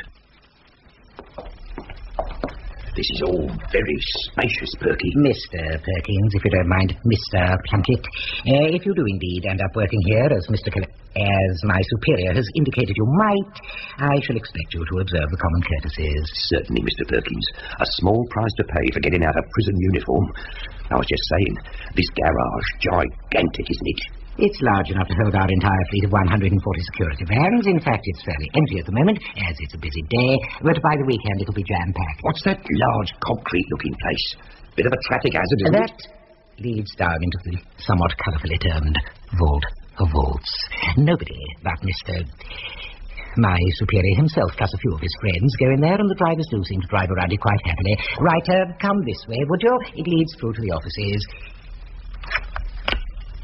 Will I get one of those little plastic cards to open the doors? Yes. I'm not sure whether you'll be issued with one that also operates the executive washroom, but I will check with my superior. Oh, good. How about the tile work in there?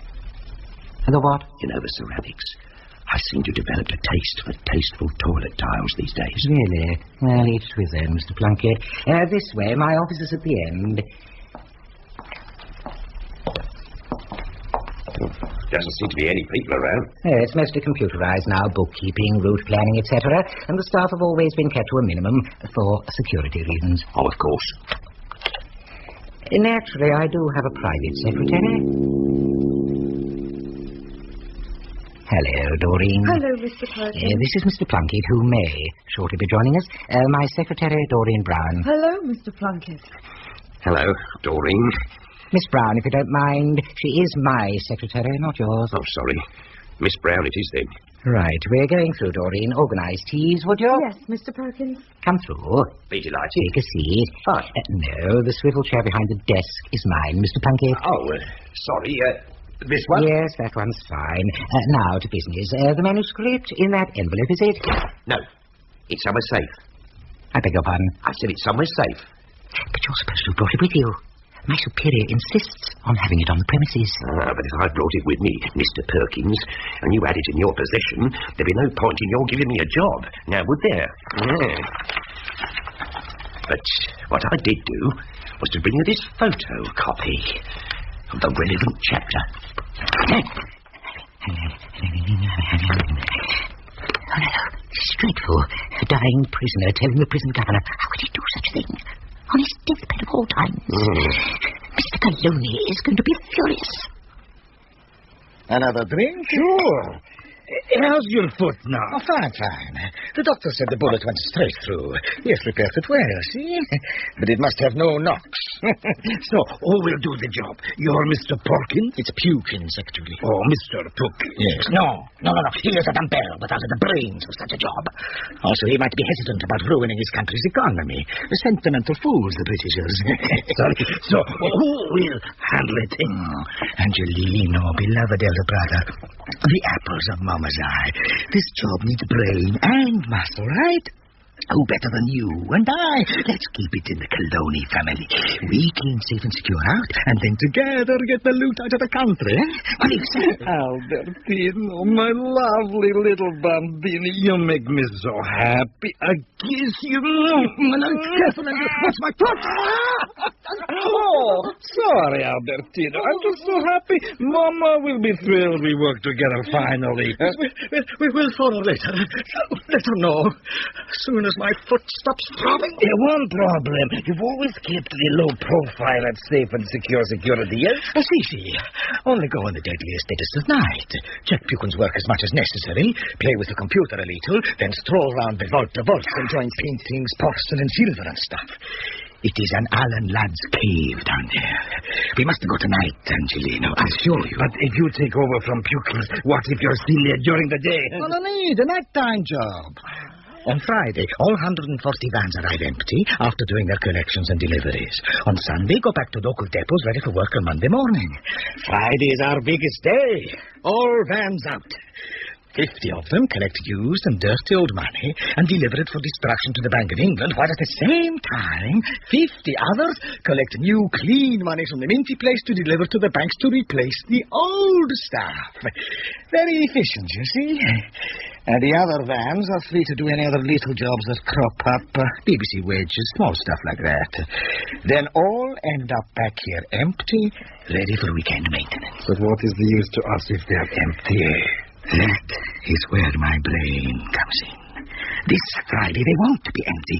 I program our computer to deliver the drivers with different dockets. Docket? What's a docket? A baby duck? No. A baby duck's a quacklet. That's a nice word, quacklet. I like baby ducks, brother, do you? Oh, sure, particularly with an orange sauce. A docket, Angelino, is a piece of paper. Tells the driver what he has to do that day.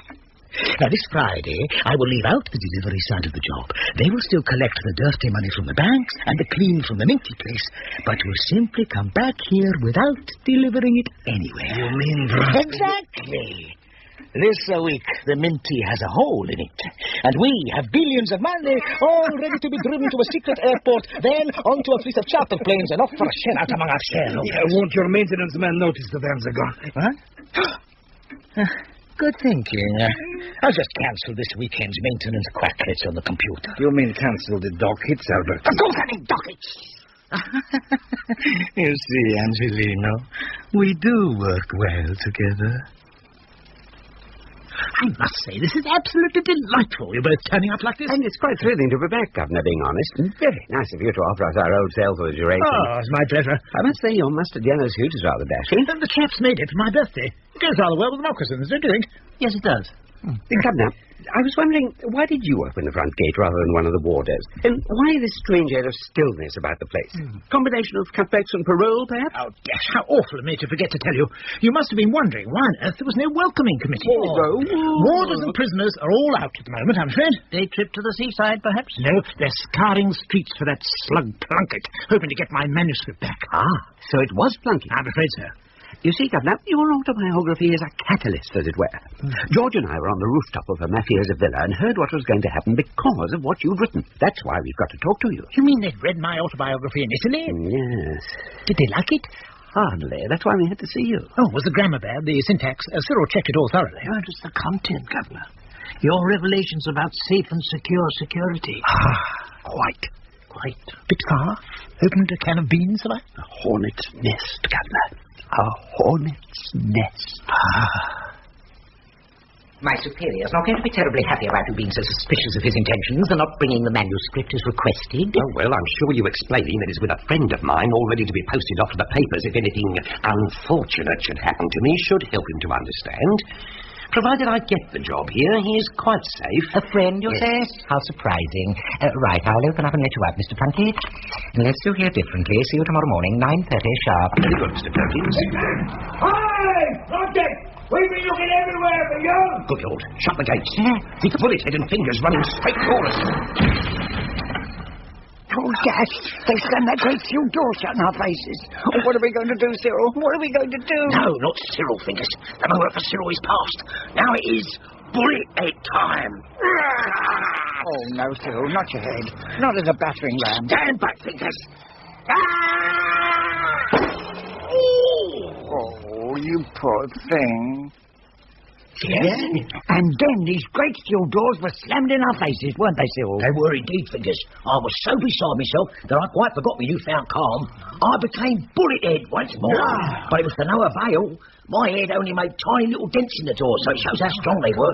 Très formidable, in fact. Yes, the place is a veritable fortress. You don't think there's any chance of us using your skills to get inside, Fingers? Well, I've been in here so long now, I've been able to do the necessary background reading on modern technology and handle the plastic card stuff, I'm afraid. Oh, I'm sorry about that, Fingers. If you'd let me know, I'd have got the necessary magazines to keep you up to date. Well, as a matter of fact, I've been doing a bit of reading relevant to my own interest in electronics. And it would seem that unless you had either the coded card to work on or a ton of dynamite, there is no way that you can shift locks like that.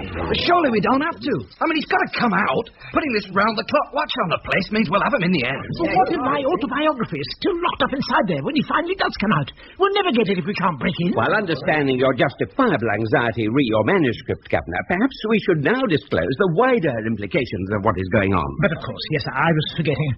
Dash selfish of me. George and I, while in Italy, inadvertently stumbled on a mafia plot not only to rob the Bank of England of a vast amount of old money, but also the Royal Mint of a vast amount of new money, and as an incidental, to put the whole of the country's economy at risk. How about my British Telecom shares, Charles? They'll be all right, will they? Not even sure about that, Cyril. That is serious, then. The trouble is, we don't know what the plan is, what day the plan will be put into action, nor can any of you come up with a solution of how to get inside to find out. No.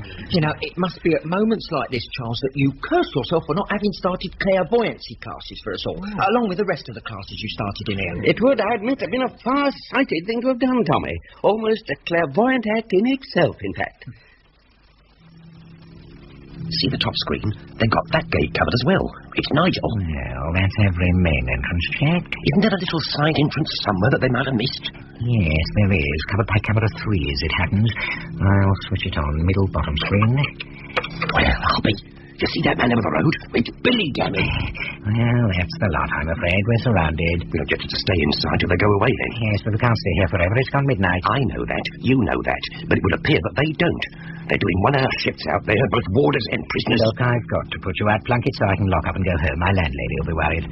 If you put me out, they'll torture the truth out of me and discover Geoffrey's got the manuscript. Geoffrey? My friend. Don't say R in that tone of voice. He's just a friend. Well, I wasn't suggesting. We take walks together and talk about life. Really? Yes. And spend our holidays in a little boarding house in Margate. Oh, nice. Separate rooms, of course. Of course. Spend all night chatting if we didn't. Oh, no. What is it? Middle screen, the one covering the main gate. They're opening. It's them. That old fool Fingers must have picked the lock. But that's impossibly can't be done. Oh, no. It's Mr. Canoni and someone else. Quick, we've got to get out. But why? Surely you're allowed to be here. Not at this time of night. This is the time the family sometimes calls. Now, Canoni will think I'm spying on him, particularly here at the nerve centre. You can hear every word from here. You just wait, Angelino. You'll be amazed. Is it a combination lock or what? Electronic, a bit of plastic. Totally burglar-proof. Puke inside here. Oh, he has the good idea sometimes. Sometimes, but not enough. Still, 2 days to go, and he'll be out of my ears for good. See, it is open. So, Wilkins will take the rap this Yes, for robbing the Bank of England and their minty place, wrecking the country's economy. Pukins will take for this the whole lovely blame. Now follow me. Perky, they're sending you for the long drop. Get convicted for this little caper and they could throw away the key. I am not going to be convicted of anything, Mr. Plunkett. What you doing? Good Lord, another set of screens. Exactly. My one trump card that even Coloni doesn't know about. A secret set of screens that covers the vault of vaults. And microphones. We're going to listen to exactly what they plan. Then I'm going to do my damnedest to stop them. I say, Perky, you're a bit of a tiger when roused, aren't you? You ain't seen nothing yet, sweetheart. It's no good, Charles. I can't think of an answer to it. There's no way past those doors. We're stuck. He's right, Charles. We've had it this time. Oh, someone at the front gate, Gov. Would you like me to oblige? No, better not. Might be Mrs. Stopworth paying one of her surprise visits. I suppose you're right, Gov. Mrs. Stopworth? After midnight? She likes to pop in occasionally and have a peep through your various spy holes, see if everybody's settled down comfortably. Oh. At least I think that's why she likes to pop in and peep through your spy holes. Oh, really? Would you get it, Warder Wilkes? Certainly, sir. Back in a sec. It's one thought we our problem, Charles. Could we get hold of one of Coloni's cohorts and brutalise him a bit? No violence, Cyril. I detest all physical violence. Makes me quite weak at the knees just thinking about it. Well, not just a teeny bit, you know, the odd arm ripped off and stuck up the odd nostril. No, I don't really think brutality is the answer, Cyril. Oh, it's just a thought, Charles. What the hell? We got Plunkett, Governor! And Mr. Perkins as well. Plunkett, this way, get it out, let it go. Plunkett! Stop struggling this instant. You are a disgrace to your calling. Where's my damn book, you bibliomaniacal monster? That was my baby, and you wrested it from my arms like some Latter-day Herod. Your head on a plate would be small price to pay for such sacrilege. You can't have it. It's my passport to a new future. Let me have it this instant, you insolent cradle snatcher, or I'll have your truncheon and cuffs on my desk forthwith. You've forgotten. I've left. Keep the cuffs and stick the truncheon up your... You discombobulating demon. I have a good mind to... Dash it. I will. Don't worry, Charles, leave it to me. One under each arm to do the trick nicely. There we go. Up for a daisy. Be damn, Cyril. I've no head for heights. Oh, no. Not near the armpits. You going to be calm now, Gov? Yes, Cyril. I'm back in control now. Well, I'll put you down then. Easy does it. Thank you, Cyril. You can let Plunkett go as well, Cyril. Right. No more fisticuffs, Governor. This is neither the time nor the place. There is a tide in the affairs of men which, taken at the flood, leads on to fortune. Or to the loss of it if we don't get a move on. Now, Billy, Nigel, why is Mr. Perkins in our midst? Last time I saw you was on a foreign beach with a mealy-mouthed mafia man. So it'll be interesting to see why you were taken prisoner along with Plunkett. I was not taken prisoner. I actually helped to deliver Plunkett back to you. No, you'll all be amazed to hear he's speaking the truth. That the gates are safe and secure, swung open, and he pushed Plunkett out. He could have killed me, like a wild animal he was. And he chased after him with us, brought him down with a flying rugby tackle, helped us get him in the van, and insisted on coming back here with us to talk to the governor. Talk to me? I don't even know the fella. He's the one who used to bribe Plunkett to let him take goodies into Colony while he was resident here. It wasn't bribes. It was gratuities for holding doors open, things like that. You're in enough trouble as it is. This was the only place I could think to go to get help in stopping Colony and the rest of the mafia from destroying what's left of the country's economy. Don't you dare tell them their plans, Perkins. I'll be out of a job. Don't you realise you're out of a job before you start? They're closing the place down. You're lying. They'll look after me if I tell them what you're up to. Whips, take him away. I'm tired of his treacherous tirades. Lock him in a dark cell like the snivelling turncoat he is. A cell? Don't you dare lock me in a cell. Oh, the arm. Don't you dare.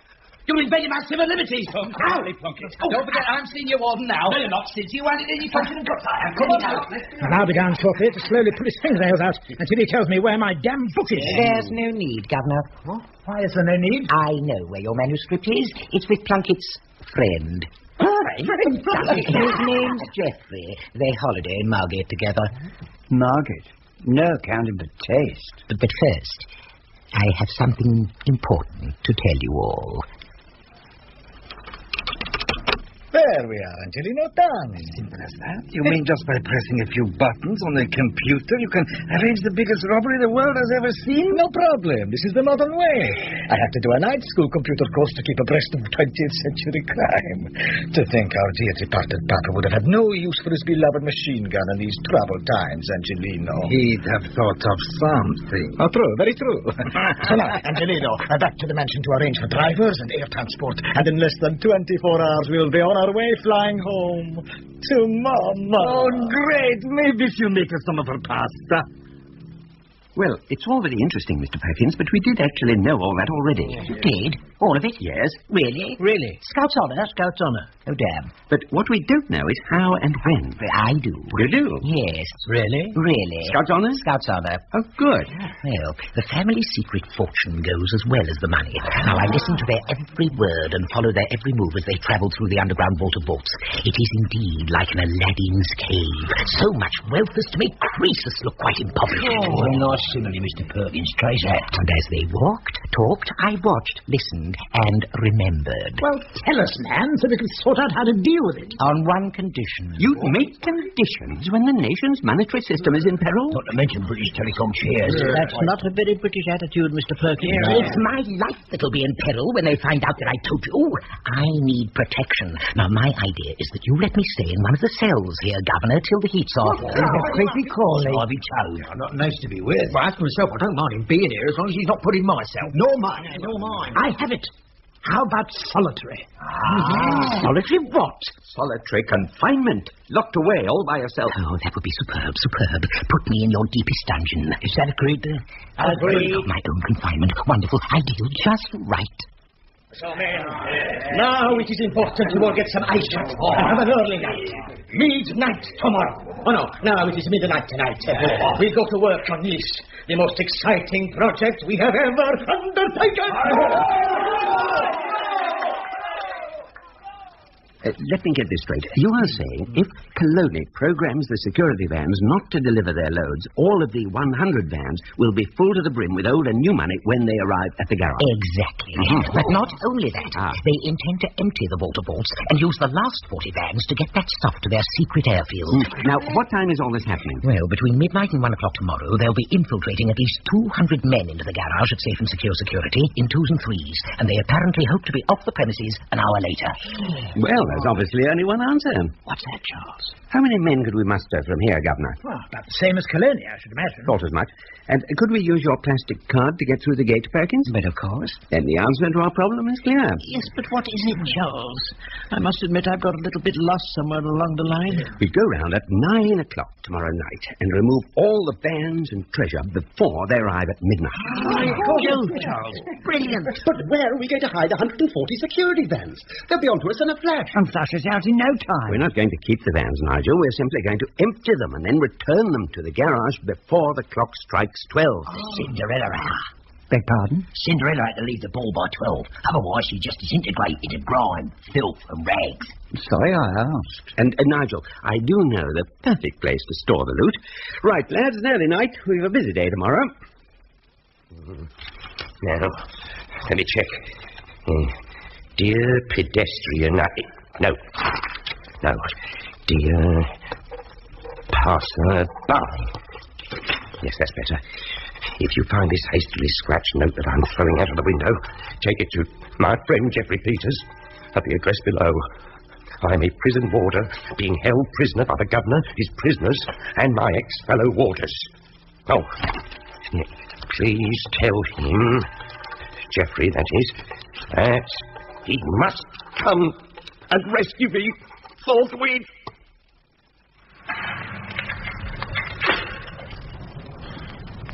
It's the last of them safely away. Strange to sense the prison around one totally devoid of staff and inmates. And to me, of course, has left the most difficult road of all to await their return. A role I shall bear with fortitude. If only I had my autobiography, to have a quick browse through my life to pass the time. Oh, good Lord, who on earth could that be? Can't be them back already, they've only just gone. Oh, there's only one way to find out. Evening, Governor. Thought I'd pop in for one of my surprise visits. Good Lord, Mrs. Sopworth.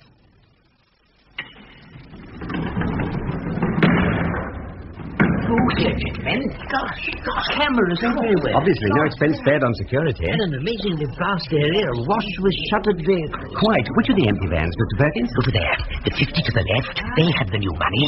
And the 50 to the right, the old. Fine. Right. Lads, everybody with a driving licence, take up position beside a van to the left or the right. Mr. Perkins will come round shortly to give you all the various keys to get them started and unlocked at their destination. Right, Charles. I've got a licence, but it's suspended at the moment, Charles. Does that still count? Better not take any chances, Nigel. Wouldn't like to think we were breaking the law. Right. I'll go and get the van keys from the outer office. Before you go, could we have your MasterCard to open the central vault? I'm awfully sorry. I should have told you before. It doesn't actually work, that one. We'll have to leave all the mafia treasure behind, I'm afraid. Excuse me. Oh, no, we can't. We must teach these blighters a lesson. Oh, it's all right. Fingers and I are organising that. He'll tell me where the tumblers are sighted, and I'll make the necessary indentations on the card itself. Right, Tommy. Has every van got a driver? Yes. Good. Now, 2 extra men to every van to help unload at the destination. Preferably warder plus prisoner where possible. Right, here are the keys, lads. But where exactly is our destination, Charles? Oh, didn't I tell you? Sorry. Naturally, there's only one place safe enough to store such wealth of money. We're taking it all back to the prison. Right, all vans ready for the off, Charles. Thank you, Warder Wilt. Get it unloaded at the other end and then back here smartish and park it exactly in its present spot. Park it exactly in its present spot, okay, everyone? Bye, lads. Once more, under the breach, dear friend. We're underway again, George. We're jolly well underway. We most certainly are, Charles. We most certainly are.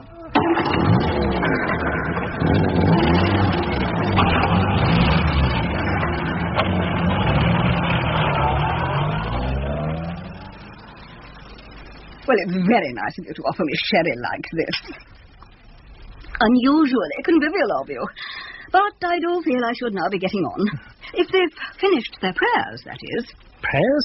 Yes.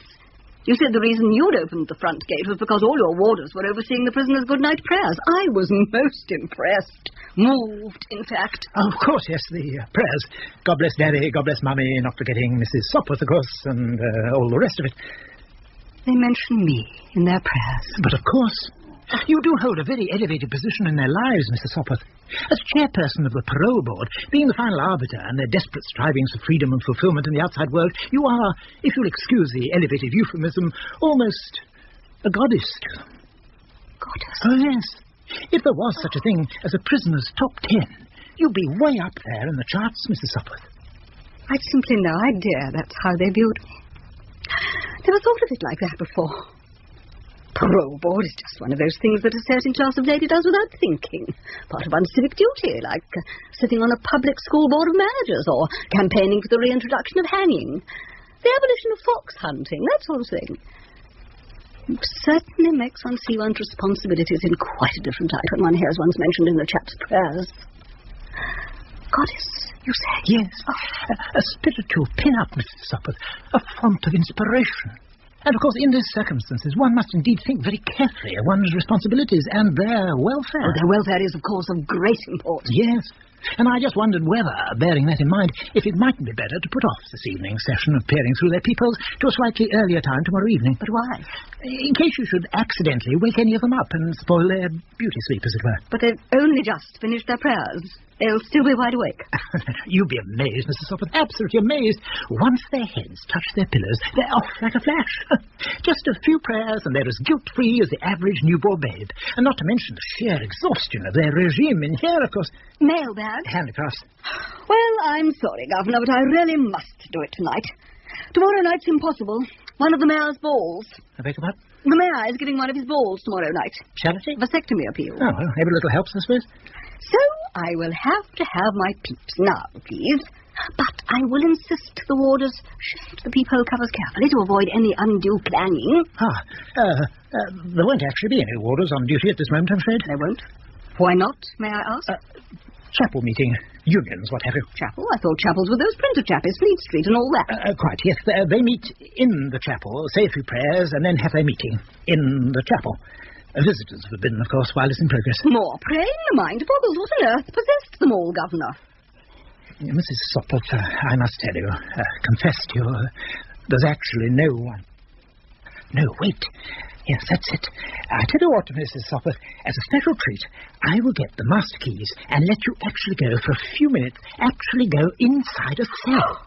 One of our more interesting prisoners. Won't he be asleep? Oh, no, he never sleeps. Slightly potty, in fact. Potty? Yes, but in the nicest sense of potty. He has delusions that he's a prison warder and constantly complains about a giant robbery going on at this present moment. Really? But who does he think is being robbed? Well, you won't believe this, but the Bank of England, plus the Mint. Potty, isn't it? Absolutely. He's not potty, Governor. The poor man's deranged. Totally deranged. I don't believe it. I just don't believe it. I've never seen anything like it. Well, beyond imagining. We've really opened up something here, haven't we?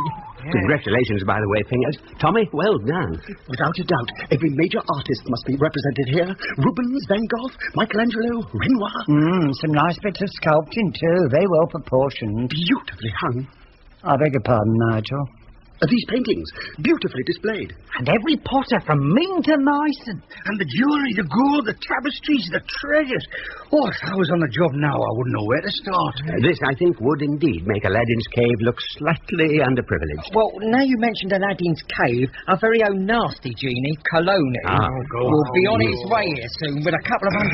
So, shouldn't we be thinking about getting the stuff packed up and away? Good thinking, Tommy. Right, lads, let's get to it. Fill the vans. Right. Come on, that Ming. Come, Angelino, let's go and speak to them. Two warriors on a balcony before the battle. Good words, my brother, good words. Open the door and let us be underway.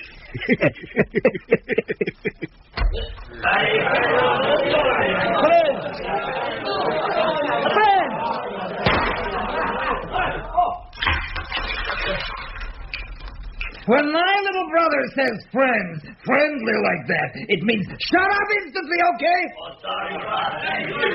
You shut the hole in my newly painted plaster dome, Angelino. Sorry, I thought it was silenced. It did, but I would prefer not to be hurt than have a hole in my newly painted plaster dome, like I got now. I'm sorry, Albertino. I was not thinking. Nearly $250,000 it cost me just last year. Same painter who touches up the Sistine Chapel. Look, I said I'm sorry. What more can I say? Mama hasn't even seen it yet. Hey, the boys are watching us, My Albertino. dome, my poor dome. Look, I'm really sorry. Friends, I stand here to address you. Underneath that hole that somebody has shot in my new £250,000 beautifully hand-painted plaster dome. And this is what I have to say. If one of you bums has done this, I'd have chopped your head off and put it in a horse's bed. That's it, Charles.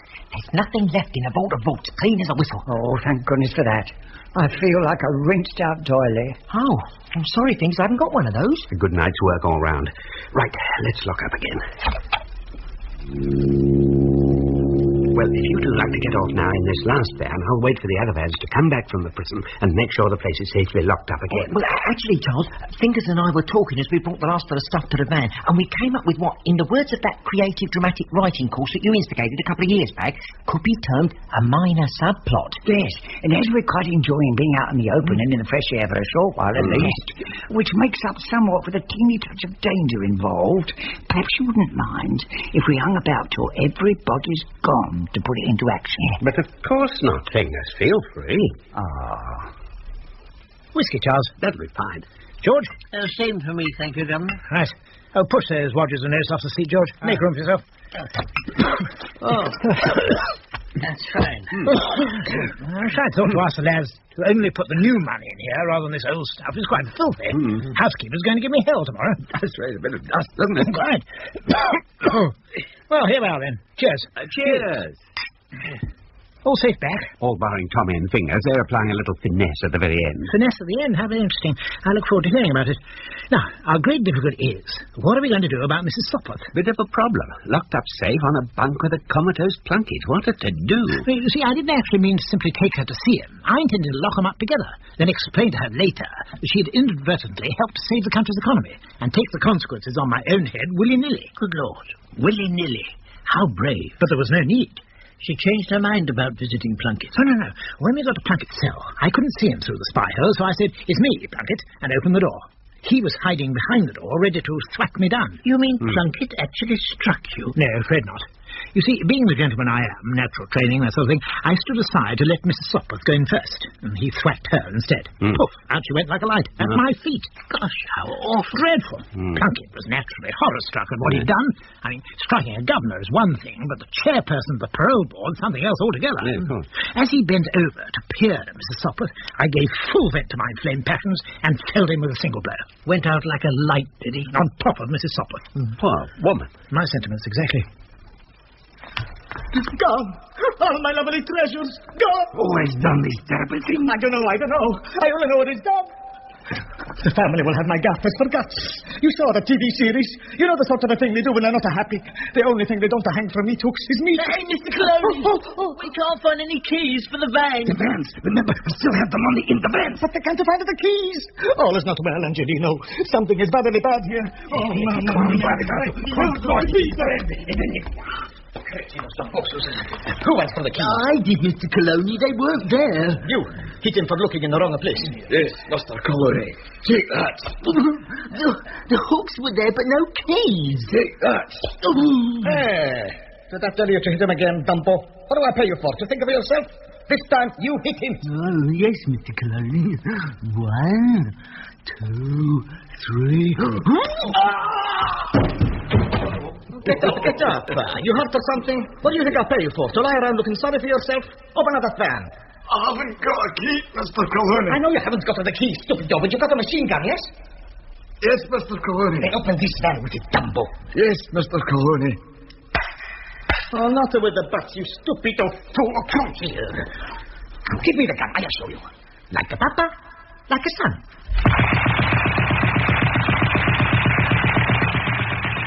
Blind things. They're not exactly taking it philosophically, are they? No.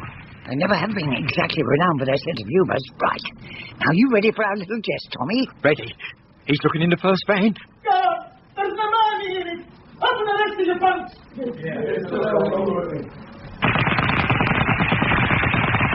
Right. Now, let's get them all safely locked up inside. And totally jam up the mechanism so they can't get out again. I've been robbed. Nearly shut. Now. Well, I can't honestly think what to do for the best. It's difficult. Come. Sorry to disturb, Gaff, but we stumbled across a bloke stalking outside. Said he wants to see you personally. Me? Personally. Oh, very well, show him in. Come on, in you come. Don't know if you met him. Nor me. You too. Can't say I do either. Oh, you will when he speaks.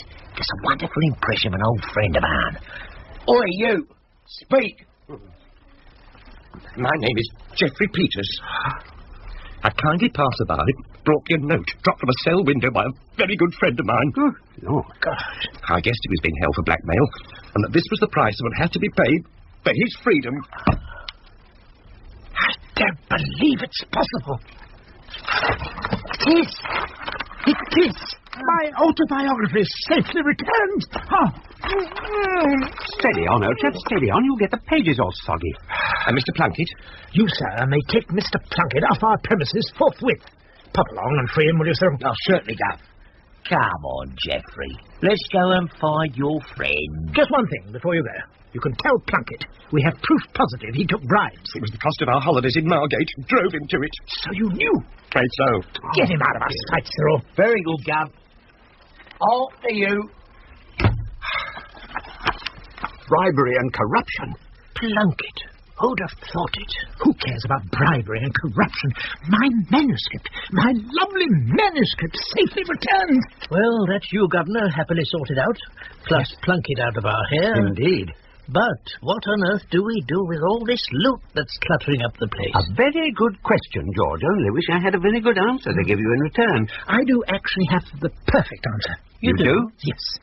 The euphoria of getting my manuscript back has obviously set the old brain back in action again. Pass me the phone, would you, Charles? But of course.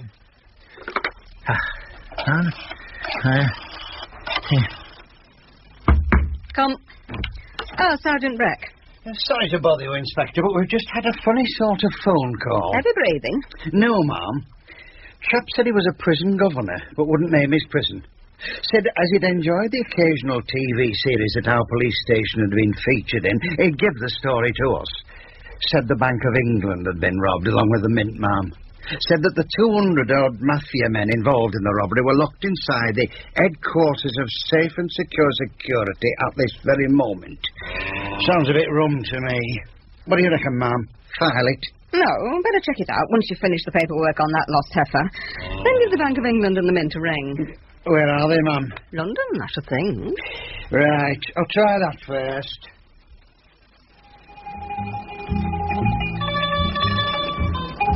I still can't get over the luck of Mrs. Shopworth being struck down with amnesia like that. Not remembering a dash thing. Yes, so you've said, George, repeatedly. Oh, have I? Repeatedly? Yes. Oh, sorry, Charles. Oh, and Plunkett going off happily with his friend Geoffrey. You've said that as well. Repeatedly? Yes. Oh, but all the publicity, our photographs in the paper, national heroes to a man, smashed the mafia in England, saved the economy, pardons all round, plus whacking rewards for all of us. George, I really have had enough of this particular tale. Oh, sorry, but it is also jolly exciting. George, you haven't finished with the sun cream, have you? Oh, of course, Fingers. Who's it for this time? Tommy? No, Cyril up the other end. Right. There we go. Here you are, Tommy. Pass it on, it's for Cyril. Right, pass it on, Nigel, it's for Cyril. OK, here you are, Billy. Pass it on to Cyril. Oh, fine. Here you are, Basil. Pass it on. It's for Cyril. Sure, here you are. There you go, Cyril. Ah, charmant. Now, which of you two lovely ladies would care to baste my body? But what is basta, Cyril? No, Papa, perhaps. No, my Gina and my Bella, kiss from a goodly God. It's not basta, but baste.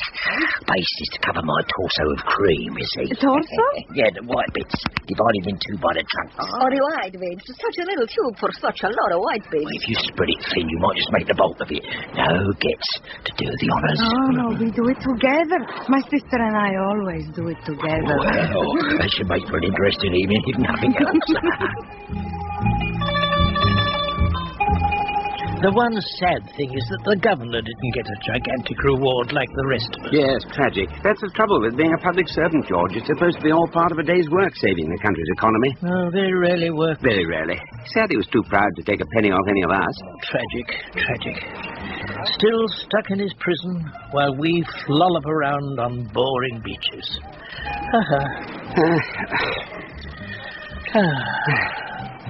There, you chaps. I thought I'd find you here. Good Lord! It's him, George. Well, I'll be... It's the governor. But how on earth did you manage to find the money to get out here, Governor? You were stony broke. My autobiography. All the publicity's made it a runaway bestseller. It's being serialized by the Sundays and Radio 4.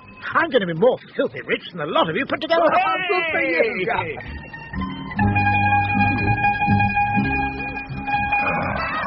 Oh, that's lovely. I'm glad you enjoy it so much. So much, man. Oh, so little cream. Tell me, girls, when you say you're here to attend to family business, what is the business exactly? You'll find out, Cyril. You and your friends will find out soon enough. Oh, a sort of mystery business is here. Trace answer it, so. Now, sister, 2 minutes to 3. We must take our walk. You'll come back. Oh, yes, we'll come back. Soon after, at 3 o'clock, I would imagine. I think I could manage to live with the disappearance of that sort of thing. Oh, I say, you didn't tell me your full name. In case we lose contact, and I have to ask for you at your hotel. Caloni. Gina and Bella Caloni. Oh. By the way, Cyril, the large package we left under your Lilo to keep cool. You look after it for us till we get back. Oh, but of course, don't you worry, your little heads will be safe with me. You'll be sure of that. Okay. Bye, Cyril. Bye. Bye. Caloni. Now, where have I heard that name recently?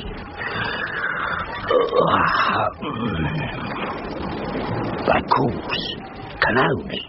What coincidence. I've ended up looking after a large brown package for 2 girls called... A large brown package for Caloni's daughters. I wonder what's in it.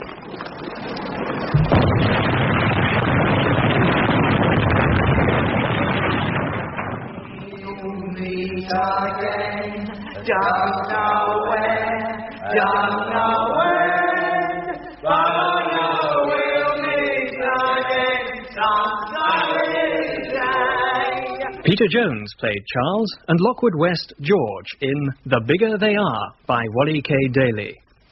The prison governor, Donald Hewlett, Fingers, Charles Hawtrey, Bullet Head, John Hollis, Warder Plunkett, John Rye, Colony, Gordon Reed, and Perkins, Adrian Egan. Tommy, John Bull, Billy, David Timpson, Wilkes and Australian Mafia man, Christopher Douglas, Basil, Ronald Herdman, Nigel, David Sinclair, Hu Fang, Garrard Green, Angelino, Roger Hammond. Mrs. Sopworth and the Inspector, Gwen Cherrill, Doreen and Gina, Mia Soteriou, and the three thugs were played by David Lerner, Trevor Nichols, and Jamie Roberts. The Bigger They Are was directed by Martin Jenkins. Sunny day.